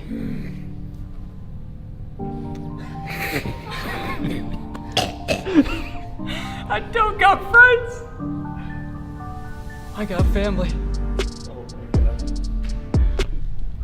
That. I'm tearing up, and I don't know why. All right, hold on, let's go to Fast and Furious 8 now, since we crushed that one. 8? Yeah. So we're gonna have you as Charlize Theron here, and what happened is when you thought Letty died, you fucked another lady, and she's been kidnapped now. So, she's my wife? No, she's the one that kidnapped your mistress. I got who you also had a kid with, by the way. Okay. That's just to give you a little more like character to start feeling the emotion. My name's Cypher. Yeah, so Okay. look at some good moments here. I'm a hacker who kidnapped his mistress, baby mama. My mistress, yeah. I can't find any time that they met in the movie for quotes. But so you guys are gonna. You're gonna have to improv. Yeah, we're gonna set you a scene, and you guys are just gonna have to feel each other out here. Okay. I hate my job. Yeah. I guess I am a hacker, so I'm probably an e-girl. How else are they gonna know you're a girl without a Swedish metal band? Is this better? So what ends up happening, and this is spoilers for any Fast fans, Cypher has the mistress killed, so she's dead. Baby's still alive, but now you finally confronted her and you're on a jet plane, so maybe you're a little, whoa, it's real turbulent up here kind of thing, and you're confronting Cypher now. And action. I killed your mistress. You wanna know who that mistress was? Yeah. And action. I killed your mistress. You wanna know who that mistress was? Mm-hmm. That was not my friend. Who was it? That was my family. I'm sorry. Get off this plane. Okay. Whoa! Man, you are ruining this. You're not even trying. He just hit you with like something on par with "we choose to go to the moon," and you can't respond adequately. Which part was the "we choose to go to the moon" part? Thank you. Action. Hey, I killed your mistress. Hey, you know who that mistress was? Who? Not my friend. And who was she? It was my family. Have you seen your baby lately? I've not. Where is my baby? The ocean. Get out of this plane. No, make me. What are you gonna do? I hate this so much. It's just gonna like turn into a porno or something. This is really cool. It's like Drama Club meets Brazzers. Why are we doing this? Come in here. We need you for a line, and there's no lines. That's part of acting, Matt. You make your own lines. That's Vin Diesel's school of acting. One of the main reasons Justin Lin quit is he kept changing the script. I was literally out there working. Now you're in here working. True. Harder. I'm glad you're taking over this project. Well, we're gonna travel back in time when I'm director. We're drifting in the prehistoric era. But we're going ancient Mesopotamia, in fact. Going further back. Further back than the prehistoric. Where we play cavemen. We're going to the primordial soup, where the cells are drifting. Oh. So this is the two of you. Here, I'll let you study the material. Oh, it's a video that we have to watch and repeat lines. Well, you don't need to do the exact lines, just to give you a feel for the tone.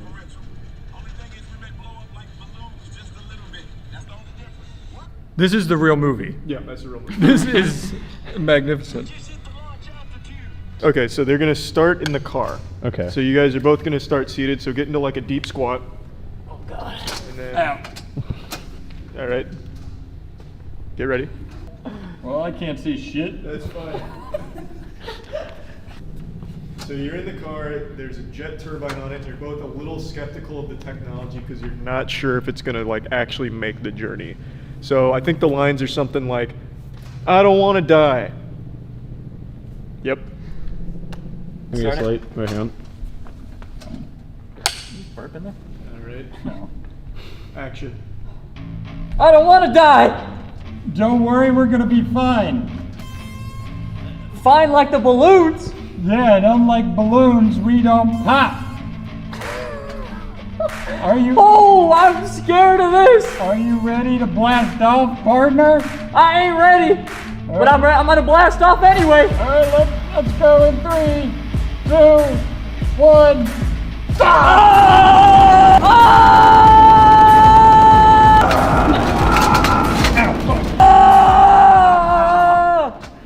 We're there. Oh, look, it's Earth. Look how beautiful it is. This is beautiful. Look, it's Earth. Oh, Wow. that's beautiful. It's great doing this with you, family. That was really good. Wait, where's the kissing? That's family. For family. You guys really did a good job. Looking at him just through that little hole in this little hole is horrifying. Oh my god. Oh, I hate my life. Is there anything else, Charlie? No, I really think we captured the main beats of Fast and Furious. Actually, really hurt. Okay. I think we got the parts. I think we're gonna make a good team for Fast 10. I think so too. I don't see how we couldn't. Really after this. No, we're fine. Matt's gonna pass out. Yeah, I'm good. All right, well that's a wrap. See you guys on set. For family. For family.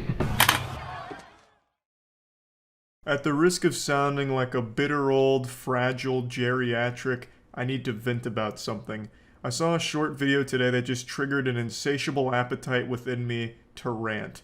And I've said this on stream before, and every time I have, people have been upset with this opinion, but I'm going to share it anyway. I hate water parks. I think water parks are hell on earth. And I don't hate them for the reason you're probably anticipating, which is germs with all the pee, puke, and shit in there from all the kids that go to water parks. I've always hated them because of the slides. Now, I'm not referring to the slides that you go down on an inner tube. I'm talking about the ones where you like cross your arms like full coffin style and go down on your back.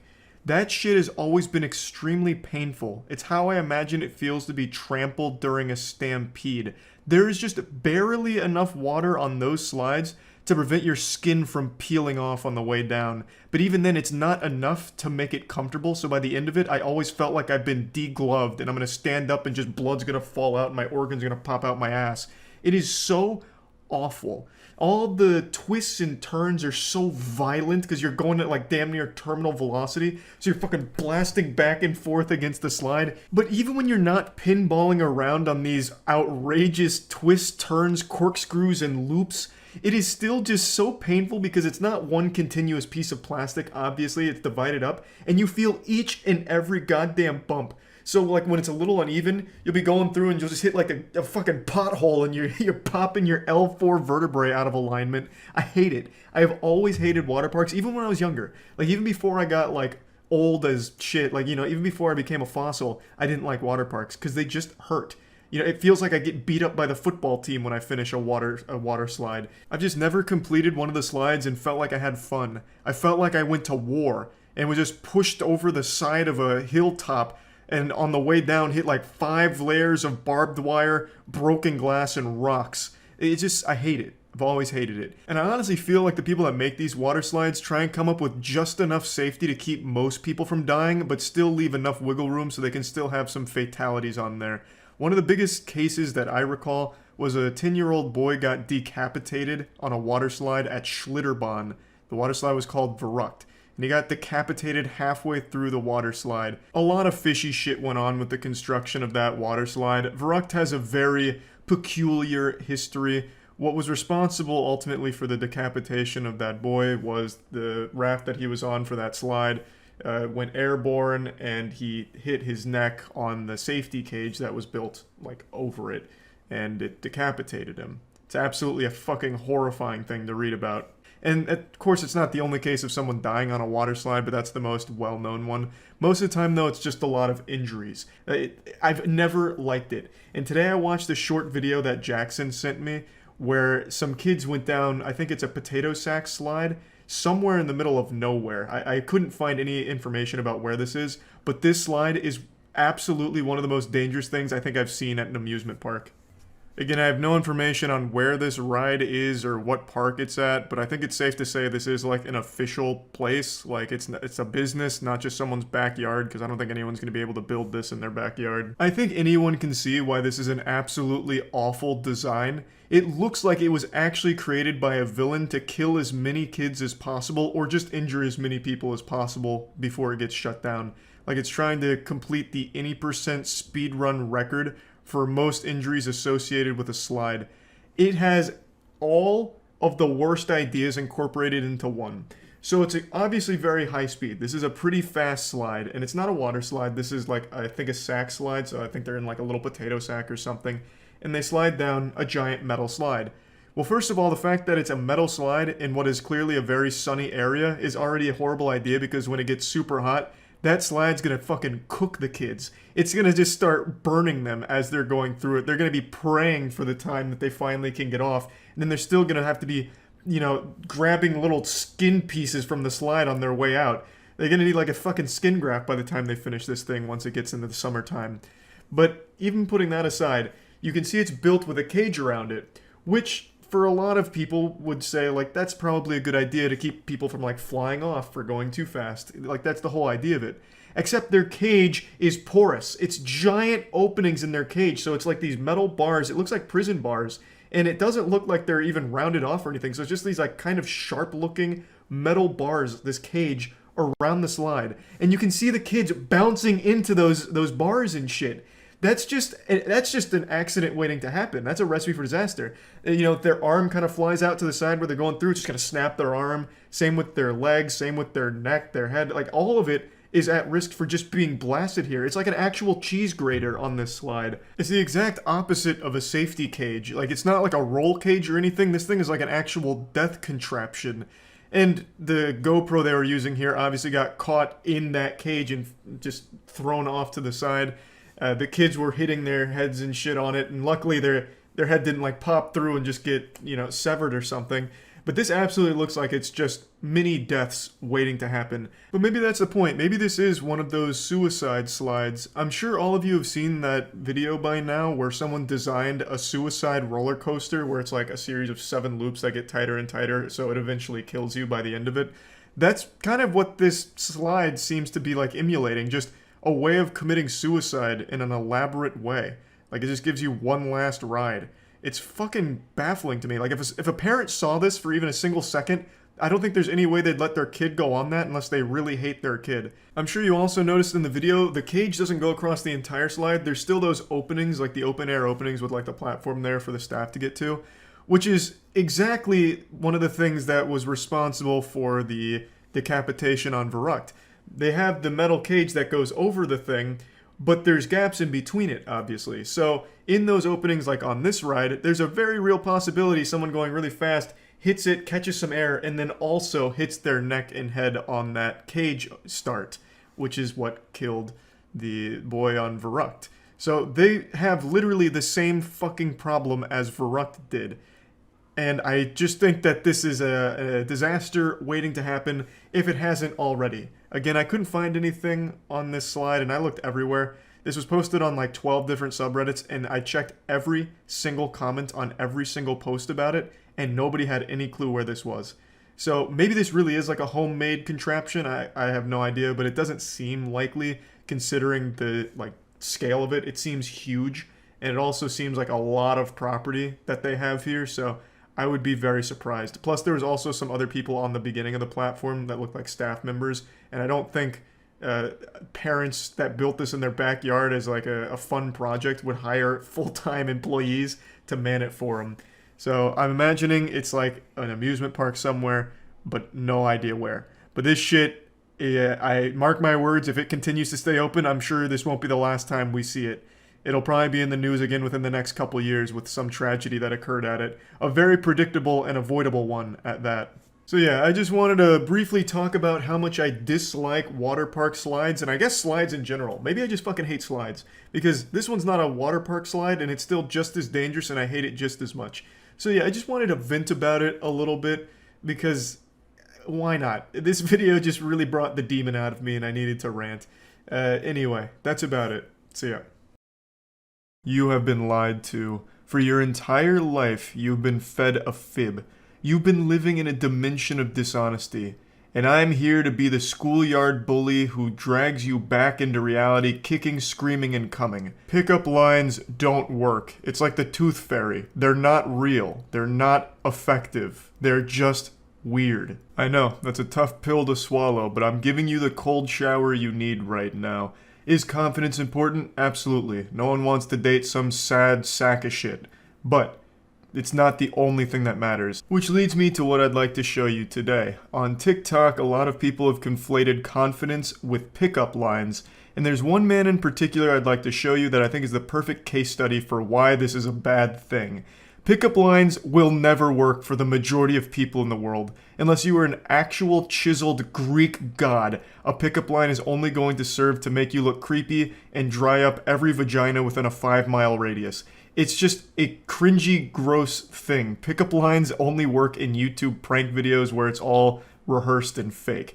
But a lot of people don't seem to know that, so a guy on TikTok has been using pickup lines pretty much every day for the last month on strangers out in public, hoping to get their numbers or go on dates, and he's been rejected at least like 100 times now on camera, it feels like, in only a month, so he's setting a real world record here. Excuse me. Hi, I got you Pop-Tarts for looking so beautiful. What's your name? I have a boyfriend. You do? Yeah. What's your name though? I don't. Oh, okay. Well, I just wanted to say you're pretty, okay? Thank you. You like my Pop-Tart line though? Thank you. It was good? Huh? My Pop-Tart pickup line, was it good? Sure. Yeah. I ate Pop-Tarts. Oh, you don't eat Pop-Tart? No, I don't. Okay, have a good day. I wasn't even in the shopping center at this time, but I honestly felt like I needed a shower just from even seeing the video. It's just so uncomfortable. You could tell the girl really just was dreading every second of that interaction. It only lasted about 35 seconds, but I bet it felt like an entire 24 hours worth of misery for her. And for him too. Like, this is a guy that, you know, if nothing else can be said about him, he doesn't stay past the rejection. There's a lot of pickup artists that always say, don't take no for an answer, as if they're like some kind of business student at a shitty university who gets the worst advice ever. You know, if you get rejected, you just keep pushing and pushing and pushing until you end up on the sex offenders registry. At least this guy, every time he gets rejected, he throws his hands up and he's like, oh, okay, then I'm done here. Then he says, thanks for your time, and then wishes them a nice day. Honestly, he's just like kind of a trick-or-treater, like, hey, thanks for, you know, the candy. I'm going home now. So that's great, and it shows me he has some level of self-awareness, but it's still some turbo creepy shit here, because he walks up phone in hand, recording them, and for some reason he always has the light on his phone. It was mentioned in like 4 of his TikToks, like, hey, are you recording? Why is the light on? And then he just denies it, like, no, I'm not recording, just lying about it. But yeah, so he comes up recording them, and then delivers some of the worst lines of all time. He calls this one the Pop-Tart pickup line, but it's not really like a classic pickup line. This is rather unorthodox, I suppose. All he did is approach her with a box of Pop-Tarts and said, I got you this for being hot, and then gets rejected. Excuse me. Sorry, this is awkward, but I just had to say you're very pretty. Thank you. Yeah, alright. This was the rejection that started it all for this man. This was patient 0. The first time he went out in public and told a girl she was pretty. Came on pretty aggressive. She said thanks and then walked away. He walked away. You know, that's where that story ends. Not exactly a fairy tale ending. They didn't get married in the end or anything. But for some reason, this started it for him. This was enough to get him interested in continuing to pursue this as his main source of content. Excuse me. Sorry, this is awkward, but you're very pretty. Oh, thank you. What's your name? Oh, I'm Jasmine. Jasmine? I'm Nigel. Oh, Jasmine, like the flower, huh? Yeah. Well, you do look like a flower. Oh, thank you. I'm just kidding. What are you up to? My man panicked right there and hit her with the just kidding. That was the real-time equivalent of the classic, hey girl, you're super hot, I wanna fuck, and then 5 minutes later with no response, LOL, sorry, just kidding, that was my friend, that was on my phone, not me, I didn't type that, how are you? Like, you can't just throw that out there and then immediately backpedal like that. He just bailed instantly. Excuse me. Hey, I was just leaving the store. I had to tell you, you look so pretty. Thank you so much. What's your name? Sherry. What are you up to, Sarah? Buying a charger. Oh, buying a charger? What'd you do? Did you break your charger or what? Losing them. You're losing them? Yeah, what store did you see me in? Are you recording right now? Oh, no, I'm not recording. It's just the light. It's Ray-Bans. It blinks when it sees cute girls. You're funny. I really thought my man was about to run out of this store Looney Tunes style after getting caught red-handed recording. That's usually what's the creepiest part about these kind of interactions is they film themselves, like blatantly filming themselves recording the whole interaction. I don't know how they don't get called out more often for it, but it's super weird every time. But yeah, this was one of his more brave ones, just right in the middle of the store as she's trying to check out. You're pretty. Why are you buying a charger? No, I'm not recording. Yes, I have an erection. So what? Excuse me. Hi, I'm sorry. I just had to tell you look so pretty. Oh. What's your name? Me. Nee, what are you up to, Nee? I like that. What is that? I don't know. What's it called? Trying to get you tattooed on my arm. I'm just playing. How's your day going? Good. Yours? Yeah, you don't get approached a lot? You look nervous. Am I making you nervous? No. did, but I just kept walking. You got scared, huh? No. No? This one's pretty fucking rough. I can only imagine how scary it would be to just have some random goofball sprinting up behind you, and you can hear him coming too. He's really fee-fi-fo-fumming his way behind her, shouting, excuse me, and then you turn around and it's a guy recording and says you're pretty. That shit's just gotta be painful. Like dipping your nutsack in like piping hot boiling water. Like it just can't be an enjoyable experience. And even he recognizes that, where he's like, oh, you look nervous. You know, you were probably scared. Did I make you scared? I'm sorry. You know, you were scared and nervous. Like he can even rationalize somewhere deep inside of him, like, yep, this was pretty psychopathic shit. I probably did scare her. Excuse me. Sorry. This is awkward, but I love your outfit. Oh, thank you. What's your name? I'm actually in a hurry. Oh, you're in a hurry? Yeah. Well, can I grab your number real fast, you think? I do have a boyfriend. You do? Oh, you're very pretty, by the way. Take it as a compliment, okay? Yeah. This one was pretty cool because he performed it in front of an audience here. That guy in the back is very well aware of what's going on here, and he's got front row seats to the cringe Super Bowl happening in front of him. And you can see even he's cracking a smile from time to time after how uncomfortable this whole interaction is. Excuse me. Excuse me. Oh my god, you're so pretty. Thank you. What's your name? Lauren. What are you up to, Lauren? Nothing much. Yeah? What you looking for? Close. I'm looking for your number. I have a boyfriend. You do? Alright then. Well, you're pretty, okay? I swear to God, this guy has heard the word boyfriend more than he's ever heard his own name. Every time he walks up to a woman within 3 or 4 sentences, he's able to get them to say, I have a boyfriend, or sorry, I have a boyfriend. Like, I don't know how many times you can take that. Just stop. Just fucking stop. Stop using your pickup lines. Stop recording yourselves trying to, like, come on to women in a really creepy, aggressive way. Just stop it. Excuse me. Hi. Do you know where the library is? Yeah, if you go all straight, you should see it. So just continue straight across the bridge. Oh my god. To your right. The way you like pointed, you're definitely my type. I just playing. What's your name? Jocelyn. Jocelyn, what are you up to, Jocelyn?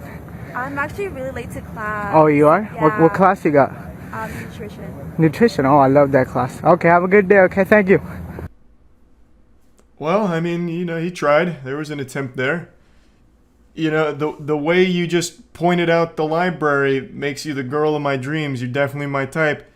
Regular old Casanova. I have no doubt shortly after filming, the girl ran back and jumped into his arms.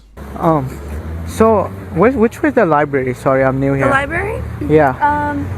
Just walk straight like down. It's literally like, just walk straight and then it's like that big building right there. Okay, you go here, yeah? Yeah. Oh, okay. What's your name? Mine? Yeah. Lauren. I'm probably gonna walk by the library right now. Oh, yeah? You wanna walk me? Yeah. You're attractive. Thank you. What's your Unfortunately, in this one, he managed to run into an extremely nice person who was kind enough to invite him to follow her to the library because she thought he needed help getting there. And immediately upon receiving the invitation, he accepts it and gets super fucking weird about it. This will probably be the last time she offers to help a stranger find the library or anything of that nature. It goes on and on and on for like 30, 40 more videos maybe, I don't know, so many. And he's still going to this day. I think his most recent one was only like 4 or 5 days old as of right now, me making this video. So yeah, I just wanted to show this and let you know, pickup lines very rarely work, and going up to random women in public and being super creepy will never work. It's bad. That's about it. See ya. Check this out though. I'm the only one who consistently does. That hurts.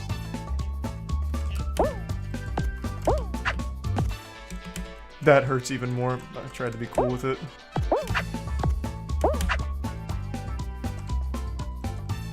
We'll be fine. I haven't landed a good punch yet, but I will. This is a great map for it too. Actually, this is a great map for hug.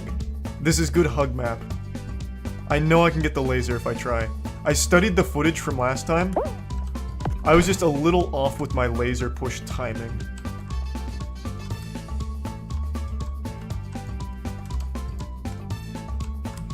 See?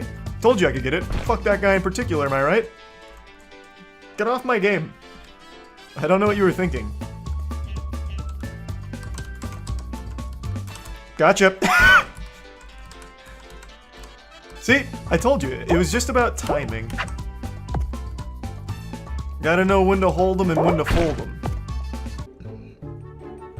No, I actually think there is an ELO system in this game, unironically. Because I no longer play against, like, the actual 4-year-olds anymore. Unless it's just chat joining. I don't know. But I really think there is, like, an ELO system in the game. Oh, that's sad. Poorly timed it. Might not qualify now. There we go. Take it upfield, boys. We still have time. Alright, I'm gonna need to make a clutch play. I'm coming. We're pulling the goalie. Oh my god, that might be the one. Oh my god, I'm the hero. Let's go! Get in net now. You're welcome. What a play. I have this whole area to work with now. I'm all alone.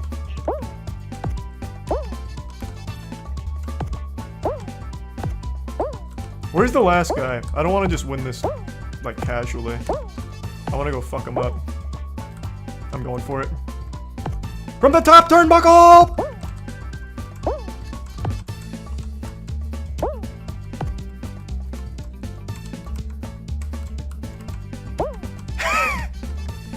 Oh, he actually recovered.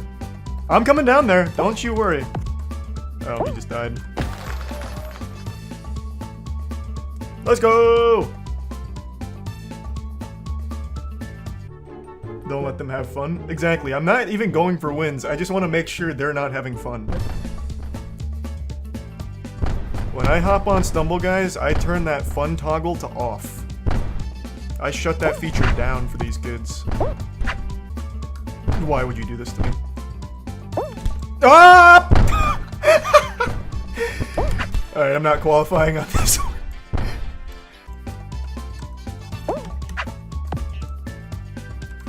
Fuck you, buddy. Just fucking potato sacked him. He's mad. I know he is. Imagine if they added more songs. They should just add more mechanics. Just make this like a really mechanically difficult game where the 4-year-olds with the iPad can still enjoy it, but then for the greasy sweatballs like me, there's like a really high skill ceiling. Okay, can you guys just go back there? I'm gonna stay here. Yeah, just help me out. Nope, that's not gonna work, kids. That's not gonna get it done. Just go back there. Okay, just get off my platform. How about that? I will stand here all night. You guys have school in the morning? I don't. I will literally stand here all night. Don't you dare. Don't you dare do that. Get off my platform. I can do this all day, baby. You know what? Let it fall. It's fine by me. This is mutual assured destruction. Almost. Nope, that's still not enough. I don't know how Panda just clipped through that.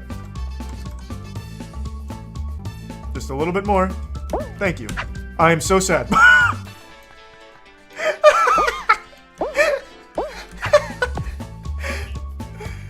That hurt my feelings. Alright, we're in the pressure cooker now.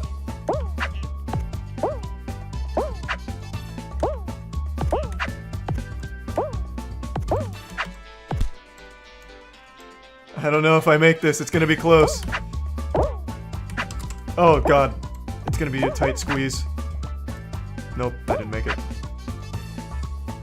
Oh, there's room for one more. No! Yeah! Wait, what? Oh, there must be a built-in time limit.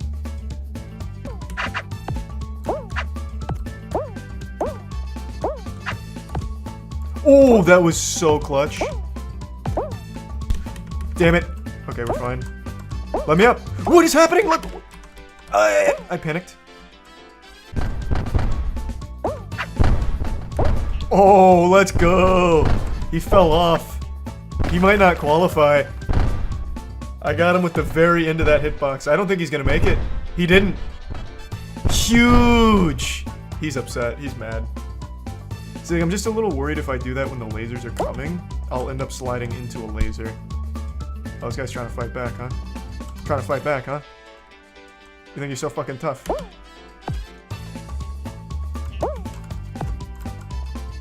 Oh, shit! God, that was clutch. I caught a really unlucky bounce off that guy. Out of my way. This is an aggressive lobby.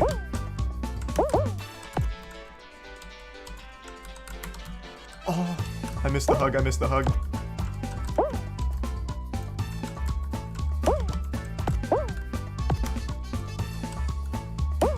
Oh shit! Got him! I got him! I still got him! I still got him! Oh, that was scary.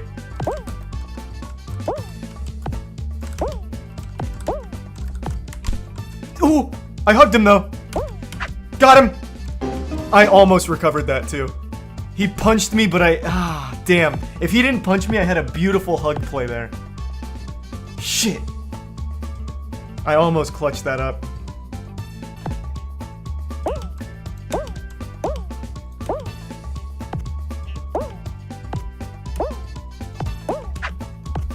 No distance. Actually, that almost got me killed. Or almost got me second place instead of the dub. The skate is just not consistent, man. I don't get it. Panda. Gotcha. Pussy, let's go. You love to see a good hug kill. You next. Gotcha. You see, now I've got it. It's just all about that finesse. That's what these kids don't understand. Who's next? Oh, shit. I missed. Don't punch me. Fuck you, though, buddy.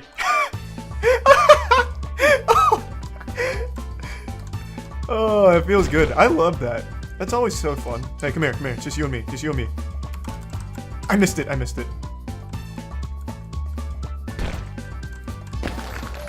Oh, I didn't want to win that way. I wanted to finish him with a hug. I was a menace there. I executed 4 children. They were not ready for those hugs. I hugged 2 of them into the laser and then fucking blasted the other one to the Shadow Realm. Actual fucking bully? Oh no, those kids were getting disciplined by me right there for sure. I gave them that tough love their parents never could. That was just mean. Like straight up, that was just mean, I'm not gonna lie. Sorry, I just needed 1 kill at least, because Slide's just not getting it done on this one. I feel bad, I feel bad. I said I wasn't gonna do that, and I did. I got 2 with that.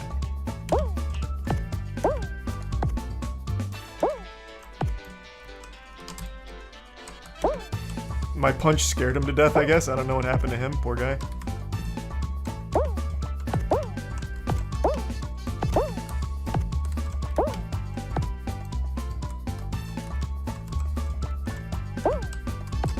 That guy just clutched up hard. Not that time though, sorry. Oh! Whoa! Huge!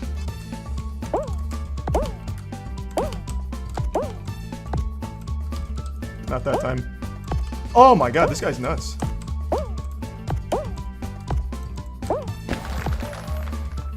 That guy played a good old-fashioned slobber knocker. I hit him 6 times and he recovered every time and then went out on his own terms. Good for him.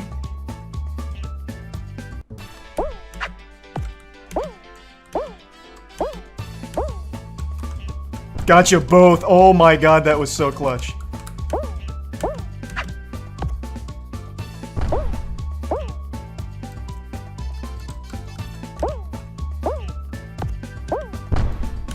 No! Fuck, I risked it. Damn! I had that too. Alright, let's test your theory if left side's always the right one. Left side is always the right one. What do you know? Huh. Wow. Scientific method in action, that's right. We got to the bottom of that.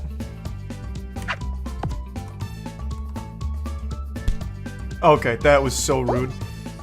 Now they're not gonna win because of that. They did that just to fuck me. What an asshole. Though I do the same thing, to be fair. Wow, and they're gonna win. What the fuck happened? How is this lobby so bad? You can't let them win after that disrespect. Unbelievable. How? They fully stopped the turnaround and hit me. How is the other side so shit?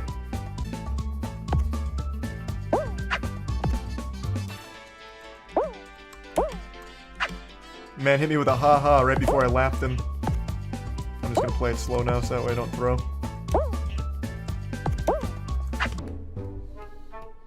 Oh, baby. I'm going to make slide work here.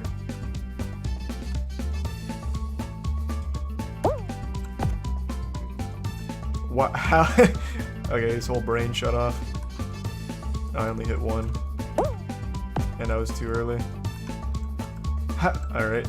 I definitely thought I hit those. Going for it. Got him. Oh, I almost threw myself off the ledge. I don't know what happened to the polar bear there. He's just straight up planking. Oh, I'm stuck on his head.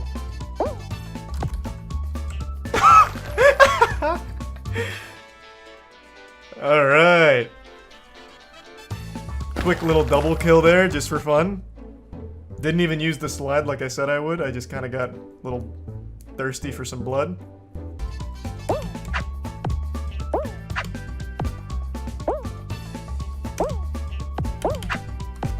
Oh, that's so clutch. Let's go. Skate coming in when I needed it most. What an ass greaser right there at the finish line. Fucking bumping and grinding the whole way. Pay to win, baby. Whine about it. Love to see that. I really want to get chicken.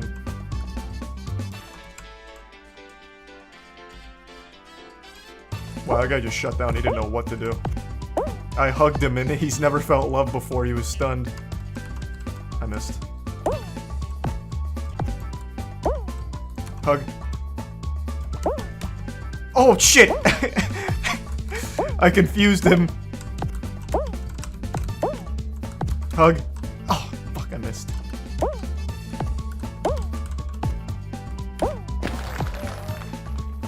Once again, just winning the old-fashioned way. Alright.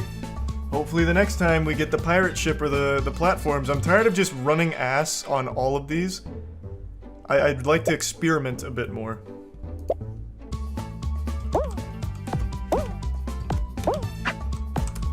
Sorry. I'm sorry. That's not what I wanted. I wanted to get a big skate play, but at that point I just needed the win there. I completely missed on the last level. Unlucky. Another race finale. I'm so tired of it. It's nothing but race finales tonight.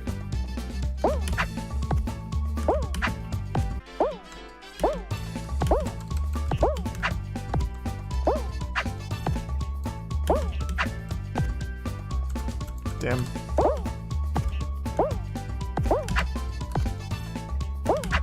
Got it. Close one. That was super unlucky at the end there with the platforms because I couldn't go, I had to wait.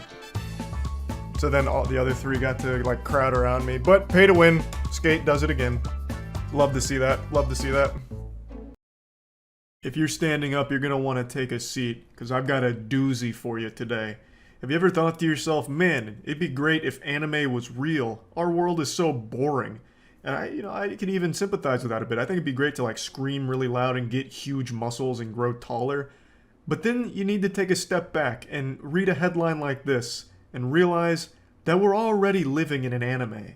And it's a goddamn shonen shithole. There's a Destiny YouTuber who's currently being sued by Bungie for $7.6 million. And just like the Celtics in the NBA Finals, he will absolutely lose. He doesn't stand a chance. He'd have better luck finding $7.6 million in the gutter than winning this lawsuit against Bungie. This guy took the plot of Death Note and applied it to YouTube. He basically became a Diet Kira, and as a result, it cost him his entire life here with this lawsuit. But I'm getting ahead of myself. I've loosely followed this story since it broke a couple months ago, and my god, there's so many twists and turns in here, it makes Game of Thrones look tame. It is so unbelievably goofy. And you all know how much I love like the goofy and the wacky and my god, I'm ashamed to say it, but even the silly too. And this story is absolutely among the cream of the crop in that ballpark. So, Let me break all of it down for you. A couple months ago, Destiny content creators had their judgment day. Rapture had occurred. In total, 96 videos just vanished from a multitude of Destiny content creators seemingly out of nowhere and for no reason. The videos were totally innocent. There was nothing wrong with them, but they had all been struck down by a company called CSC, which is a legitimate copyright management firm that represents Bungie. So, content creators rightfully were very upset with Bungie, thinking that they'd betrayed the community. Bungie had decided to go to war against the creators, and it was this big bloodbath online for a while of people hating Bungie for what they did. But it turns out Bungie was also a victim. Their own videos got copyright struck and taken down by the same CSC agency. So what went wrong? Did an employee go rogue? Just have a Winter Soldier moment and just go full nuclear and take all Destiny content down as they saw fit? Well, as it turns out, there was a bad actor impersonating CSC Global. And they were the puppet master behind the scenes taking down all of these videos.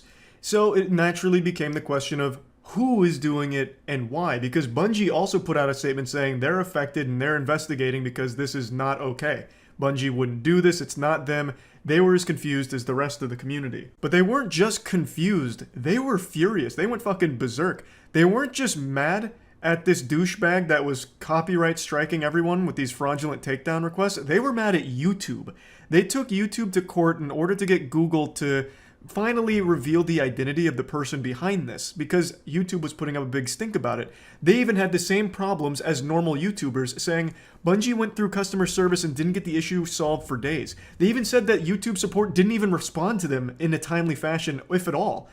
Reading this when it was happening was shocking, because even a billion-dollar company like Bungie has to go through the same channels as the fucking goobers like me and all other YouTubers do. And it sucks. It's trash. Bungie got a taste of what it's like to be a normal YouTuber for a little bit. You get no answers, you get no response, and you get no solutions when you go up to like the top of the food chain of YouTube. They would have had better luck just doing what all the rest of us do and start whining on Twitter about it and crying for YouTube's attention, because it seems like the only team there that can actually solve things is the Team YouTube Twitter account.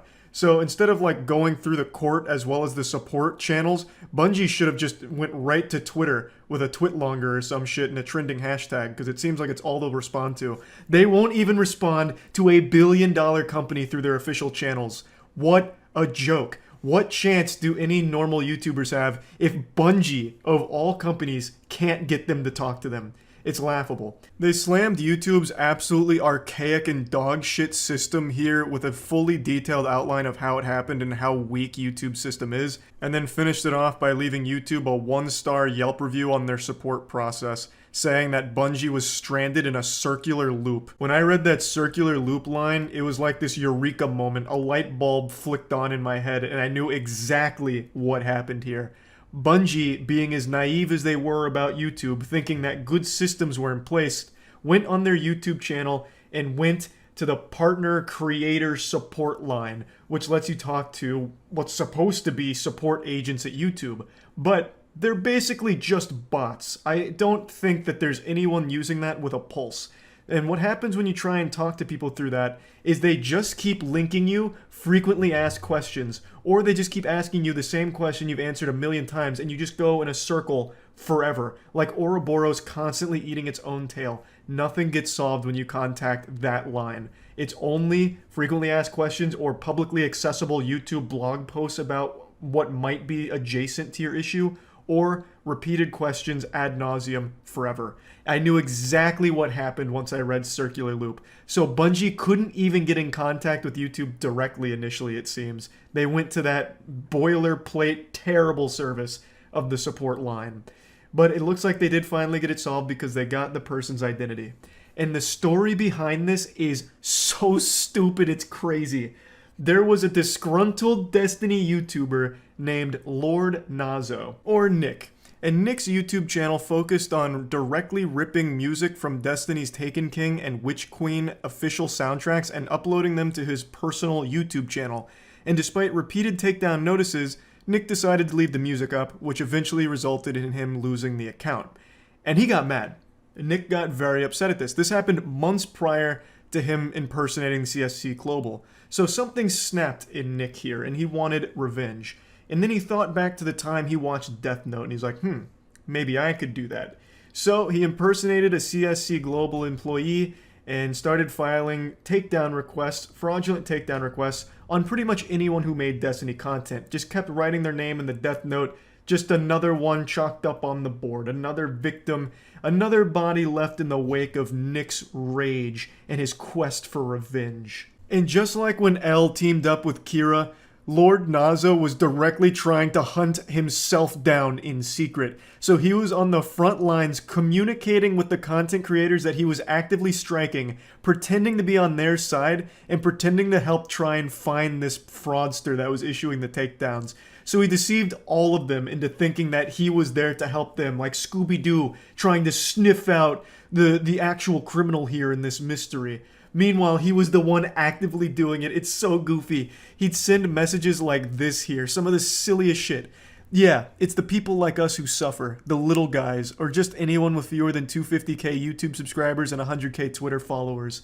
This was absolutely a plan to put himself at the bottom of the list of potential suspects. So he'd say things like, yeah, I was also a victim of this a few months ago. There's something real evil out there, and we've got to find him. I won't rest until this dubious actor is brought to justice. He'd go on and on, dropping breadcrumbs like it's definitely a fraud, and then even going into detail about how easy it is to take down someone's content using YouTube's broken system. Just constantly saying things like, it's actually a fraud out there and I know it. Just trying like his best to make it seem like he's super innocent and on their side. But unfortunately it was all a ruse and he was the one guilty of this crime. And for this crime he is facing a $7.6 million lawsuit. That's a fat one.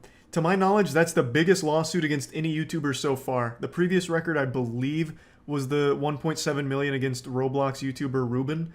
This is blowing that out of the water right now. And this is a lawsuit this guy would absolutely lose. He's guilty. Like he is literally like admitted to it. He has been caught red-handed with his hand in the cookie jar. They have absolutely caught him dead to rights on this charge. He did this. And it's pretty cut and dry. They got the information from YouTube. They even have these Discord screenshots where he like subtly hints at exactly how he's doing it. There's just no wiggle room here. So this is a lawsuit that he can't possibly win, really. And I've seen a lot of people defending him saying, like, he was actually doing it just to make a point about how broken the system is. And that's a good point to make, because the system is broken, but this is the worst way of doing it. He's committing crimes. This is a crime. And it's a really douchey one at that, because he is actively hurting the livelihood of all of his peers. All 96 of those videos that he copyright struck were either friends of his, mutuals, or Destiny content creators that rely on content creation for their livelihood, and he threatened it, directly threatened it. That's not necessarily a petty crime. That's a big deal, and that's a wide-stretching one that affects a lot of people. So I think he absolutely deserves to be slapped like this and made an example out of. Shit like this isn't okay. YouTube actually slapped someone like this in a similar fashion back in like 2019. There was a guy issuing fraudulent takedowns for other content. I think it was Minecraft. And he got slapped with 25k per takedown notice. And you know what happened?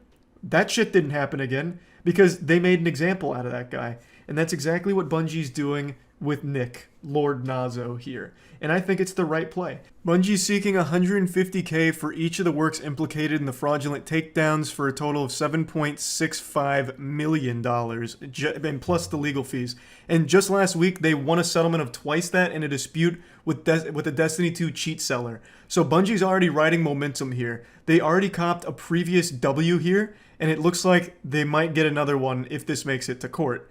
And all of this over Miner's YouTube channel, which had less than 3,000 subs. Ultimately, I think Lord Nazo wanted to do something good. Like, he truly believed he was the hero in this anime, where he's fighting against a mega corporation that wrongfully took down his content, and he wanted to make an example out of a broken system. But he failed to realize that he was never the hero to begin with, because his content was straight rips from their official soundtrack that he re-uploaded, fully knowing that that's not allowed, and even receiving warning that that's not allowed, and still acted surprised and angry when he eventually lost his channel because of it. And then in his temper tantrum, tried to spin this narrative where like this system's broken and I'll prove it by targeting the company that made me mad. And by targeting that company, he targeted a ton of normal people, people that had nothing to do with Bungie. And as a result of that, their livelihoods got kind of fucked for a little bit.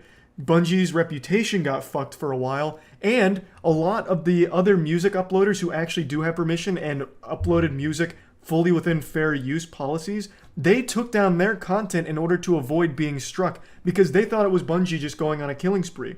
So they panicked and removed all of that content from their own channels, which again hurt their livelihood and still does because the content's not back up since they deleted it. And that now is now off YouTube. All of that content's gone as a result of this guy going commando mode. So the results of all of this were overwhelmingly negative across the board. There was nothing good here for anyone. And most of all, the worst part of it happened to Nick himself, now facing a life-changing lawsuit of $7.6 million. A really fucking crazy story, honestly, with a twist ending that I didn't expect. When I was first reading about this, I thought it'd be like a group of people doing a coordinated effort against Bungie that they had like a disagreement with. I didn't think it would be a single person that just had a petty disagreement with the company. It's just absolutely mind-blowing stuff. So I just wanted to share this because I thought it was pretty crazy and pretty sad at the same time, to be honest. And that's about it. See ya. They have a pretty big cast for this game from what I recall. Who is this? Is this Cole Sprouse? I don't think that's Cole Sprouse. I'd be beyond surprised. Maybe Dylan Sprouse. Let me have a look. Oh, Brenda Song is in? Wait, so they did just get the entire crew. The Sweet Life of Zach and Cody has been minted on the blockchain, baby. Oh yeah. Oh, I'm going Brenda Song immediately. Oh, you son of a bitch! What the fuck? I was gonna take Brenda's Song. That's not fair. I'll just take Jacob, I guess. Oh, that's fucked. I was gonna try to pair Caitlyn and Jacob up. No, not on my watch. Studious, independent. Yeah, I want like a lone wolf character. I want someone that's able to survive on her own. That's smart. That's smart. Just in case things go tits up. Not a bad idea. Yep. I just want a team of like real jokesters. So this guy's kind of laid back and sarcastic. I like that. So I'm just gonna assemble like the lacrosse team for my squad. I feel like the team's gonna need a lot of art to boost morale, maybe some macaroni pictures and stuff like that. So I'm gonna go Abby Quayle. Abigail. It's just girls versus guys right now. Yeah, that's what we're building towards. Alright. Building along gender lines. Performative, self-assured, confident. Yeah, that sounds good. Also, woman. Adding. Wait, what? Ooh, you just fucked up. Woo! Nope. Wait, so who do I get then? It looks like you're left with Nick. Light, awkward, impressionable. Fuck. I got the virgin. Alright. You ready? I'm ready. Us girls and Nick are gonna go into the female bathroom and just chat it out. We'll stay safe in there. Well, my team's gonna toss the pigskin around and talk about girls. You'll be fine. I'm sure the input's only like... Oh, is this me? It's you, me? Was it me? Who? Wait, just slam on the desk. I hit 4 different keys and moved my mouse. Wow. That is How do we know which person's which? I don't know. Very impressive. Thank you.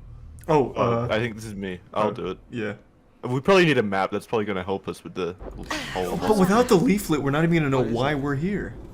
Yeah, well, we know why we're here. No, but seriously, what happened? We need the brochure, because This is the normal. what if it gives us good info, like deals and like a helpline? No bars. Hey, eyes on the road. What? Was he looking at her tits? Whoa! Jesus Christ, there was a man praying out there. Do you see that, Jackson? Do you see the old lady in the back seat? Yeah, between. That was me. I got it. Okay. Good job. Because I'm driving. That's me. Oh no. He got rejected. That's rough. We can use that to our advantage.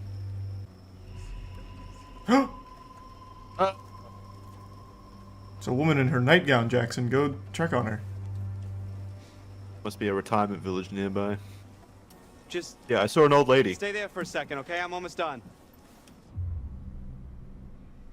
Whoa. Are you my boss? Yeah, what the fuck is up with that? What? You're not the boss of me.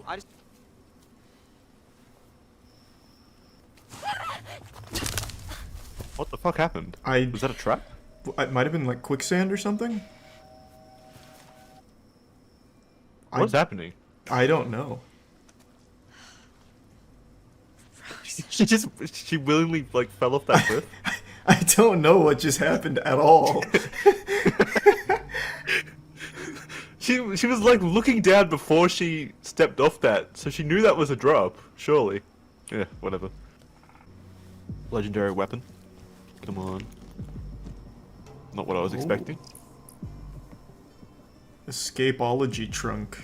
What are we gonna find David Blaine out here? What's happening? What the fuck is escapology? I've never heard of that scientific field before. Yeah, I'm pretty sure it is like David Blaine, like magicians that escape try to artists. escape. Yeah, but they're not escapologists. They're escape artists. Well, it's not like it's some like scientist who goes into prisons just to escape them. So someone who studies the. Well, actually, it might be. There actually could be like a study for the art of escaping, I guess. Yeah. Whoa! Wait, no, come back, come back! Oh my god! You're not gonna escape me! Ready for the jump scare? Nope. It's gonna be too scary. That was the goofiest thing that could have possibly happened. Well, he wants to find Silas. It wasn't even like a scary Silas, it was like a giggle. Like licked her ear. You got it! Nice. But that branch was so high up in the air, why did I need to touch that? Watch out! Another rock! Oh, I'm nailing this shit. I don't think these would even trip you. You probably could just tank it. They're twigs. Yeah. That branch was so high in the air, she would have had to jump to hit that. But she probably would have. What? Whoa! Watch out, it's Silas. It's really dark out here, and I don't know. We must have hit like a pothole or something, because we swerved, and now here we are. That was a good these excuse. roads are really not in great shape. Path chosen. Yeah. Sir? Oh, fuck. Keep the car running. Son, did you know it's illegal to get rejected from university? And then I'm gonna be able to show the rejection letter to him to increase his sentence. And we called ahead. No, ma'am, you're gonna head to the Harbinger Motel. Do you understand? Oh, Jesus wow. Christ, does he work for the Harbinger Motel? Yeah, he's got some kind of like revenue split deal with him. Yeah, I want to know. All due respect, sir. Why can't we go to Hackett's Quarry? Because I told you to go to the motel. Okay, I Just do what the angry ghost cop says. Step out of the vehicle. Oh, shit. Officer, she didn't do anything. Ma'am, No, it's gonna be a strip search. if you wouldn't mind stepping out of the vehicle, I would just like to show you a route on your map there. Do you think that's because I chose map before? For sure.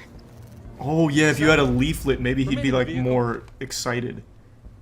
Like, I see you Yeah, guys he'd are be really like, can I come to Hackett Quarry? I see they've got a nice itinerary of activities to do there. Yeah. I told you you should have done the leaflet.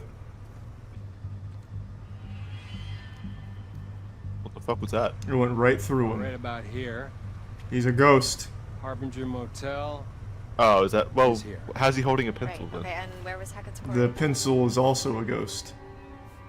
And the map I gave him?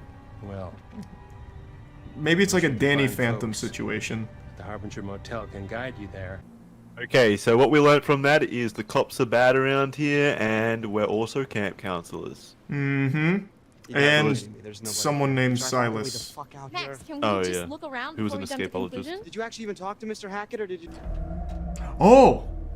What the fuck was that? It's a person tied to a chair. It looked like a pig. Hey. Oh wait, you're right. It's not Are you a. okay? It wasn't a No, person. it was a person. Yeah, but they weren't tied to a chair. It was like a little back. I'm gonna get some gargoyle. help. I don't know why think she he is was trapped. Yeah, I don't know why she assumes he's trapped in there.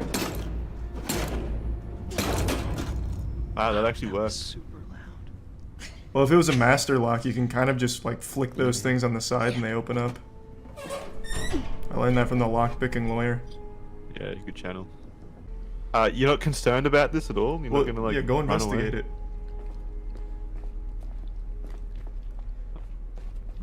What kind of carcass is that? It has like 58 ribs. What did they eat? Like a dinosaur?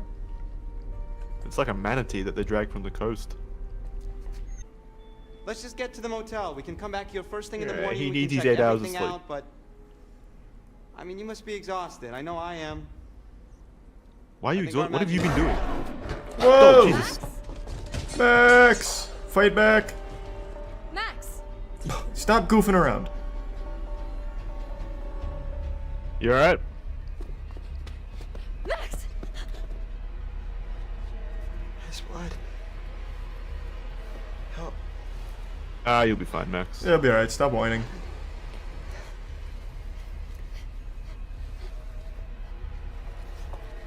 I think I'm bleeding a lot. No. Wow, Laura's Barely handling a this very well. scratch. No! You son of a Sorry, bitch! Max. Max, I'll get help. I'll go find the cop, I swear. Good luck. I swear, if I get to control Max, I'm beelining right for you. Laura will not live to regret this. Should have gotten into university. Wait, what? Oh.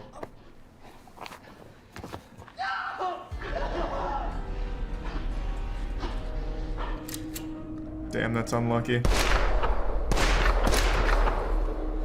Was he shooting Ian or? Does this look like the goddamn Harbinger Motel to you? I feel like we're awfully old to be going to a summer camp unless we're all Yeah. counselors. Summer camp isn't a thing over here as far as I know. What's the age group for that, usually? It's usually like kids. Like anywhere from 6 to 12. I feel like this was going to be another licensed song, but now it's just like YouTube royalty-free ad music. Hey, I prefer this. This is good music. Wait, it's done? The kids are gone? Yeah, we had a really fun summer. You know how many hearts are broken on the last day of summer camp? It's like a romance apocalypse. That was a real big moment for... You said a word I didn't know. Yeah. You just change his whole fucking perception on love. Yeah, I'll go cynical. This is Emma's. Oh, it's a bracelet. He's just gonna wear it.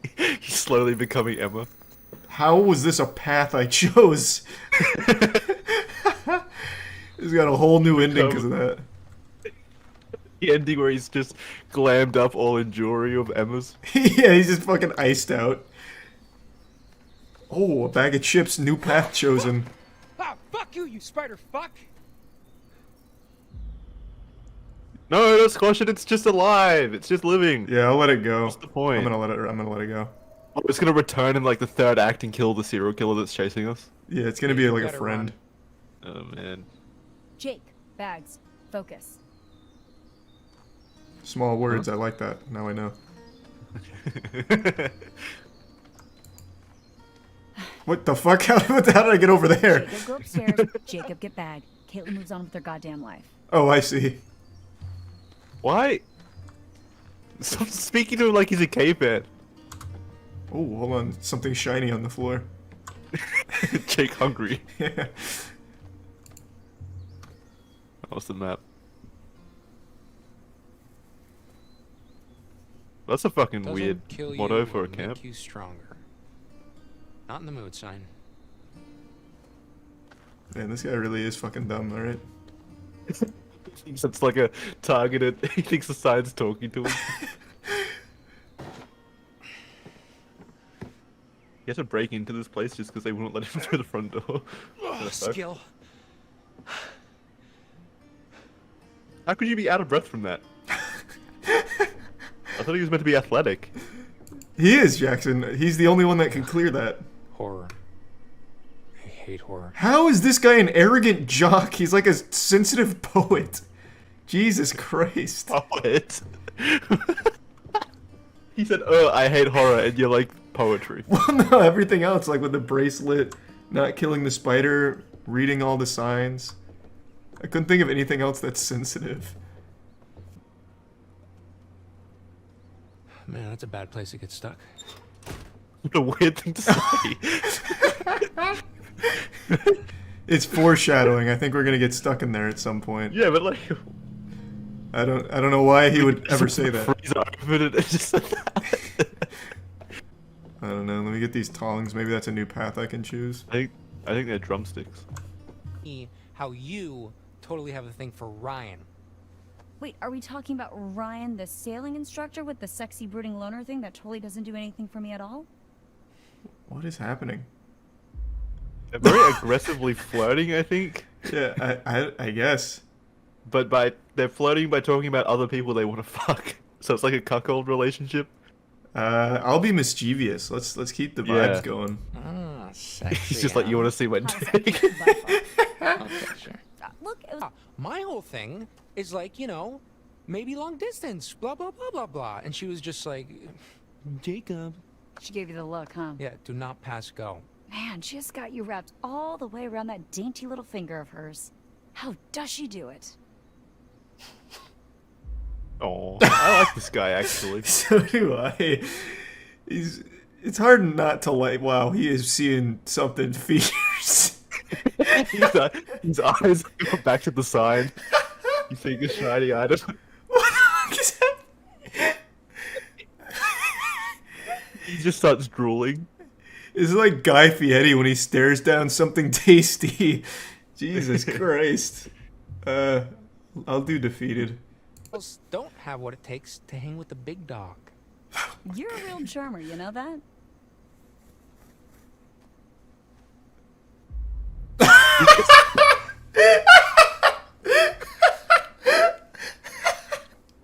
You say the same thing I'm saying?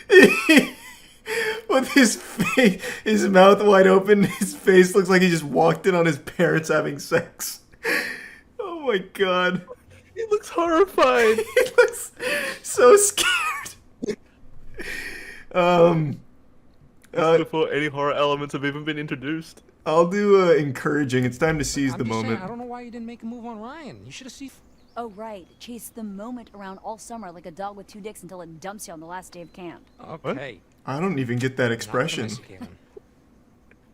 Dog with two dicks? Does a dog with two dicks chase things more aggressively than a normal dog with Take one? a look. It better be. Yeah, because it's got twice as much sperm it needs to get rid of. I guess.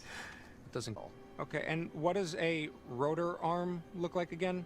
It's like a arm that's all rotary. You know, it's under the little black dome. This with is the leaves coming escalating out. quick. Yeah, this is getting kind of wild. Jake, you do realize that even if we somehow did get stuck out here, one more night with Emma wouldn't make a difference. Yeah, you're still Trust me, Jake at the end of the ship's day. never mind. Yeah. Sure. Guess we'll just have to find out. No, don't do it, Jake. You're gonna get us all murdered. Alright, I think I want the rotor arm. Yeah, well, if you break the fuel line, it's gonna stay broken, and that might Yeah. be hard to repair. Whereas the rotor arm can just be put back eventually. Yeah, I could just put it back. Why did they look like they're up to something? Hey, Jacob. What? No, dude, please, don't. Oh, Nick. Oh, that's me. That's you. Oh, sorry, Oh. I immediately went the How did wrong you- way. How did you fuck that up? Come on, man. I'm so. It looked like it was gonna go right, so I was just predicting it. Unlucky. Hey, maybe you should have put it in airplane mode. Oh, good one, dude. At least we got to hear that joke. High five up top. I refuse. Wait. Oh, I got it. Why? You should have just left her hanging. Maybe she'd like. No, I want to be friends. Imagine if you didn't do that and she like follows through too hard, falls, and hits her head and dies. Doors The locked, first bags death. inside. Okay, go into the one on your left. Let's see if you can like break into all of them. Yeah, a roving pack of bears traveled through. Looking for Broke into porridge. every cabin.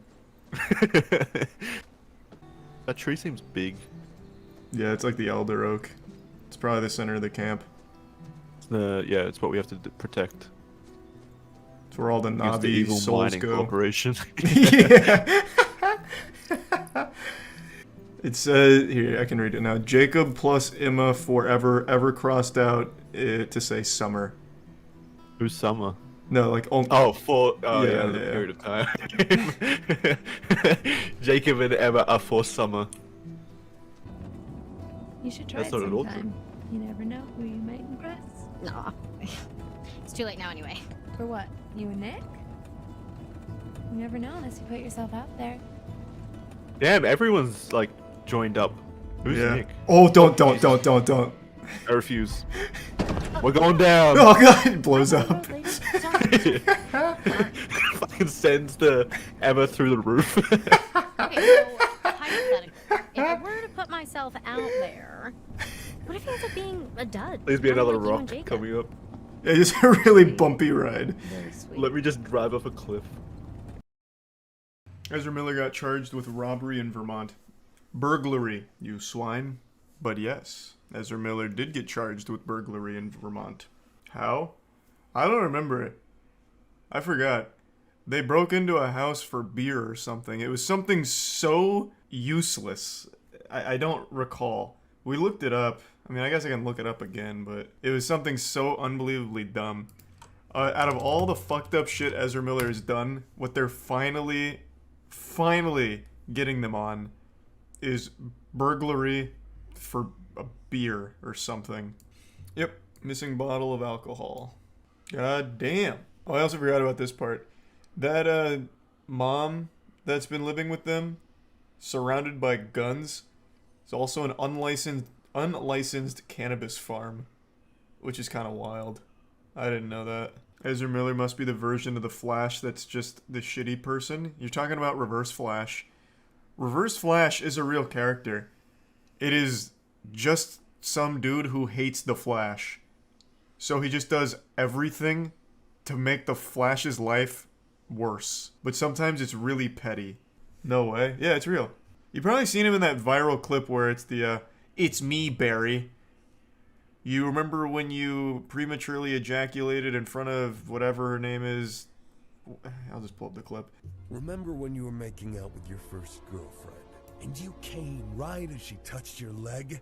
It was me, Barry. I jerked you off at super speed so it'd seem like you nutted at just a woman's touch.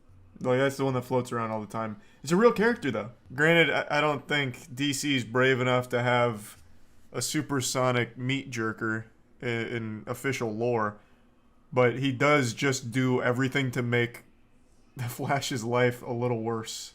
In the CW show, he fakes being in a wheelchair to fuck with Barry. How does that even fuck with Barry? So every time Barry sees him, he's just in a wheelchair? How does that make Barry's life worse? Yeah, I guess unless Barry just really hates people confined to wheelchairs, I suppose. So just like roll in front of him and maniacally laugh knowing that Barry's uncomfortable. He pretends to be a caring mentor. See, like, that's super lame. In fact, I don't care, Barry, and I'm not teaching you good things. Haha.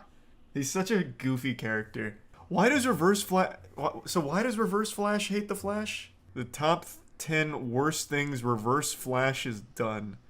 I have to know. Learning that you're intended to become your idol's greatest rival and a psychotic mass killer isn't really the best day in the office. However, it happened to Eobard Thawne, aka the Reverse Flash. I know he actually and does resulted kill a in lot of plenty people. Chaos. But what are some of the So this might be a worst things serious that top Eobard Thawne 10. has ever done over his various and seemingly infinite incarnations? After his research on the Speed Force while at residency in the Flash Museum had gained some traction, Eobard fell in love with a reporter named Rose who had been hired by Central City Science Today to interview him. However, God, he learned looks like that such she a was dweeb. engaged. So his future self interfered with the timeline, killing Rose's fiance in an attempt to get her to love him, but it didn't work. So he proceeded to What? kill every man she had started seeing after her fiance, and eventually every man who she had ever dated at all. So How does that help him, though? instead, This they guy's just a became fucking idiot. platonic friends. However, she continued to just brush off Thawne's romantic advances, eventually retaliating physically when he attempted to kiss her. In anger, his future self traumatized the reporter as a child, rendering her mute and causing her to be institutionalized for the rest of her life. Although, if she was still friends with Eobard while knowing full well that Who writes this? This actually feels like something I would have read as a child on DeviantArt. So his crush never loved him.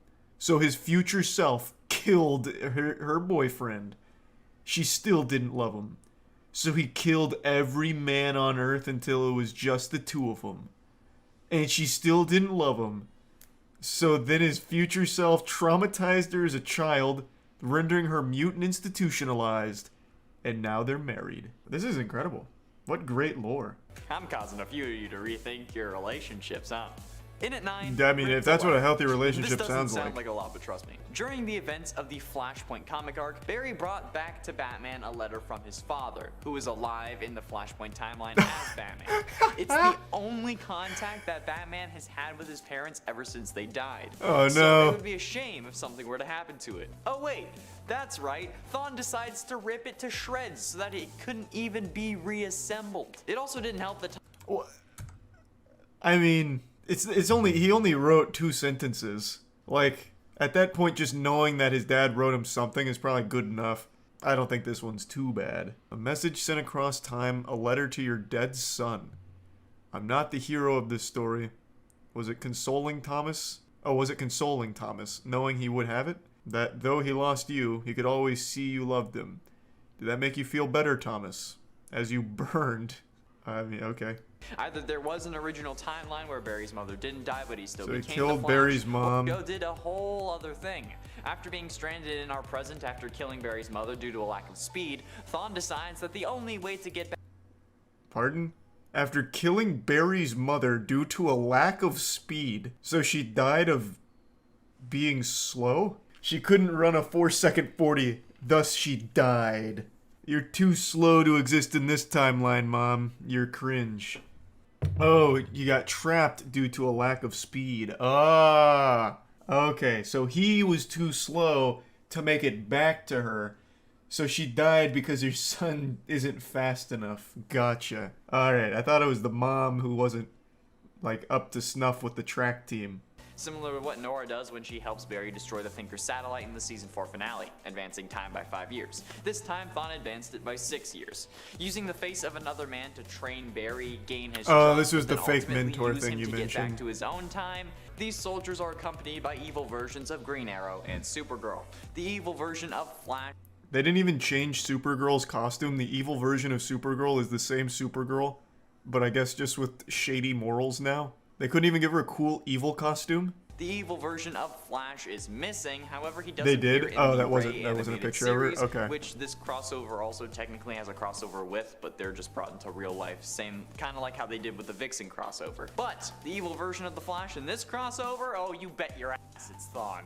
Wearing Wells' face, no less. Presumably having killed the Barry of Earth X, Thawne helps Overgirl and Dark Arrow lead a group Okay, of fascist that's soldiers on better. the attack. In the process of killing Barry's mother out of anger since he couldn't manage to kill Barry, Thawne ended up framing his father for the murder and gets him sent to prison. Obviously, this wasn't really avoidable because of how time Alright. works or whatever, but this still causes Barry a great deal of pain. I that was would the- imagine. To be highly intelligent and to have a particular appearance. However, as he grew up, they became concerned What about his in life. the fuck kind of art is this? My name was Eobard Thawne. I was an only child. Bro, this family, it's like the Jetsons. Wow. I mean, I would have guessed this is a villain already, this whole family. Hoping that caring for a sibling would help Eobard adjust, his They're from the parents had a future? second son. Man, even if they are from the future, what happens in the future? Everyone gets hit by an ugly beam? Like, what is going on here? Like, everyone's like their face is elongated and wrinkled, and it's weird. But then he was caught by Robert, who was an officer in the science police. This caused Eobard a great deal of pain, which is understandable. Oh, I have to look them up. The science police? What do they tackle that the normal authorities won't? I see you didn't factor in the baseline variables here. You're going to jail. What do they do? Stop people from researching dangerous shit? I guess, but would that not fall under the jurisdiction of the normal police? If they're like researching weapons or something? Arrest flat earthers. So anyone they arrest anyone who has conspiracy beliefs. Alright. I can get behind that, I guess. Given that your brother's altering reality. It is mentioned in Judeo-Christian religions, and it was an ordinary spear before Roman soldier Longinus used it to pierce the side of Jesus Christ after he died on the cross, resulting in its immense supernatural powers. The second season of the... You telling me Jesus Christ is in DC Comics? Alright, excuse me, I need to look up, what kind of powers did he have? Jesus of Nazareth, New Earth. He was one of Charles Xavier's mutants. Oh wait, that's Marvel. Whatever. The resurrection of Christ is disproven by science. What a cool story arc. Wubba lubba dub dub. Wow, I mean, they really bring a lot into the fold here. But then, I mean, he is public domain, so they have every right to. Healing, molecular reconstruction, resurrection, weather manipulation, and exorcism. I feel like there's so few instances in comic books where an exorcism is a helpful power. Like, it's such a tedious process. Who else has the power of exorcisms in the DC universe? Oh, Constantine makes sense. You're telling me oh, wait, these are trending pages. Oh, actually, no, wait, these are characters that perform exorcisms. Who the fuck did Clark Kent exorcise? He performed an exorcism on Batman. Bro, I need to start reading DC Comics. Holy shit, this sounds unhinged. Wait, he just got, like, ordained by the Catholic Church or something and they gave him the authority? He manages to kill Barry as a child, as he set out to do so many years ago. Or I guess Will set out to do. I don't know, time travel is weird, man. Anyway, Yeah, I'm a little confused. Why did he keep targeting his mom? He could have just killed Barry, like, as a kid. It would have been easier, I guess. Like, what's Barry gonna do as a child to fight back? Oh, because he wants Barry to suffer. Right, I keep forgetting it. Like, his main motivation is just to make his life miserable. True. So it would defeat the purpose if he killed him. So why? Why? Okay, why don't I just look it up? Okay, let's see. Why does Reverse Flash hate Flash? He hates the Flash because he was so damn obsessed over him that he started to become like him, only to realize his destiny is meant to be his greatest enemy. So that really ruined his life and made him hate the Flash. To me, that sounds like he doesn't really have a reason to hate the Flash as much as he does. The Reverse Flash is one of my favorite villains within the DC universe. He's so psychotic, he's so crazy, and his entire purpose is to just mess with Barry Allen, the Flash, one of my favorite superheroes, in which Jeff Johns wanted to reinvent the Reverse Flash to be someone significant within the Flash's life, to be his Joker, per se. And it was at that moment that we got the Reverse Flash that many of you know today. The one that has been in TV shows and in cartoon movies and in the video games, the psychistic and psychotic things. Classic storyline titled The Return of Barry Allen. Thawne becomes Barry Allen, in a sense. You see, in his original origin, Barry Allen went to the future where he found Eobard Thawne using an old Flash costume to commit his crimes. Barry Allen destroyed the suit and... Why is Eobard Thawne so fucking repulsive? Like, this guy looks like inbred. Every single goddamn panel I've seen of this guy makes him look truly abhorrent. Maybe that's why he's just so goddamn mad. This led down a long path that would involve Barry Allen running into the future to live there with Iris until he was needed. This is so old school comic. Get up, you can't be dead. But he is. And Flash killed him.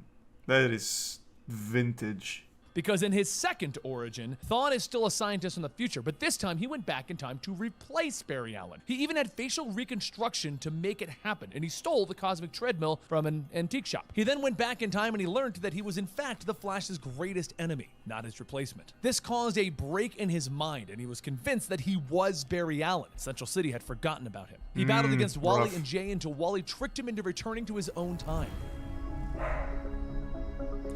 Okay. You see, those were the only two appearances of Eobard Thawne that were... Still not, like, a really strong reasoning to hate him that much. Like, I don't see the real drive. Like, yeah, it's frustrating, like, damn. So I can't replace him. He tries to murder Wally West's kids in front of their mother, Linda Park. The only thing that saves them is Jay and Bart Allen. But he then quickly defeats Jay, and he threatens to kill Bart. He is, of course, stopped, and he proceeds to inform Barry that everything that has ever gone wrong in Barry's life is because of Thawne. Even when he would, like, fall down the stairs into the basement, Thawne tripped him using super speed. When he lost a friend, that was because Thawne messed with him. To seal up... Like, see, how can you not appreciate that? That's so stupid. When he fall down the stairs, it's because Reverse Flash came and tripped him. That's like some shit you would hear Alex Jones say, like, the reason why this is in my search history is because 11th Dimensional Alex Jones actually came and framed me with it. That fucking trickster's at it again.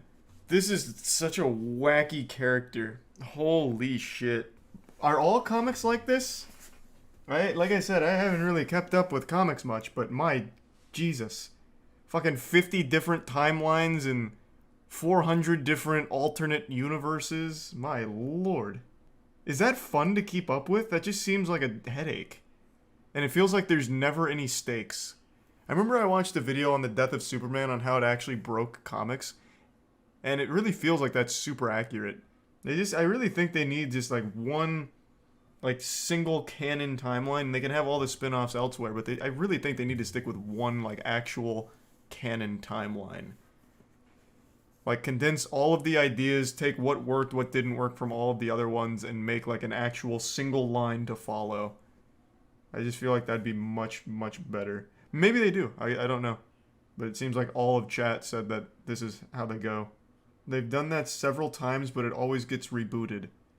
Then it's completely worthless. This was a fun little rabbit hole. Yeah, Reverse Flash is super goofy. Like fun goofy. You guys know me. I love a good freak out where someone completely fails to control their emotions and makes an absolute fool out of themselves in public. But you know what I love more than that? A good story. But what happens when a good story meets a good public meltdown? You get a piece of art. Something that not even Leonardo da Vinci could paint. He couldn't portray such beauty. And today I'm happy to say we were blessed with this perfect storm. We got an absolutely wonderful apocalyptic explosion in public over nothing, and an incredible narrative to accompany it. Do you have a vagina? I don't know. That's kind of my business. Do you? Do you have a vagina? I couldn't imagine a stronger intro- Oh my god. Oh my god. That was my dog. She just scared me. She must have been having a dream and kicked my chair. I thought for sure an earthquake had just hit Florida. Wow. Alright, now that my heart rate's come down after that jump scare, what I was saying is this is one of the finest beginnings to any fairy tale I've ever heard. Like, imagine if Harry Potter had started with a question like this: do you have a vagina? It immediately sets the tone for the rest of this video here. Yeah, that's a weird thing to ask. You're the one asking me what gender I am. I didn't ever ask you that. You're asking my pronouns. I didn't ask that either. Do I look like a man? I don't know what you Do look I like. sound like a man? Maybe, I don't know. There's a lot to unpack here, so let's pour some milk on this cereal. The lady on the street is accusing the person filming of asking her pronouns or something, which apparently never happened. The context for what led up to this is this lady who's on the street right now causing a bit of a ruckus. She was eating at this restaurant and then claimed that the restaurant served her cat meat instead of chicken. So naturally she was outraged. I don't know what the restaurant was, but the only place I could imagine serving you cat meat is Burger King, and it would probably be better than their normal menu. So she's upset, thinking that she didn't get the chicken she had rightfully paid for, and she's making a big hoopla about it. Apparently she had threatened to go get assault rifles, which I imagine is implying she'll come shoot up the place. She was also apparently throwing things at the window of the restaurant, which is when this person started filming this freakout. And that's where we're coming in here into the story. So we're already in like Act 2 of this play, but now you know what led up to this moment. I also forgot to mention that shortly before recording, she was allegedly throwing around slurs as well. Now I'd like to focus a bit on when she says, "Do I sound like a man?"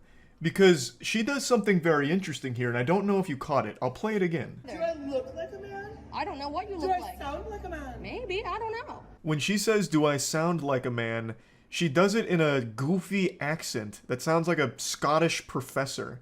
I don't know why. I guess some wires got crossed in her brain or something, or perhaps she really believes that every man sounds like a distinguished Scottish gentleman.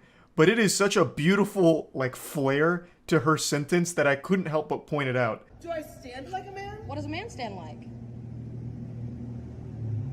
Oh, then I guess no. This is my favorite part. Do I stand like a man? And then she strikes this ballet recital pose. She gets into like this wide stance. It looks like she's about to go into an improper deadlift.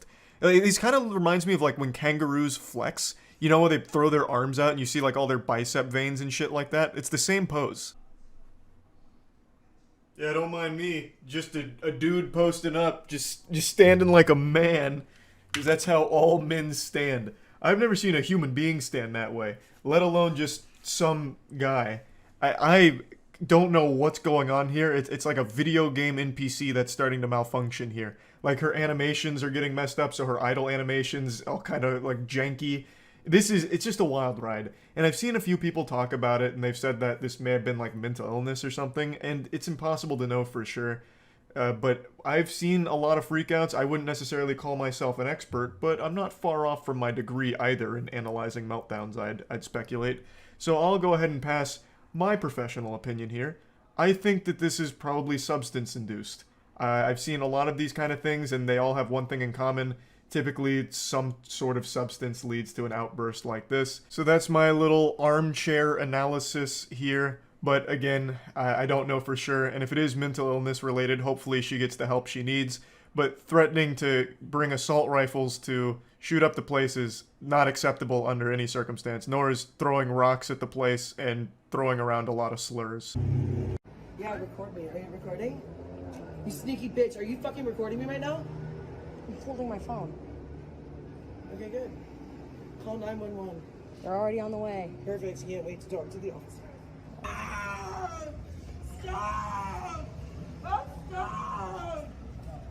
Stop! Fuck you! Fuck you guys! Ah! You've got to love a happy ending. I want to give massive props to the person filming this. They did an amazing job. The conversation that they engaged on, like that back and forth, seemed like something out of a cartoon. It was so well done. They were able to respond to the lady's wild questions so quickly. Do I stand like a man? Strikes the pose. Well, no, I guess not in that case. You know, just really impressive stuff, and I love this cut from can't wait for the cops to get here to being arrested. Like, you couldn't draw it up any better than that. So, to give a little context what happened here, after the initial, back and forth and the do I stand like a man and her fucking going hog wild on that pose, she left and then came back, but this time was a little more combative. The cops were called, cops arrived, and she was arrested. I don't know exactly what led to the arrest, because typically what would happen in a case like this is the cops just tell her to get out of here, scram, skedaddle. I'm assuming she got very combative with the officers as well. So, pretty rough set of circumstances, but I don't think the person filming did anything wrong. Threatening to shoot up the restaurant and throwing rocks at it, that's definitely grounds to at least, getting the authorities there to say, hey, no, please leave. At the very least. Now, this is where the story wraps up. There's still a few plot holes here that I don't have the answer to. Whether or not the restaurant was actually serving cat meat remains to be seen. I'm sure there will be a thorough investigation after she files her claim on it. I would venture a guess saying that probably not. I think it'd be a lot harder to get cat meat than it would be just to get chicken in the first place. Like, you can find chicken everywhere now. You can fucking find chicken in a dumpster outside. I could throw a rock right now and probably hit a giant chicken breast. It's just so readily available. Whereas cat meat, it seems a little bit harder to source. So, I wasn't there. I didn't taste it. And even if I did, I don't know if I'd be able to identify the taste of cat over chicken. My palate's not that fine-tuned. So we don't know for sure whether or not it was cat or chicken. I'm going to go ahead and throw my hat in here and say it was probably chicken. Thus, I don't think there was any reason for this giant meltdown in the first place. There's so few instances of a justified public freakout where I'm actually rooting for the person going ballistic. Most of the time, it's just a minor inconvenience that gets blown way out of proportion by somebody. But the ones where I do root for the person going wild are the ones where it's like in court and the person who murdered a family member or did something heinous to a family member gets beat up by that family, or somebody like goes after them and gets a few rogue punches in before the cops separate him. I'm always pumping my fist saying, you know what, great. But aside from those extreme cases, it's never worth embarrassing yourself like this in public at all. Anyway, I just wanted to share this one with you because I found it to be an entertaining, short, little freak out, and that's really about it. So yeah. Everybody loves Spider-Man. He's probably one of the most well-known superheroes of all time. And I'm sorry to be the one to tell you this, but he's dead. He died. Like, he's buried 6 feet underground right now, and he's probably in hell because he was a sinner. He had sex before marriage, and now he's burning in eternal damnation. And it wasn't any of the normal suspects that would have been the one to finally do him in. He wasn't killed by Doc Ock, Green Goblin, or even Rhino. It was Disney themselves. You see, at one of their theme parks, they have an animatronic Spider-Man that does an acrobatic aerial show as part of an in-park show. And half the time, he just dies. Like, the robot just collides with a building and fucking blows up. Like half the time, Spider-Man never makes it to the other side. Oh, wait, yeah, I've seen that. At Disneyland outside Spider-Man, they have a robot Spider-Man that swings across the top of the building, and 50% of the time, it actually hits the side of the building. That's misleading, because that was just a viral video that someone edited. You're talking about this, right? Back to the drawing board. An animatronic Spider-Man is supposed to swing high into the air, do a backflip, and land safely on a hidden net as part of a stunt show at the Avengers campus. However, earlier this week... Well, the fact that it's on the news makes me feel like it's real.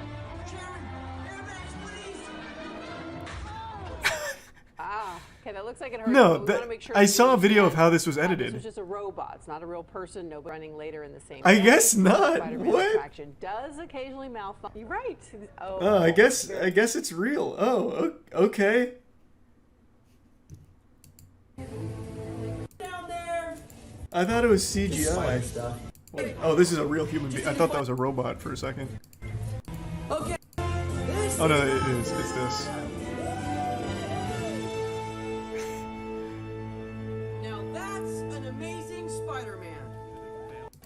Field testing, here I come. All right. Whee! Woo! Okay, it's time to see what this suit can do. I hope it can do this.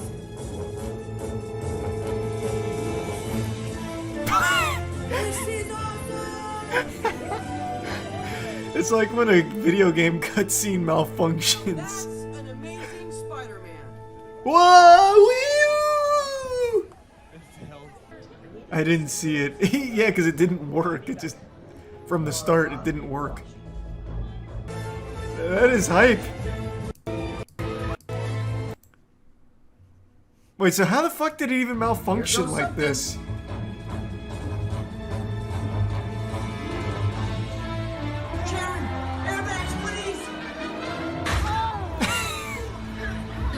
Facility is not equipped with airbags.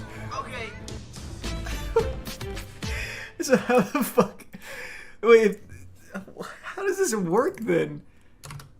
I'm so confused. It seems like it's gonna not work every fucking time.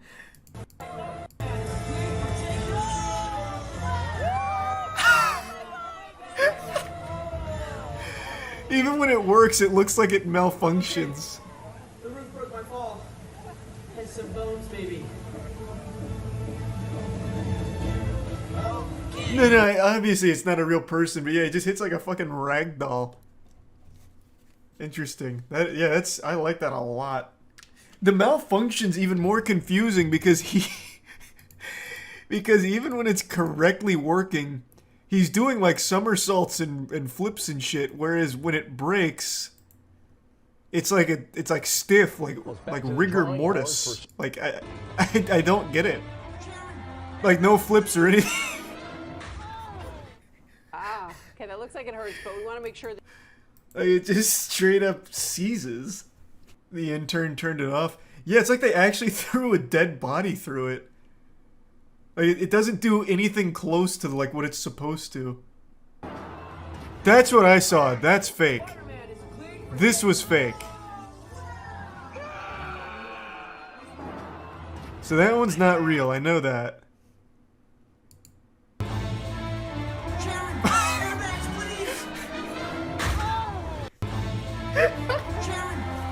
I've seen it like 8 times now. That shit's so good. That one's real. I mean, that one was on the news and they had to shut it down. So that one's legitimate. I want to build Man threw it in the coffin. Yeah. Go, oh my goodness, where did that come from? 10, 9, fuck. 8, 7, 6, 5, 4, 3. Get ready, Spider-Man. 1, go.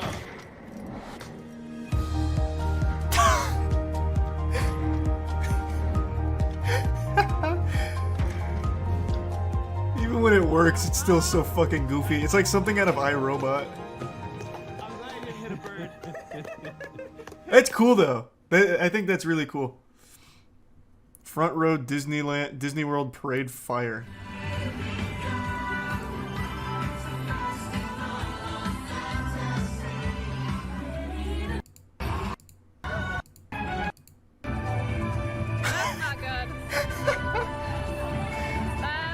Is it supposed to like shoot fire? That's not good.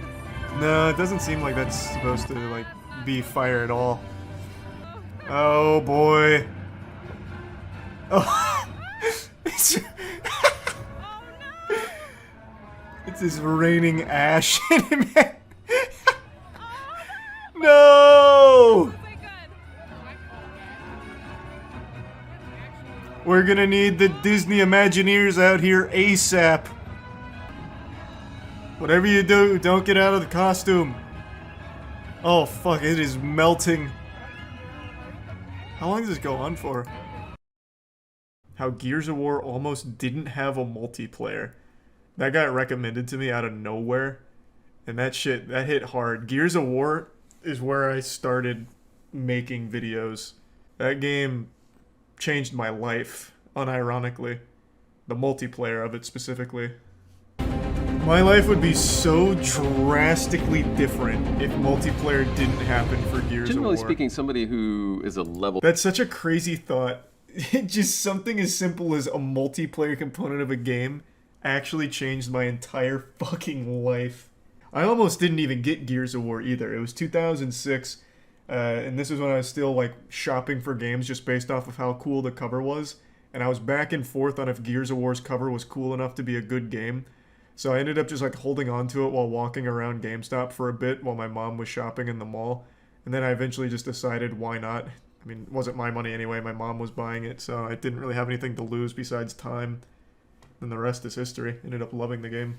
Seriously, it's, you know, it's some guy with God, a the chainsaw chainsaw's going, so good. and slicing someone in half, and it was gross as like the Gears. I need to games were. replay the We never Gears wanted to series, make even though Gears queasy, 1 is the only violent one I ever stuff. really It liked was that always much. about being. You would have like The a characters in low-poly Gears were character some of the that had most just what remarkable color is it? You know, muscle there's one texture mountains that's mapped on there. ever. It's like this guy's got brown hair. And That he's shit got was this just colored so skin, and he's wearing a over-the-top cloak that's this manly. color. But as soon as we started doing stuff that there's like God, just all these look at different facets of Marcus's texture. neck. It's like an actual tree trunk with a face on it. He looks like the goddamn Deku tree.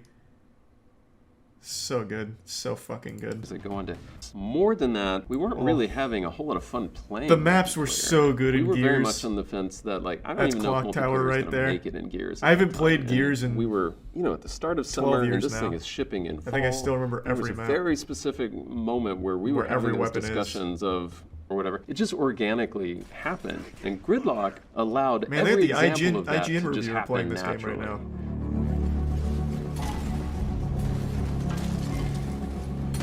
We had just finished. Well, the who is playtest, playing and this? Everybody was super excited about it. You're hurting my And feelings. it was a very A like, shotgun from that open distance. discussion in that room with the people who were playtesting that. As to God, is the whether, guy who couldn't complete the is Cuphead this tutorial? What is going on? There was a fair amount of freedom, kind of like how Unreal Tournament had maps from all different. What the fuck am I looking at? Really He wasn't recall even ever a moving. Specific moment when we were like, Gears of War 1 is still unmatched in that franchise. There is no Gears game that has the same feel as the first one. There's such a drastic difference in the gameplay. So, like, even Gears of War Ultimate Edition is trash compared to Gears of War on the 360. Like, they changed it. There's just such a visceral impact to old Gears of War 1. Whereas in like Gears 2, 3, 4, 5, it just feels like everyone that you shoot is just a balloon of meat that just pops. In Gears 1, it feels like you actually murder somebody. Let's do like a... What's like an old school montage? I'm trying to think of a really cool one. I think a Fallen Tree used to have some cool ones. I used to know him on Xbox Live.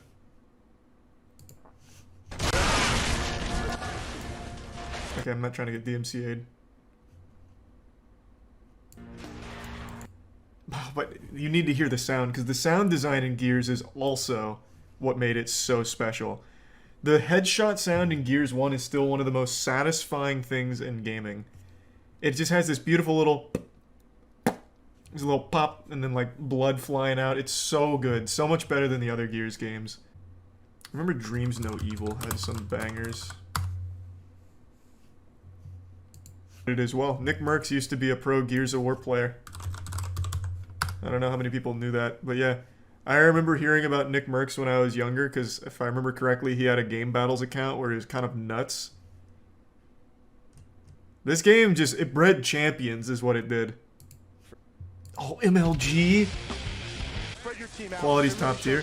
All we had back then were Dazzle Platinum capture cards, and then eventually Half Hog, which was worse. That's going to be now a 4-on-3 situation. We do have right now in the lead Maze going back towards C2. But you see how no one uses the Lancer? Because the pistol was better. You could pop heads from a distance, whereas the Lancer, you could only down them. Man. If you got the accuracy going in and I've been feeling real nostalgic recently. What he just did there is called a weapon slide. So typically when you pick up a weapon in Gears, you stand still to pick it up. But if you hit the pickup plus cover, so X plus A, you slide your thumb X to A, you'll pick up the weapon while sliding to cover so you don't get punished. And that's huge. Every kill matters.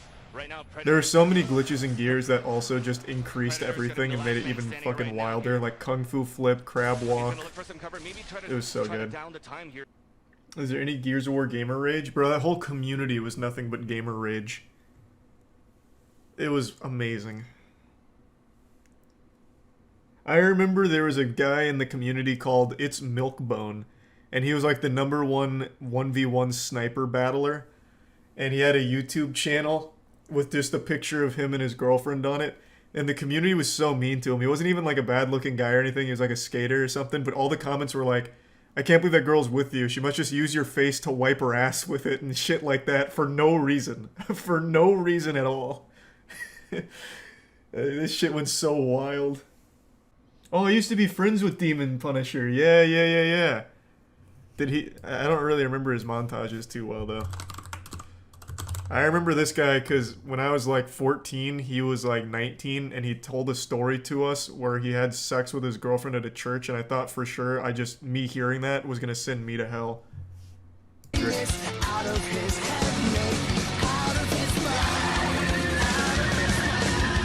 I wish I still had my montages. This thing he used right here, this was Sony Vegas 7. So the community, what we did is we'd pirate Sony Vegas 7. Allegedly would pirate Sony Vegas 7. And what you would do here is you'd crop out the guy for no reason and then add the TV noise sound effect to him and just move him around a little bit. And this was considered good editing. So I had to learn this technique. And it took me hours. It took me hours just to do some shit like this. And I used to put it in my montages randomly, and I was so fucking proud of it. A lot of these editing techniques you'll see here are shared across the entire Gears community because we all communicated with each other and did the same shit when it came to editing. Talking shit through voice messages on 360 hits different. Talking shit hits so differently back then. This wasn't Gears, but back in Halo 2 on the original Xbox, the shit talking there was next level. I got Xbox Live, I think, in 2004, because I would have been 10 years old at the time, and I started it at 10. And I will never forget one fucking guy when I was playing Tom Clancy's Ghost Recon 2, Summit Strike, I think, when that came out. One guy got so fucking mad at me, or it might have even been Halo 2, actually, I don't recall now. But he said, like, he called me out, my name was Fast Fighter. He said, Fast Fighter, your mom's gonna get it hardcore tonight for you being a little dickhead. And I didn't know, like, what that meant. So I thought he was going to, like, assassinate my mom. So I left the game and, like, with tears in my eyes, told my mom what happened. and I was like really worried for her safety, so I was just so fearful of this fucking dude from Ghost Recon coming and beating my mom's ass because I was beating him in the game. Oh, what a fucking wild time, man. So innocent, so innocent.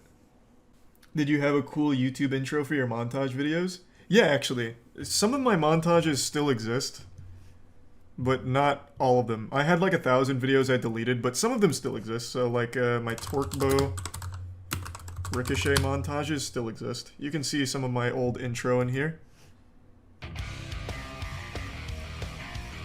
I used to only use Christian music as well because I was afraid if I used regular rock I might... No, I used to be though, like very much so. Like I said, I got baptized twice because I was worried the Lord might have missed the first one. Like he was just busy that day. So I had my parents get me another baptism when I was like 11. What made you stop being religious? I was fucking miserable. I was always afraid of everything. In two of the stories I told, like, in two of the stories I've already told tonight alone, one of the themes was I was afraid I'd go to hell. From just, A, hearing about my friend having sex, and the second one, not listening to Christian music. I fucking hated it. I was so scared all the time. Were your parents understanding, or were your parents understanding, or were they not okay with you becoming non-religious? Bro, my parents were never religious. I fucking forced them to go to church and shit against their will. Like, they hated it. I was the one trying to convert them aggressively. How the hell did that happen? One of my neighborhood friends was the son of a pastor, so when we'd hang out, he'd always be talking about religion and shit. And it stuck. So then I got like real like wild with it. I'm still holding on to hope that somewhere, someday, an old YouTube employee from 2009 or 2010 for some reason has a backup of everything that existed on the site as of that moment, so that way I can finally have all my old videos back. Or one old subscriber for some reason downloaded every single one of my videos just to have them. I'm just praying for that miracle to happen someday. I want to show those so badly. I even made some Gears of War skits once. So I had some of that too. Ugh, I want it so bad. My first montage has me, because I used to use a camcorder, it has me when I was 11. At least I would have been 11 for Gears of War. And some guy had called me a loser. So when I ended up killing him for my montage, I said, like, take that, loser, or I'm not a loser now, or something like that. And it was like the crux of the montage. It was so cool. I don't know how many of you are familiar with this, but there's a practice called energy massages that I've just never really understood. Maybe it's because I'm not enlightened, or maybe I'm just too stupid to understand it, but I remember it first started gaining steam back when I was in college, or at least that's when it seemed to start becoming popular. There was a little sandwich shop I used to go to for lunch from time to time, and next door there was a small business that advertised energy massages. I don't remember what it was called, but it had the phrase energy healing in its name, and I just never got it. My little fucking reptile brain couldn't compute. I couldn't even imagine what that looked like. Energy healing sounds like a special move in a Pokemon game. What does an energy masseuse look like? A fucking wizard? Dr. Manhattan? Who's playing with raw energy and fixing it? So I remember investigating it and looking it up online and giggling very hard at the videos that I found. And since then, looking at energy massages has become a bit of a guilty pleasure for me because there's so many different kinds and so much wild shit to it. I watched one where it was all about pulling the ears, like aggressively pulling it. It had nothing to do with energy. At this point, I was just trying to like rip someone's ear off, like a parent who was trying to discipline their child. Literally just ripping at their goddamn ears and calling it some kind of a, celestial energy massage. It's just such a wild concept to me that I don't really get. I'll go ahead and show you a couple clips of some. Make sure to really get the energy to the cock. Yes. Do you feel that? We're really channeling a lot. Oh yeah. Now the tummy, of course. Oh, that's the body's energy center. Do you feel that? Oh yeah. Now up to the nipples. Very sensitive nipples, I see. Oh, you very stressed? I can tell from your nipples. Oh my god. Yeah, comb his beard with the energy a little bit. He's opening the 6th gate. Oof! I swear he has a chub. No, that's just excess energy. Trying to rebalance your energy so that... Oh, be careful with those tootsies. Oh, wow. It's like a tidal wave of energy going through his body right now. Good lord. Fuck, I'm surprised he's not, like, exploding from the energy overload. He's overdosing. Oh, be careful. Nice. That got dangerous. Not the armpit sweat. I mean, it's not easy channeling this much energy. He makes it look easy because he's a professional. He's like the Adam Warlock of energy massage. But really, it's hard. Like, I couldn't do it. It'd take me years. I can easily feel it. Oh, he's wiggling his toes. The energy is very, very powerful today, isn't it? Oh my goodness. Oh boy, there's gonna be a little wet spot down in his energy core. Energy massage, gentle energy work, and pulsing to finish off a Rainer naturopathic massage treatment. Whatever that means. Ah, the old earthquake technique, yes. Wiggle them. Really align those chakras. Very good technique. It's like he's trying to wake his parents up to tell them something important in the middle of the night. Was this the waterboarding part? Crusty old towel? What? This is not relaxing. Ah! Oh, it's like sandpaper! Oh my god! No, get the cum rag off! Oh my god! Okay, that's looking pretty effective. Oh, he's stretching it out. What's he about to hit her with the people's elbow? Dynamic pressure, tension relief, and cosmic energy head massage. Oh, is that the cosmic energy? What the fuck is happening?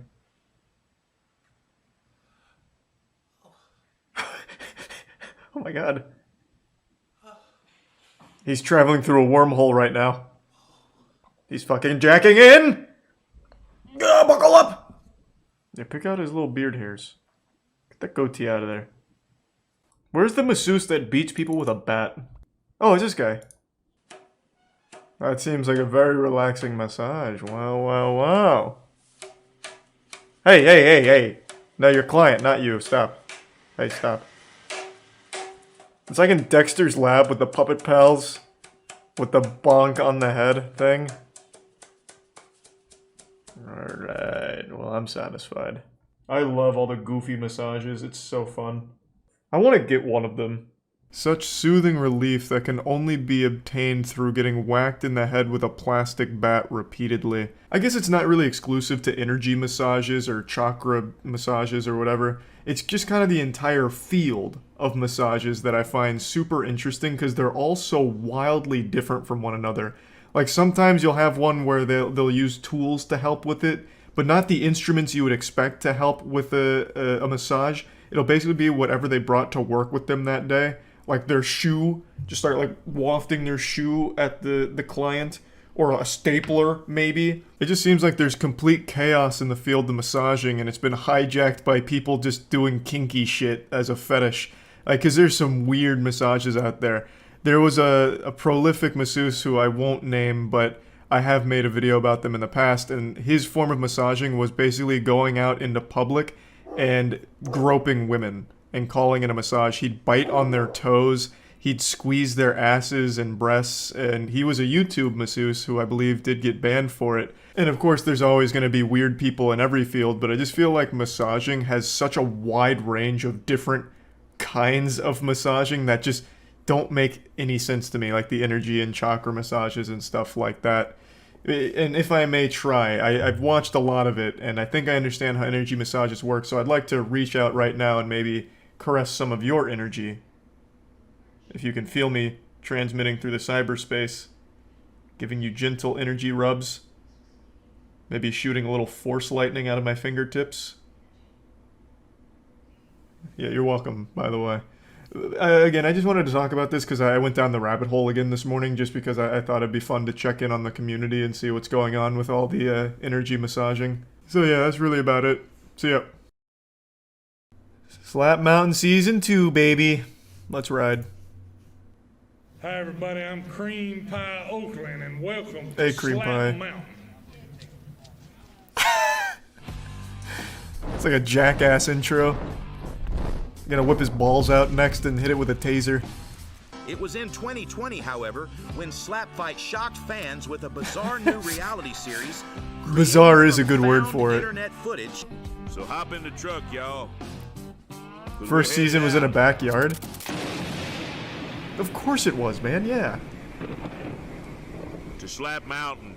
God, I hope they got Red Solo Cup back. Hello, everyone. Nothing about it, man. What do you have to say? Got a mystery meat right here. Let me tell you something. I heard he's a little Mexican coming from across the border over there. What? Got the mystery meat right here, buddy. Right here. I'm gonna slap the shit out of you. Ask KC what is happening? Ask JD what happened. All right, man. We'll see you a little bit later on, man. This big fight coming up. Boy, you brought in to face me because there ain't no more competition around here. It's like a conversation you'd hear outside of like a Home Depot in Missouri. Is that Ricky?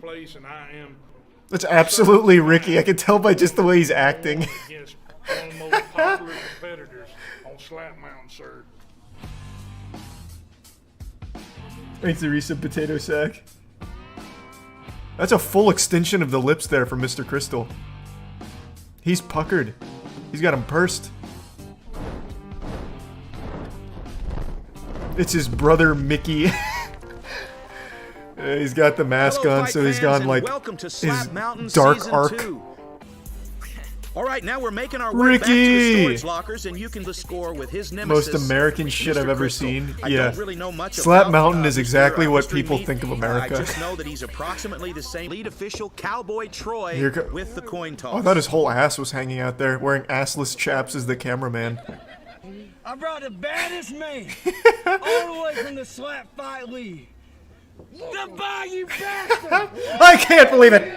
It was Ricky the whole time? Come on! I might not have a chance. Oh my gosh. Okay, for those of you who do not know who this is I the love Bayou Ricky. Bastard. What And a the Bayou sweetheart. Bastard is a super fan. Am I going crazy? Is this an optical illusion? Because he's moving and this is moving with him. Is this like a piece of audio equipment here? What the fuck is this? Holy smokes. No, that is absolutely attached to him. The coin for the coin That's a toss here. piece of wheat in his I mouth? actually What? just got a notification that Tammy is streaming. Let's take a look No, here it's and see not. what's happening. What are you talking about? You can literally see it. It's sheathed like a katana on his back. It's not in his mouth. 100%. That's just... I mean, I guess maybe he's saving it to eat later? I don't fucking know. Now Ricky's got his mouthpiece in. Yeah, see? See? That's not in his mouth. Why is he... What is this for? It is in, like, his hoodie, like in the back. Fucking told you. Tell me it's in his mouth. Stupid assholes, I told you. Here's Mr. Crystal hauling off. Oh, hey, that wasn't bad, Begins Mr. the Crystal. match. It looks like Ricky's not going to need a break here. That was actually a pretty good Ricky slap. with a deep wind up. Oh my gosh. Oh! Okay, and Ricky just overextends just a little Wow. bit there and misses. Stepping. Cream Pie Okerlund's already saying prayers over there. Ricky catches the tip. Very of the nose uncomfortable there. with the fucking And, tree branch, man. Everybody wants Crystal to do well. And that's not That a was bad kinda- slap. that was It pretty looks like trash. Ricky's just gonna eat that one Yeah, and that was weak. Immediately step back to the table. That had no power behind it. And Ricky's here's a gonna big knock his wind up lights from out. Ricky. Watch out, True! Here it is. Oh, a good Oh! shot. And There it Mr. is. Crystal's There it is. Let's cotton go, ball Ricky. somehow moved from his left ear into his right ear. And he's gonna, okay, had a little bit of a trouble with the bag there, so he pulls one of his cotton balls out of his sweatshirt. And Mr. Crystal seems like he's panicking right now. That's something great for Mr. Crystal to look forward to, I would think. Oh! Is that a punch, bitch? Okay, I just heard Ricky say to Mr. Crystal, was that a punch, bitch? Okay. Ricky looks pissed, actually. That may have been a hard club. Ooh. Round 3, here's Ricky, looking pretty upset. Gloves are coming off now. And Mr. Crystal goes down. This fight is over. Oh my gosh. Jesus Christ. Ricky's gonna get the hell out of He here. just And I don't threw blame him if into a that was me. fucking I'd probably coffin. Get the hell out of here too. Mr. Crystal is completely unconscious, almost knocked completely out of the ring. My God, at this point, only Herpy Roger and some high school kid are attending to him. We learned in the first fight that there is no medical team at Slap Mountain. These fighters are completely on their own here.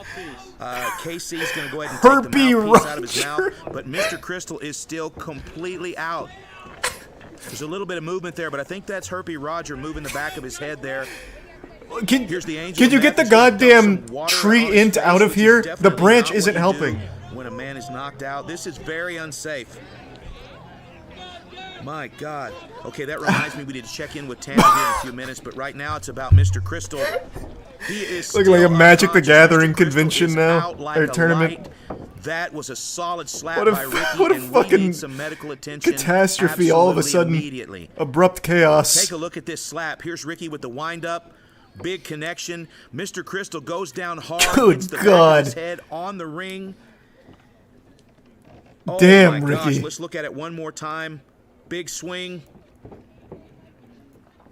Ricky Mr. fucking Crystal blasted immediately him. out and almost landed on the ground next to the ring. Oh man, Fucking Ricky sent him feeling like 3 he's feet committed a crime, backwards. Just gets the heck out of there. Doesn't even take his boots with him.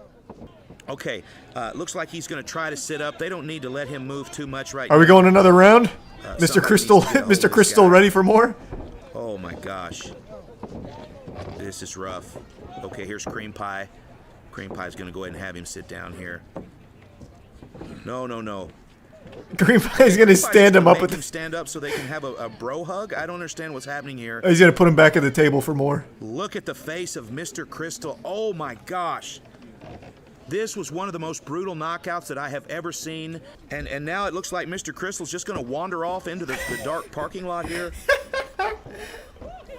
Holy smokes. What? Everything just went wrong all at I don't even know what to once. say here. That was a brutal, brutal knockout. A little bit of sportsmanship Oh, this here is from sweet. these two fighters.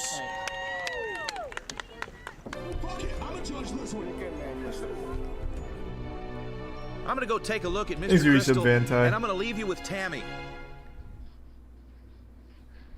Thanks for Jesus supporting Christ. Slap Fight Championship and our Dude's comedy crying? series, Slap I Mountain. mean, yeah. Don't forget Bro, to that like slap and was subscribe, nuts. Ring the bell. What a great season, too. Damn, Ricky. Ricky got fucking big on that last slap, though. That was a fucking fat one. Did Mr. Crystal ever grab his runes after dying? True, asking the hard-hitting questions. In life, you're always going to make mistakes. The most important part is how you handle it after. But I pray you never make a mistake as big as I did when it came to the moist meter for Morbius. I gave Morbius a shockingly low 15%. And I think it's because I just didn't understand the movie at the time. There's really a lot of themes and subtle vicissitudes with the film that a lot of laymen just might not get on the first watch, which is why today I revisited the film, and now I really understand why this has become the highest grossing movie of all time. My third eye's truly been opened, and Dr. Michael Morbius has entered my body like the Holy Spirit and shown me the light. I have been morbed. I see how wrong I was with my initial grading of the film, and if I could go back and change it now, I wouldn't give it a 15%, I'd give it a 15,000%. I still lie awake at night with cold sweats remembering that 15% that I gave this film.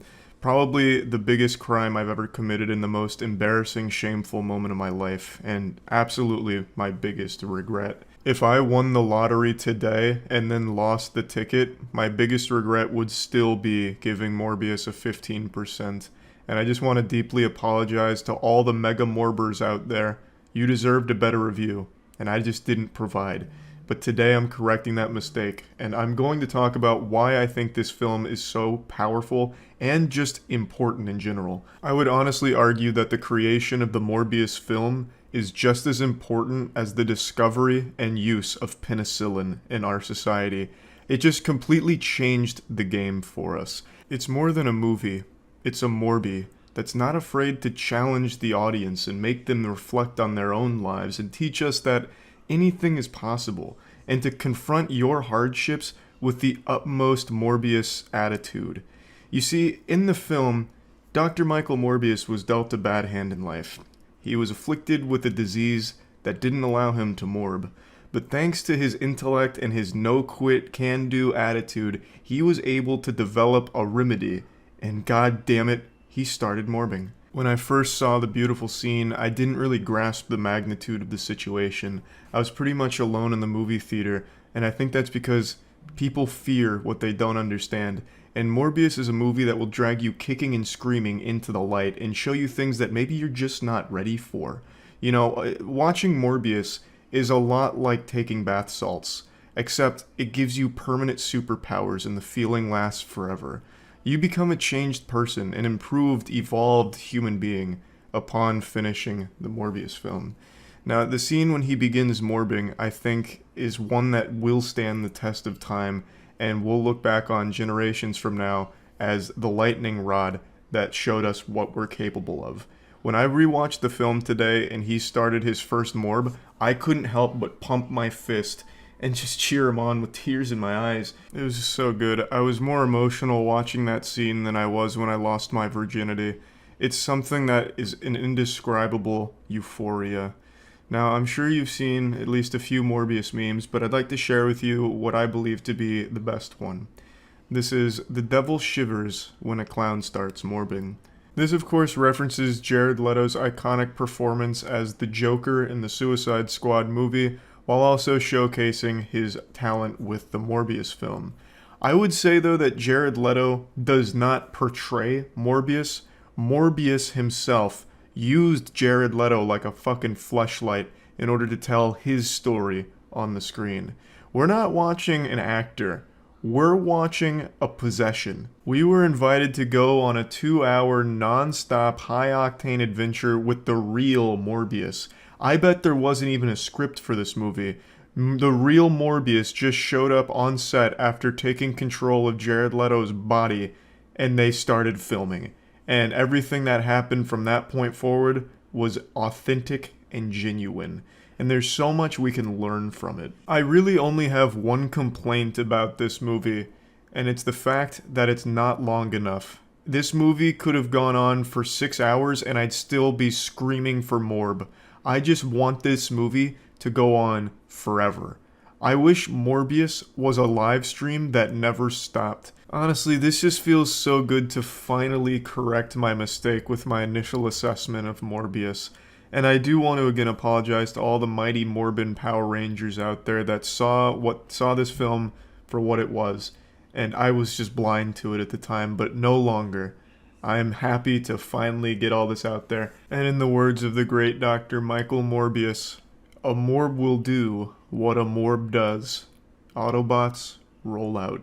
God, I still can't stop thinking about the final fight in this movie. The climactic showdown between Dr. Michael Morbius and the villain. It is perhaps one of the most beautiful action sequences ever captured in the cinema. It is a flying vampire fight between two Morbs, and the bad guy says, "It's time to eat your vegetables, Michael." And I swear to God, without missing a beat, Morbius says to the guy, he says, "Vegetables aren't on the menu tonight, bub. Tonight, it's freedom and blood." Right before delivering an axe kick super crane power punch right to the bad guy, killing him instantly. And then he becomes a bat and flies away. It's just a delight. Now, I do want to go into a little bit more detail on something outside of the film here. I think it is absolutely fucking wild that a movie has been carried by memes this hard. The movie seems to have turned a profit, at least off its initial production budget. I don't know if it actually made money considering marketing, but the fact that it's able to generate something even close to positive revenue blows me away, because this movie is absolute dog shit, and the only reason why people saw it was to make fun of it. For the first week or so, every theater was completely empty, mine included. No one cared about this movie until the memes arrived, and they were some high quality dank shit posts for sure. So it got people at least interested enough to go pay a couple of bucks to sit in an empty theater to watch it, just to see how bad it was. And it's a pretty boringly bad movie. It's not like an entertainingly fun bad one. It's just a pretty stale shit show. And I think that's why the memes slap so hard. They were just hitting different because this movie is so bad. It's like cheering on a train wreck. It's like you make a joke out of it, but it's still a terrible, terrible thing that you're witnessing. That's what it's like for Morbius. And with so many memes coming out around it, like the audience score being 2,000% and all of that, and it's made $352 trillion, all of it contributed to getting people at least somewhat interested in being a part of the joke.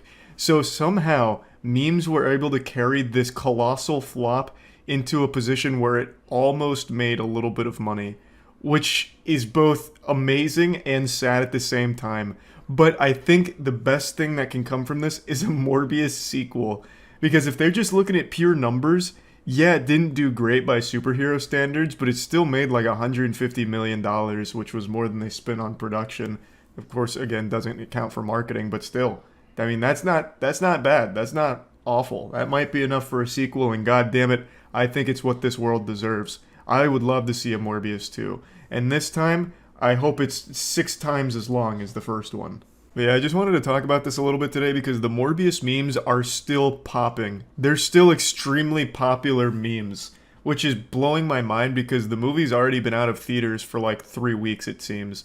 So the memes are still persisting, and I'm very curious to see how much longer those go before it gets drawn out and tiresome. But I guess we're not at that point yet. That's about it. See ya.